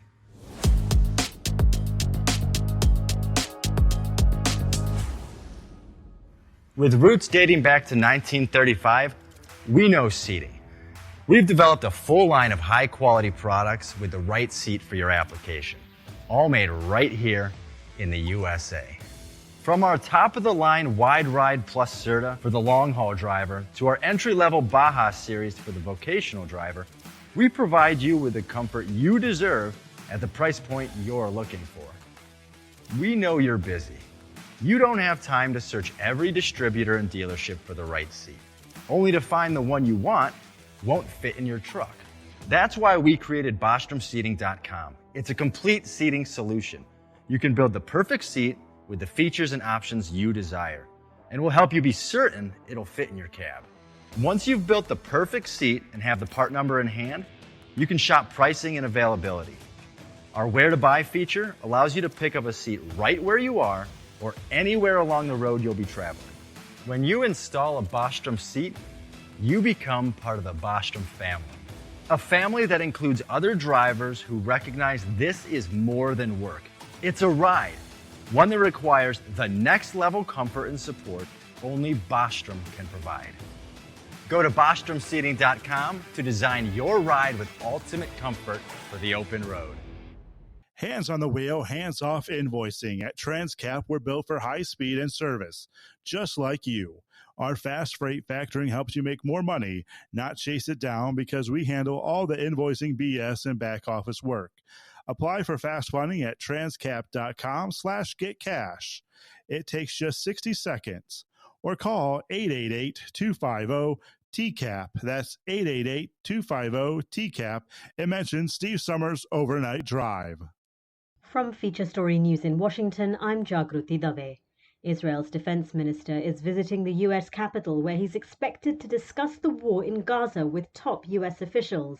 Yoav Gallant's trip comes at a time of growing tensions between the U.S. and Israel, as well as fears of the Gaza conflict widening. In a statement, Yoav Gallant said he planned to meet his U.S. counterpart and the U.S. Secretary of State. He also said Israel is, quote, prepared for any action that may be required in Gaza, Lebanon, and in more areas. Hezbollah and Israel have been attacking each other across the Lebanese border, and it's causing alarm across the region of a spillover of hostilities. It's also a tricky time for US-Israeli relations. Israeli Prime Minister Benjamin Netanyahu has accused Washington of withholding arms and ammunition to Israel in recent days. And while the White House has described this as perplexing, it has been openly critical of Israel's strategy in Gaza and the growing civilian death toll. Dozens of flights have been cancelled at UK's Manchester Airport due to a power outage. Ollie Barrett has been following the story from London. Well, Manchester Airport saying that it hopes that on Monday things will start getting back to normal. The power failure that took place on Sunday really knocked out the ability to do things like move baggage through the airport, carry out security checks, and that meant therefore that at the terminals 1 and 2 of Manchester Airport, dozens of flights had to be cancelled. Thousands of passengers have been affected by all of this. Right at the start of the British summer holiday season, the boss of Manchester Airport has given a personal apology, has acknowledged the disruption that this has caused for many thousands of people. And it's been a year since the attempted rebellion against Moscow's military leaders by Yevgeny Prigozhin, the man who set up the mercenary Wagner Group. Dasha Chernyshova looks at the impact this moment had on the Russian government and its army. Prigozhin's demand was to oust the defense ministry's leaders, whom he had criticized for months for their decision-making and ammunition paucity. President Vladimir Putin went on TV and called the rebellion a betrayal and treason. Prigozhin's march lasted several hours and was abruptly stopped after the president of Belarus, Alexander Lukashenko, brokered an amnesty deal for the rebellious mercenary chief. Yet 2 months later, on the 23rd of August, a business jet carrying Yevgeny Prigozhin and his top associates crashed between Moscow and St. Petersburg, killing all 10 people on board. The Kremlin denied involvement, and Prigozhin was later buried in his hometown of St. Petersburg in a private ceremony. A year after the mutiny, Russia has made changes Prigozhin was calling for. Authorities have increased military ammunition output manifold, and several high-ranking military officials are now on trial. From bureaus worldwide, this is FSN. With FSN Spotlight, I'm Simon Marks. Today, the upcoming treason trial in Russia of Wall Street Journal reporter Evan Gershkovich. It is due to begin on Wednesday in the city of Yekaterinburg, where the journalist was arrested nearly 15 months ago. Miriam Elder is with America's Council on Foreign Relations. The state is accusing Evan of espionage, a charge that he, the Wall Street Journal, and the U.S. government vehemently deny. And most cases involving national security are held in secret, so no journalists will be allowed in the courtroom. And the State Department said this week that they'll try to have embassy officials inside, but they're not sure if that'll be allowed. More than 99% of Russian court cases end in conviction. The judge on this trial once told an interviewer that he's only ever acquitted 3 or 4 people in his 20-plus year career. So since for most trials in Russia, you can fairly confidently expect a guilty verdict, a lot of attention is put on sentencing. Evan faces up to 20 years in prison. There is counterintuitively a window of optimism here, though. In those cases where Russia engages in prisoner swaps or releases people early, it tends to do so after a verdict has been handed down. So that Evan's case is moving ahead could give some hope that some sort of a swap might be possible. Since his arrest, Evan Gershkovich has been held in Lefortovo prison, a Tsarist-era jail in Moscow, known for its Spartan conditions and the isolation in which inmates are held. With FSN Spotlight, I'm Simon Marks. The main headlines again. Israel's defense minister is visiting the U.S. capital, where he's expected to discuss the war in Gaza with top U.S. officials. Dozens of flights have been cancelled at UK's Manchester airport due to a power outage, and it's been a year since the attempted rebellion against Moscow's military leaders by Yevgeny Prigozhin, the man who set up the mercenary Wagner Group. And that is the latest from Feature Story News. I'm Jagruti Dave in Washington. As an independent trucker, you work hard to meet your goals. The Owner-Operator Independent Drivers Association has been helping small business truckers for over 50 years with benefits, services, information, and discounts. You work hard, but OOIDA works even harder to give you advantages that large fleets enjoy. And all of our programs support our representation on your behalf in Washington, D.C. Become a member at OOIDA.com, making a difference in the lives of truckers. Fuel filtration is a big deal. Poorly filtered diesel fuel can damage injection systems, reduce efficiency, and rob horsepower, among other things. By removing the water, air, and debris from fuel, fast fuel systems can triple the life of your injection system while restoring power, optimizing fuel economy, and more. Not sure what your truck needs? Give us a call at 636-433-5410 or learn more at fastride.com.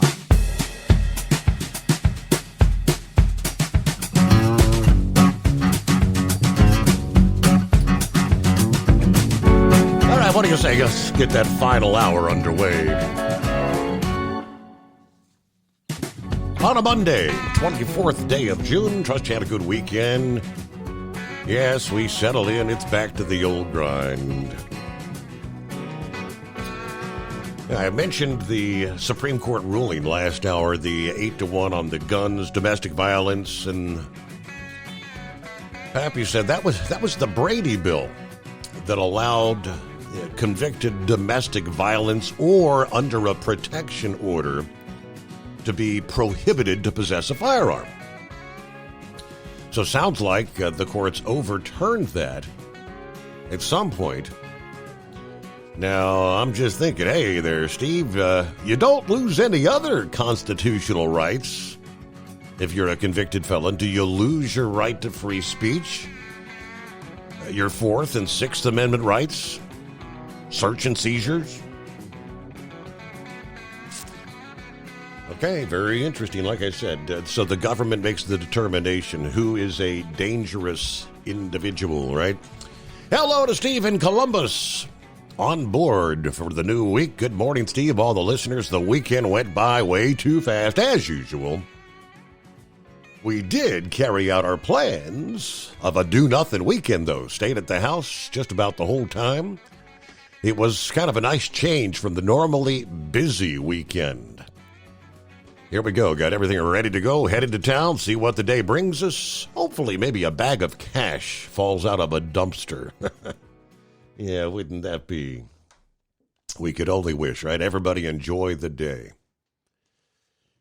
All right, so we've got SpaceX, Blue Origin, and the United Launch Alliance, ULA, that have been selected to provide launch services for the U.S. Space Force. The three companies will compete for national security space launch contracts worth up to $5.6 billion across fiscal years 2025 through 29, according to the Department of Defense. These are part of the NSSL Phase 3 launch service program. At least 30 NSSL Lane 1 missions, which will head for low Earth orbit, will be launched over this 5-year span. National security missions include launches of classified satellites for U.S. agencies like the Missile Defense Agency, the Space Development Agency, the National Reconnaissance Office.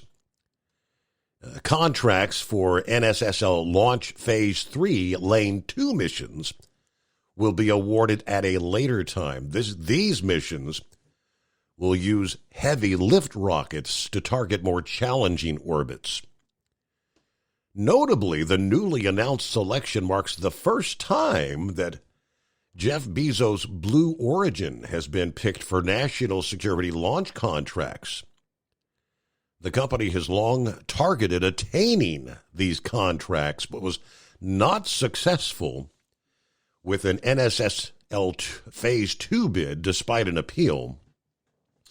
The first flight of Blue Origin's New Glenn heavy lift rocket is scheduled for August of this year, aiming to send NASA's 2 spacecraft, which would be the Escape and the Plasma Acceleration and the Dynamics Explorers mission to Mars. Meanwhile, ULA, United Launch Alliance, will be aiming to get their new Vulcan rocket flying regularly after a successful first launch in January. Phase 3, they say, is designed to increase competition, driving down launch costs for national security payloads.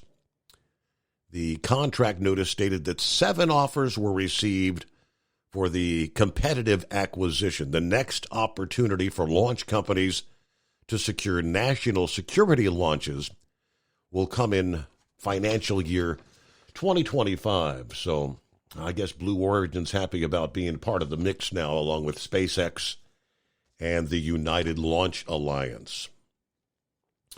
Brain Dead back for a round number 2 on a Monday. What's up? How about the only thing I'm dangerous at, Steve, is a Chinese buffet when they got that good Peking duck on there. Let me tell you, buddy. But anyway, back to where we were leaving off at, because I had to make a store delivery. You made mention about the Chevrolet Volt coming in the NASCAR and taking the place. That is a high possibility, and I wouldn't put it out of the realm of possibility. But GM, it's not marketable right now. What's happening with all these electric vehicles, like you just said about Tesla and all of them, I don't think it's going to happen. I think that they're going to either do the brand swap with Chevrolet and Cadillac, or possibly go to one of the IMSA Corvettes. Those 2 are the possibilities that I'd be watching out for. Now, do you remember I told you several months back that Honda was eyeing the NASCAR? Remember this? Absolutely, yes. So Eagle, Gouger, if you're listening, pay attention here. They will not be coming. No. And here's why. Okay. In order to have a car in NASCAR, you must have a pushrod V8 engine.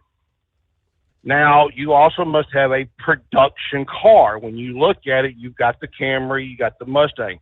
Yes, the Camry has a 6-cylinder, but TRD does have an 8-cylinder engine.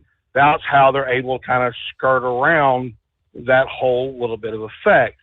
Honda does not. Honda had proposed a rule change that would allow them to come in with a twin-turbo V6. NASCAR said, no, not going to happen. So either you make a pushrod V8 or we appreciate the consideration. So So we're all happy the world is good and all. But I was going to tell you about Dingbat. She got a new hobby, Steve. Oh, yeah?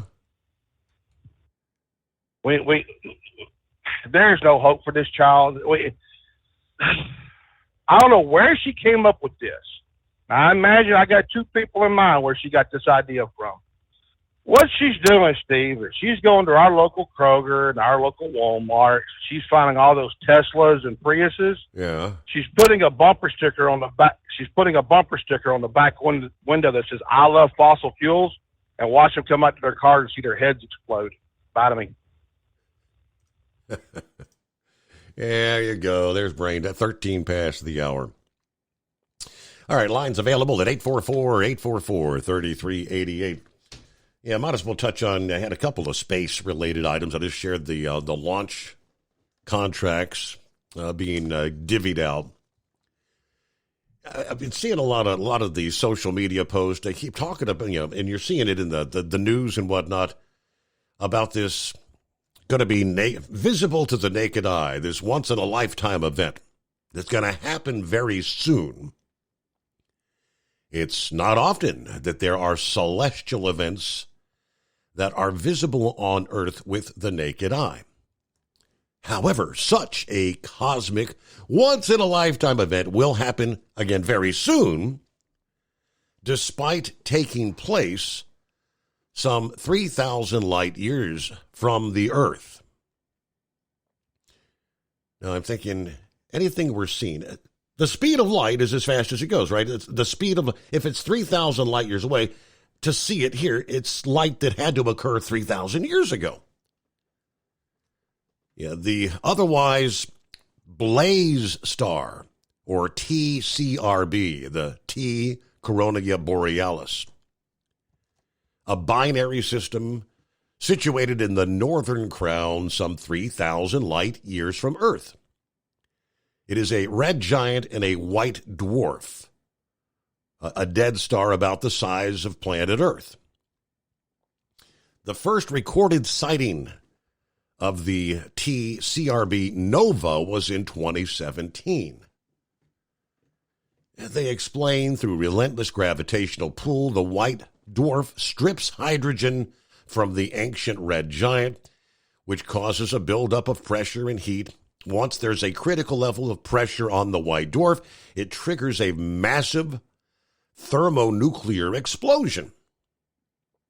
For TCRB, for this one, this event reoccurs approximately every 80 years. The last such explosion happened in 1946. Based on observations of T Coronae Borealis, astronomers believe the Blaze Star is getting ready to explode again. The Blaze Star will remain intact after the explosion, as opposed to a supernova, which is a final explosion that ends a star's life cycle. I know they've got these telescopes and whatnot, but I mean, nonetheless, regardless, from whatever vantage point, you're still having to look for light that occurred 3,000 light years from the Earth, 3,000 years ago at the speed of light. Now, they explain recurrent nova are unpredictable and contrarian. When you think there can't possibly be a reason they follow certain set patterns, they do. And as soon as you start to rely on them repeating the same pattern, they have been known to deviate from it completely. So right now, they're really just, they're guessing. They may be right, they may not. Some experts are saying the data is pointing to a possible explosion between now and September of this year. And again, it would have occurred 3,000 years ago.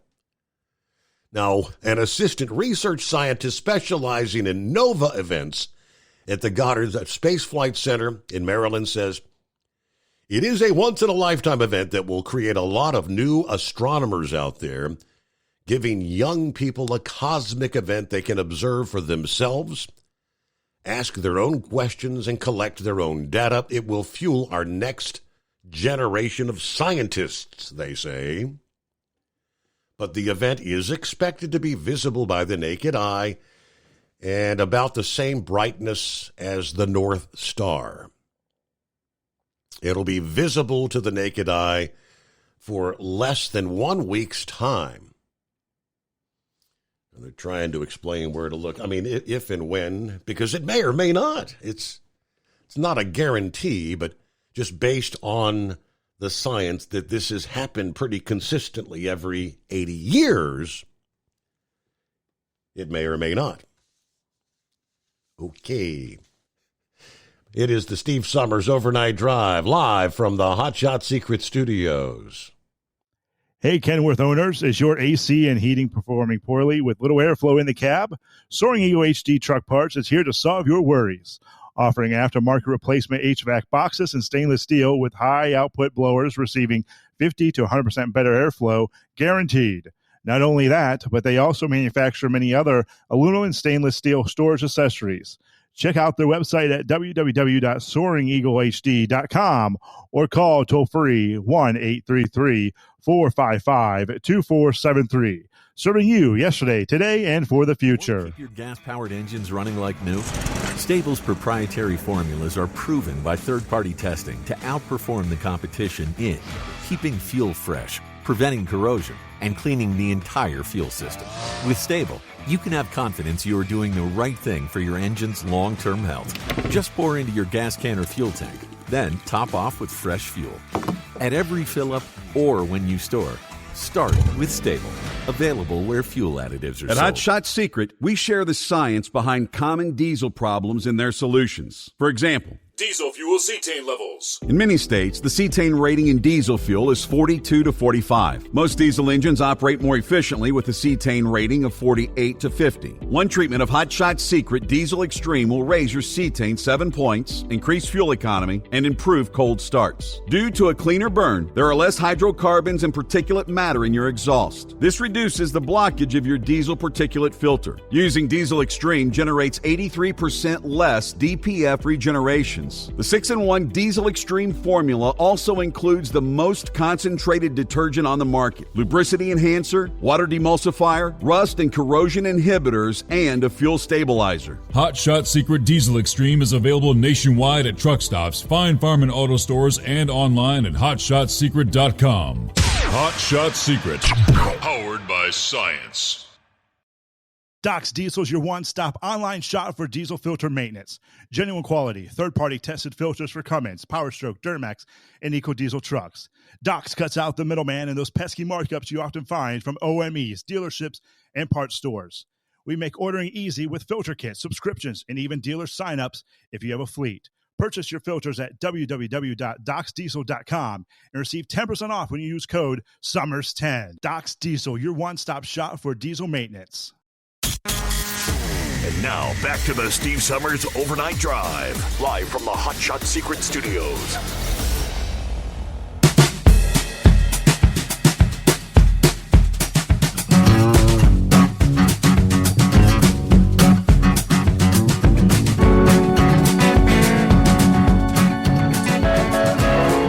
All righty, let me see here. Back to the phones. On a Monday. Eagle checks in once again. What's happening, Eagle? Yeah, I want to go back over. Yeah, I want to go back over a couple of things Steve said earlier. First, I want to talk about John Force again, and then I want to talk about this girl again that got killed in Houston. Yeah, I got some more details on that. Hey, listen, Steve. A funny car. When it comes to drag racing, I never understood. If I was gonna drive, if I was a driver driving one of the a drag race, I'd rather be in the top fuel car because, the motor is in the rear of the vehicle. When these cars explode, if you look at the video, I think when the motor exploded, because the motor is sitting right there in front of the driver, in a funny car. And if you go back, I was looking at the video while I was on hold. If you look at the video, after the car exploded, that's where Force lost control of the vehicle. And I think it's probably because, all the explosion, the fire, the flames, he probably couldn't see. Not a thing. So I never understood, I know that's the way they make those funny cars, but that seems like a dangerous deal to begin with, riding behind a motor that could explode. And, you sitting inches away from that motor. And if it, how the hell are you supposed to see when the motor blows up and you got fire and flames? If you're looking at the video, you lose. And like I said, they need to do an investigation. I don't know why the chutes, because the drivers, because I watch a lot of NASCAR, that's the last thing that the driver, he checks the chutes himself before he even get in the car, because that's his life right there. If those chutes don't come out, parachutes, he can lose his life. And they need to find out why them chutes didn't come out, because normally they come out, when you have a bad engine blow up malfunction. So something apparently didn't go right, because the chutes never came out. And like I said, he had a very serious impact. And like I said, they not giving out no details. I seen something on Facebook where one of his daughters said that he was still in the hospital, but he's doing okay. He's conscious. So maybe we'll learn some more tomorrow. But Okay. they, like you said earlier, not giving no details. Now, let me go back to this story in Houston again, Steve. I got some more disturbing details now. I don't know if you heard this part of the story, but they're saying now that these two scumbags of the earth, that after that these guys had sex with the girl after she was dead, they choked her to death, and then they said they had sex with her body after she was dead. Now you got to be a low life piece of garbage to do something like that. Wow. But yeah, like I said, it almost brought me. See, I've been calling you for a long time, Steve, and I almost broke down myself. I heard Pappy say he was upset about it, tears. This is very upsetting. Like I say, I've never cried, when I was calling your show, but I almost broke down and cried myself. Every time I look at the picture of this girl, it just makes me sick.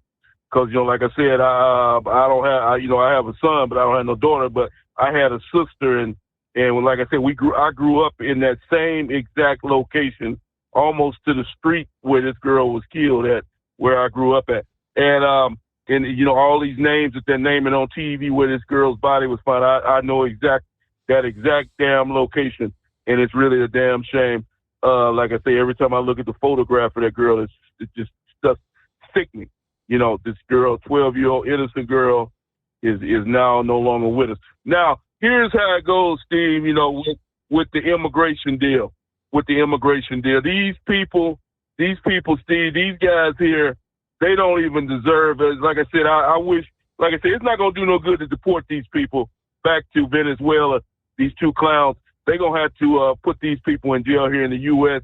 to make sure that they don't get back on the loose again, because if they deport them back to Venezuela, they're going to make their way back to the U.S. again and harm another person. So they have to make sure that these guys are put up under the jail if that's possible, because it's just, and see, here's something I never understood, Steve. This is going to seem, well, I hate to put it this way, but okay, let me ask you a question. What goes through these guys' minds, Steve? It's bad enough you abducted a girl and then you raped her. What is the, okay, so you already got 2 charges against you from the law for raping a woman and abducting. Why would you go the final step to kill somebody? So now you got 3, now you got a murder charge on top of all that. Why would, if you're going to rape the girl, go ahead and do your thing and let the girl live? What is can you explain to me why somebody has to lose their life in a rape situation?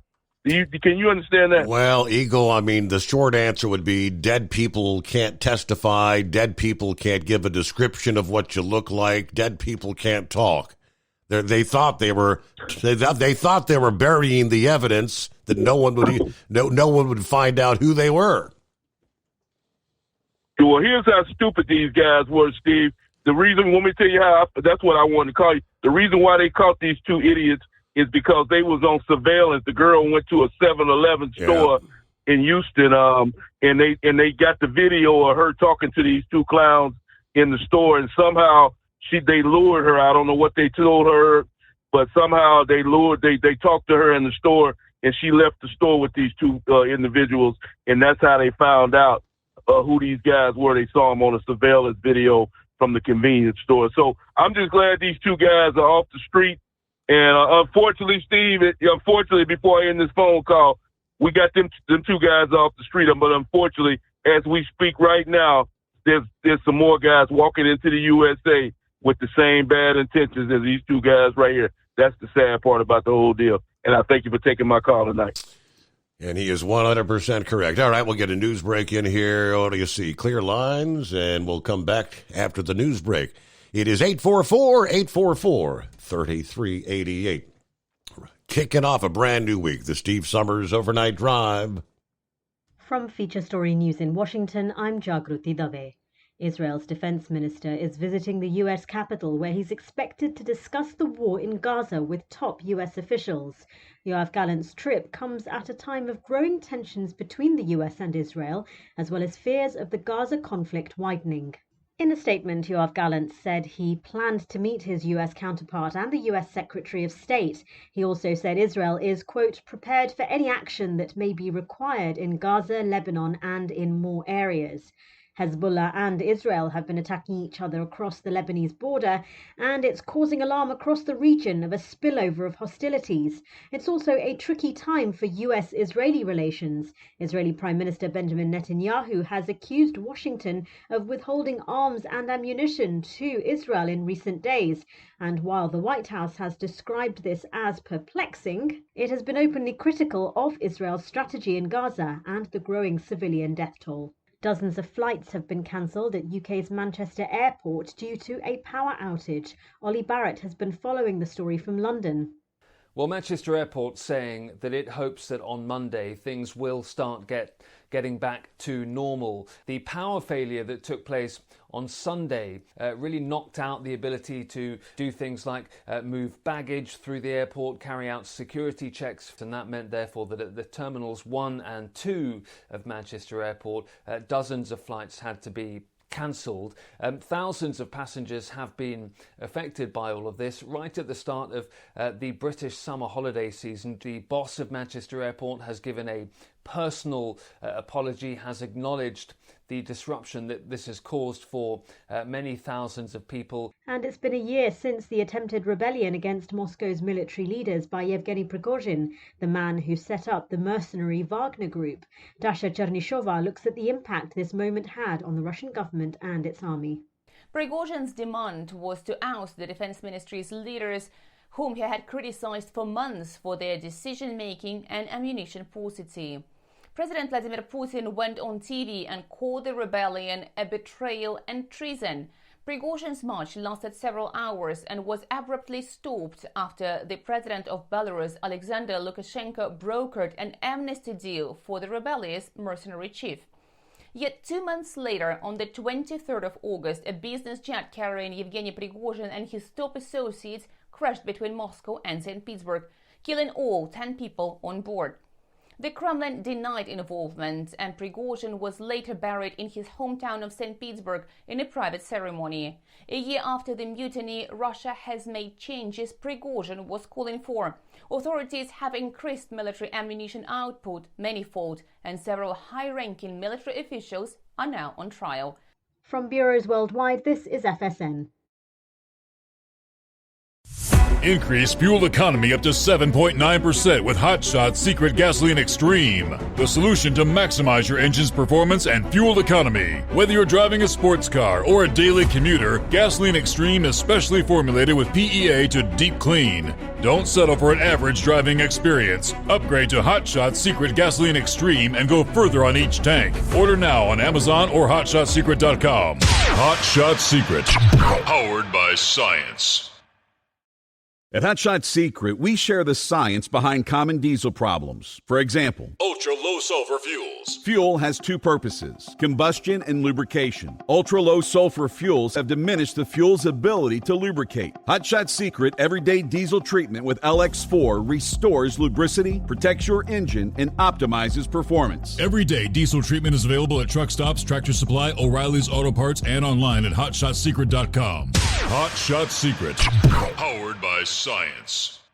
Building relationships with their team, drivers, and customers still matter at IBI Security Transport. Since 1966, IBI and its team of drivers have been leaders and innovators in providing white glove service to its exclusive client base for transporting high-value freight safely and securely. Much of the IBI staff have driven trucks, so they understand both the customers' and drivers' needs.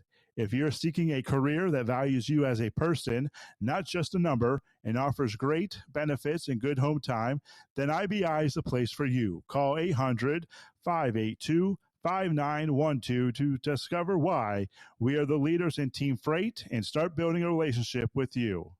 Attention all truckers, are you ready to own your own truck? Lone Mountain Truck Leasing makes it easy. Our lease-to-own program puts you in the driver's seat. Our inventory is always changing, and we have a variety of rigs, including Kenworths, Freightliners, automatics, and manuals. Once you make your last payment, the truck is yours. No interest, no balloons, and no buyouts. Take the first steps towards independence and financial freedom. Visit LoneMountainTruck.com or call 866-944-0383 to apply today. At Hot Shot Secret, we share the science behind common diesel problems and their solutions. For example, diesel particulate filter regeneration. The DPF catches particulates left over from combustion. The DPF regeneration cycle cleans the filter with temperatures exceeding 1,000 degrees Fahrenheit. A computer sensor triggers the DPF regen, which is often accompanied by a loss of power and fuel economy. The frequency of DPF regens are in correlation to the cleanliness of the fuel burn. Under heavy operation with the dirty burn, DPF regens can occur multiple times per day. Hot Shot Secret Diesel Extreme Fuel Additive promotes a more complete combustion, creating fewer emissions and therefore fewer DPF regens. Vehicles using Diesel Extreme experience 83% less DPF regens. Hot Shot Secret Diesel Extreme is available nationwide at truck stops, Fine Farm and auto stores, and online at hotshotsecret.com. Hot Shot Secret, powered by science.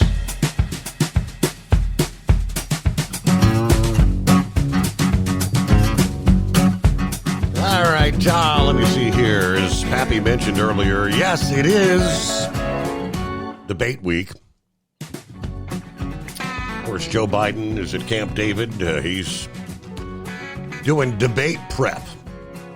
I've been there through the weekend. What do you think what are they teaching him? It was kind of odd. CBS News reported last week that Americans should expect surprises from Joe Biden's debate, at the presidential debate, before heading to CNN's headquarters in Atlanta. As I mentioned, Biden spends this week at Camp David with his closest, most trusted political advisors who are planning a, quote, robust preparation. According to CBS News senior correspondent, I assume he's going to be somebody that will be a worthy debater. I don't want to underestimate him, according to Donald Trump. They're going to be mapping out everything they want to get across. Now, sources who spoke to Zhang said Americans shouldn't be surprised about Biden's messaging at the debate. They're telling us Biden plans to boast about his reproductive rights agenda, his position on issues of democracy, and he'll try to claim that he has the upper hand on the economy. But I am also told we should expect some surprises because this is such a critical performance for President Biden. Not only on the content, but on his physical performance. Now, what do they mean by that? It's not clear what surprises might be, especially when it comes to his physical performance. Zhang did not say any more. One perplexing detail about the upcoming debate is what happened when Biden's campaign won the pre-debate coin flip. Rather than choosing to receive the final word in the debate, Biden's campaign actually elected to choose on which side of the stage Biden would stand. For some reason, they want Biden to appear on the right side of the screen. They did not explain their decision. And I mentioned that. They had the choice. Do you want the final word, or do you want to choose where you're going? Does it make a psychological difference when you're viewing the television? Is the one on the right to be... I'm not really understanding. It's a confusing decision. Giving Trump the final word allows him to make a decisive, lasting impression on the voters. Yeah, we already know the new rules, not typical of past presidential debates. There's no live audience, so no applause for anybody, right? Yeah, each candidate's microphone will manually be muted and unmuted, and there will be commercial breaks. Neither candidate allowed to use any pre-written notes. Of course, those rules, it says benefit Biden. No, but what do you mean? Not being allowed to use pre-written notes, that does not benefit Biden. Meanwhile, Trump is not underestimating his opponent. He said, I assume he's going to be somebody that will be a worthy debater. I don't want to underestimate him. Now, we shall see. Obviously, that had to be a typo. Not being allowed to have pre-written notes would by no means benefit Biden. Lone Ranger, what's going on? Good morning. I've been trying to figure out what kind of sleazy tactics CNN is going to employ to benefit Biden. You got CNN hates Trump. Jake Tapper hates Trump. What's her name? Dana Bash. Dana something. She hates him. Then I went back to 2016 and I remembered Donna Brazile gave Hillary the questions in advance. Remember that? Absolutely. I would bet money that Biden has those questions in advance, and he's studying them and practicing his answers, for this week. And how is he getting away with just not running the country for a week, which he doesn't anyway, but he just takes a week off to practice. So now, what happens if we have an emergency and he's sitting there practicing? Does he stay there? Does he come back to work, or what does he do? So it'll be interesting. Now, Trump's pretty quick on his feet, but they're gonna try something. I just haven't figured out what it is, but it's gonna be interesting. They're gonna have the highest ratings they ever had, which will be, and of course they won't. The only reason they're having high ratings is because Trump is there. And, of course, they won't admit that. They'll try to make it look like they had a terrific format, and all this stuff. It'll be phony. But it's going to be interesting. As far as Joe being, a formidable opponent, I don't know about that. He's so out of it. I mean, the guy, every time he can't even read off a teleprompter without messing up. So I don't know if that's going to be the case. I just don't know. But anyway, I know you're short on time. I just want to throw that out there. So have a good morning. See you later. Just can't help but wonder if might we be talking about Friday morning. Was that a body double? Was that actually Joe Biden on that stage or somebody else? I don't know. Probably a mannequin. Yeah, okay. He is so far out of it. I actually sent Trump an email, and I made a bunch of suggestions about the Biden has nothing to offer in the way of accomplishments. He's accomplished nothing. So it's going to all be talking points, Democrat narratives, fake hoaxes, he'll call them. I put in the email, if he calls you an insurrectionist, which that's probably going to be, ask him, you got to trip this guy up. Ask him when you were charged and or convicted of being an insurrectionist, and then remind him that if he wants to see the video of the speech you made asking for a peaceful protest, you can find it. It's on YouTube. And, of course, then the other thing is threat to democracy. Biden must have said that 100 times. Yeah. Ask him to be specific. What is the threat? Because he won't be able to answer that. He never said what the threat is. And then violating the Constitution. Biden himself violates the Constitution all the time. And I'm sure he can come up with some examples. And he actually goes against the Supreme Court. They told him that paying off college debt was in violation. Couldn't do it. He did it anyway. Of course, he's not held accountable because the justice system is on his side. And what the heck was the other one? I had like 5 or 6 different points that I brought up. Just do my little part. Not that it'll do any good, but I just hope Trump is on his toes. I think one of the better things that Trump could do is just, he'll know early on whether or not Biden is on his toes. And I think probably if he just lets Biden talk, that'll be beneficial because the guy, he can't make it through anything without goofing up. So if he goofs up in front of this huge audience, that's going to benefit Trump quite a bit because a lot of people that weren't paying attention might be watching this and they're going to say, what? This guy's out in left field somewhere. What's with this guy? So he'll probably be all pumped up on some kind of Powerade or something. I don't know. Who knows? But for him to stand there for 90 minutes is going to be quite a feat. And I'm going to be listening very closely.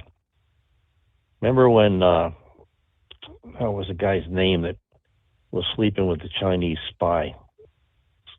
Eric Swalwell, is that his name? Swalwell, that's it. Yeah. Chinese spy. Yep. Yeah. I remember when he was being interviewed by CNN and he farted while the microphone was on and you could hear it. And he even hesitated for a second after he farted. So I'm going to be listening closely. I could just imagine Biden in the middle of a sentence. Well, you're an,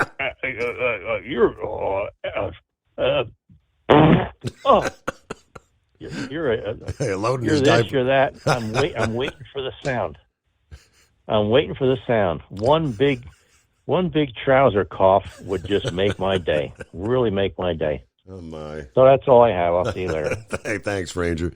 Is that part of the wagering odds? Will there be a determining point at which point he soils his diaper during the debate? Oh, Lord help us. Morning, Scarecrow. Well, I don't know where I heard this, Steve. Well, I do know where it was on the news or on the radio, but regarding them choosing to stand on that side of the stage, research apparently shows that television viewers migrate their vision, tend to shift to that side of the screen when they're watching. That the assumption is he'll get more airtime, so to speak, in the eyes of the viewers. That's why they chose that particular side of the stage. Okay. There. I'd have to believe it's pretty minuscule difference that it makes, but so be it. Yeah, it's disappointing. Majority of us out here are probably going to miss that debate, but yeah, the entertainment value should certainly be worth probably recording it there. Regarding the drag chutes on the cars and such, now technology may have changed through the years, but up to a certain point, it was up to the driver to release that chute when he shut the motor down. And now, I suppose there's a chance there's a solenoid in there with a connect. In the event of a catastrophic failure like that would deploy the chute, or supposedly would, but much like I'm pretty darn sure the funny cars have a fire suppressant system on board that, if you look at the flames, they doused out pretty darn quick. They did reignite again for a little bit, but they were not burning very long. And were it not for that, being enclosed in a fiberglass shell like that way, that'd be a that'd be an inferno there. But John Force, if any of your listeners, Steve, don't have a clue who he is or what he is to drag racing, there's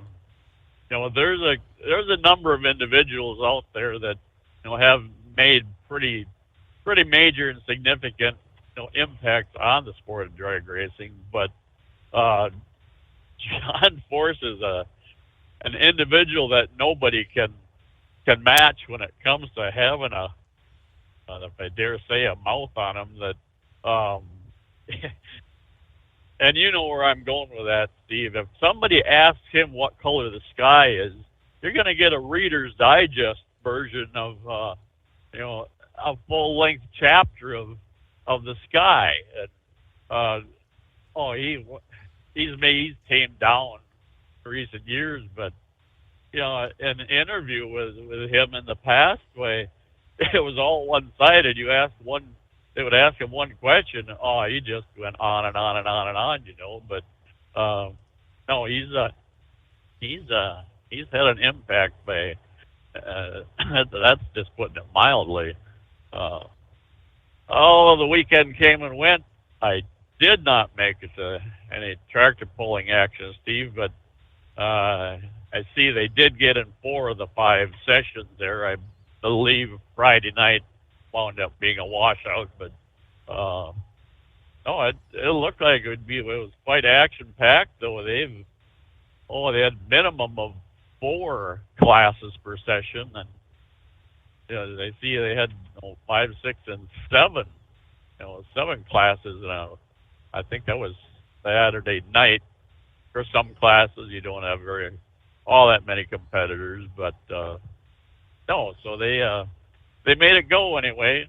And actually, the weather was relatively decent. It had cooled off some up here, but like you guys talking earlier, that humidity, that has just been the nightmare, input up in our area.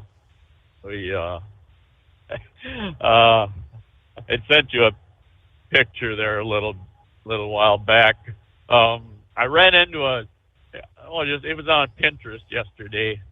The guy, it was a picture of supposedly the DMZ in Korea, and there was a fella. He had camel pants on anyway, but he was at a makeshift driving range in the DMZ, and so I sent that to Stewie, and he said, "Well, I can top that." Well, he sent that picture there, Steve, of apparently a golf course there, and I don't know if you have to take that with a grain of salt or if it's legit, but you're told not to retrieve any balls that go in the golf in the rough because it is a known landmine area, so which might not be too far from the truth given the area that we're talking about.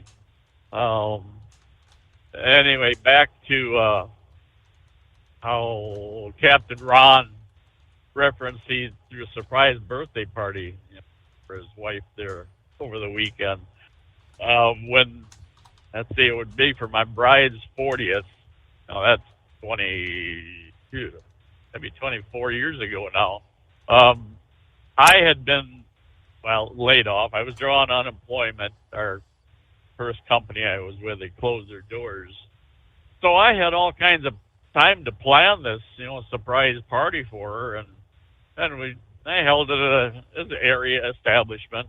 I had plenty of room, and we had RSVP'd. I had about 40 individuals, coming to it, and it worked out well. I just happened to have a cardboard cutout, stand-up, figure, life size, and I'm thinking it's maybe Gillian's or O'Doul's beer.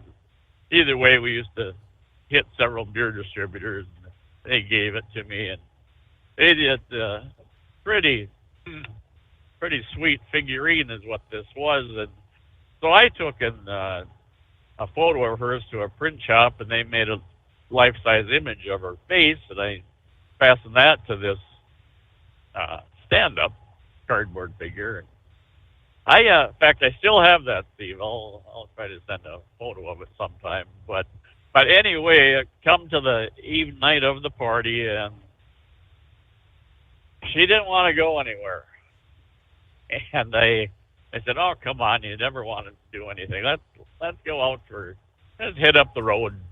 And this place is only about 4 miles from the home 20, and I got a call from one of my bride's girlfriends. They were up there and just wondering when we were going to show up, and I explained that I was having this problem, and finally I said, "Well, I'm going to go. I'm going out for the evening." So I got dressed up and went to the door to leave, and she said, "Where are you going?" I said, "Well, I'm going to go out and catch a couple quick ones." And said, "Oh, okay, see you later." Steve, I had to finally break the news to her, and so much for the surprise party, Steve. I told her, there's this bunch of people up here, just up the road, that are waiting to surprise you for your 40th birthday party, and you are going to be the downer of the evening. Uh-oh. And so, yeah, well, in the end, everybody had a good laugh over it and such, but no, that didn't quite go the way I was hoping it would, but, that's all part of it. Now, as far as just one more moment here, as far as next week goes there, Steve, now we know July 4th is a holiday, and you'll no doubt be off the night of the 3rd. Now, what's going on the night of the 4th? I suppose you're going to say there's going to be a best of broadcast. Yeah, next week's schedule is so the 4th is on Thursday, so I would be off Wednesday night, Thursday morning. So I took off Tuesday night, Wednesday morning. I've got a physical that day anyway, so I took off Wednesday and Friday. So I'll have pretty much from the Tuesday night show. Let's see, Tuesday night, Wednesday morning. So I'll be here Monday and Tuesday morning. That's it. Oh, well, here's a news flash, Steve. I don't know what my schedule is yet. My supervisor said she wouldn't know until this coming Friday. Now, there's a chance that I'll be working Thursday night, Steve. If Crow is working Thursday night, so is Summers. Uh-oh. So, then we'll go with that and think about that. Yeah. Let's see, I got to dig. Well, what do I have hang over your head here? We'll work on that part, but we'll leave it alone and let you close the program out properly. All righty. I can't believe it's almost that time already. Next week is that next week? I guess it is. All right, quickly, hey, do we have time? Couple of DA of the Week nominees, even on a Monday morning. Video captured in Ohio last week showing a train plowing a big rig down the railroad tracks in Mount Victory, Ohio. The Hardin County Sheriff's Office described the train versus truck collision, and that's where the dumbass nomination comes in. Approximately high noon, State Route 31 at the Main Street crossing, the truck driver, Richard Lavender of Ontario, Canada, attempted to drive around the crossbuck that was down to warn of a nearby train coming. As the truck went around, an eastbound CSX train struck the truck. Impact separated the truck and trailer, pushing the truck approximately a quarter of a mile east of the original impact. Obviously, traffic was diverted into the wreckage. It can be investigated and cleared. 2 drivers in the train were not injured. The driver of the truck was transported to Hardin Memorial Hospital with minor injuries, amazingly. And, of course, he was cited for disobeying a railroad crossing device. There's a reason when the rails are down, right? With that, indeed, we'll close out on Monday. Have a great day. Well, week is underway, and we'll be back at the midnight hour Eastern time tonight and do it all over again. Hope you can join us for our next edition, the Steve Summers Overnight Drive.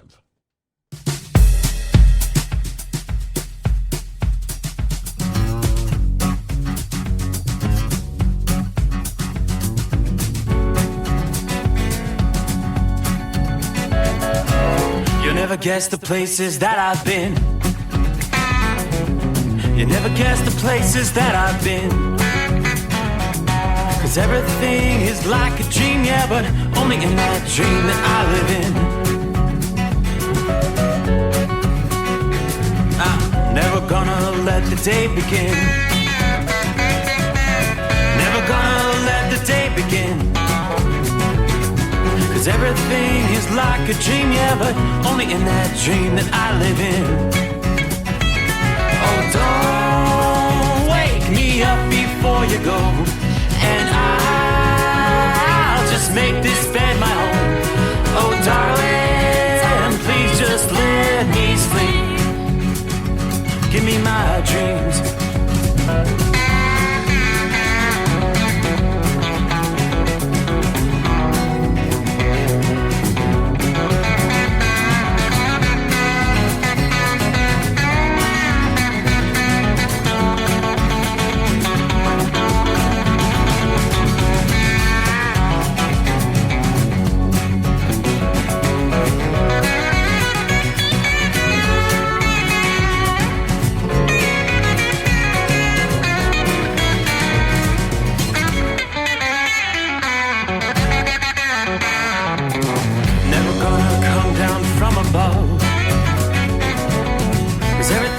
Better from above, but nothing's ever as it seems, yeah, except in that world that I dream of.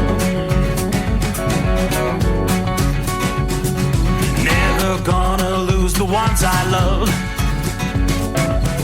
Never gonna lose the ones I love. 'Cause everything is like a dream, yeah, but only in that world that I dream of.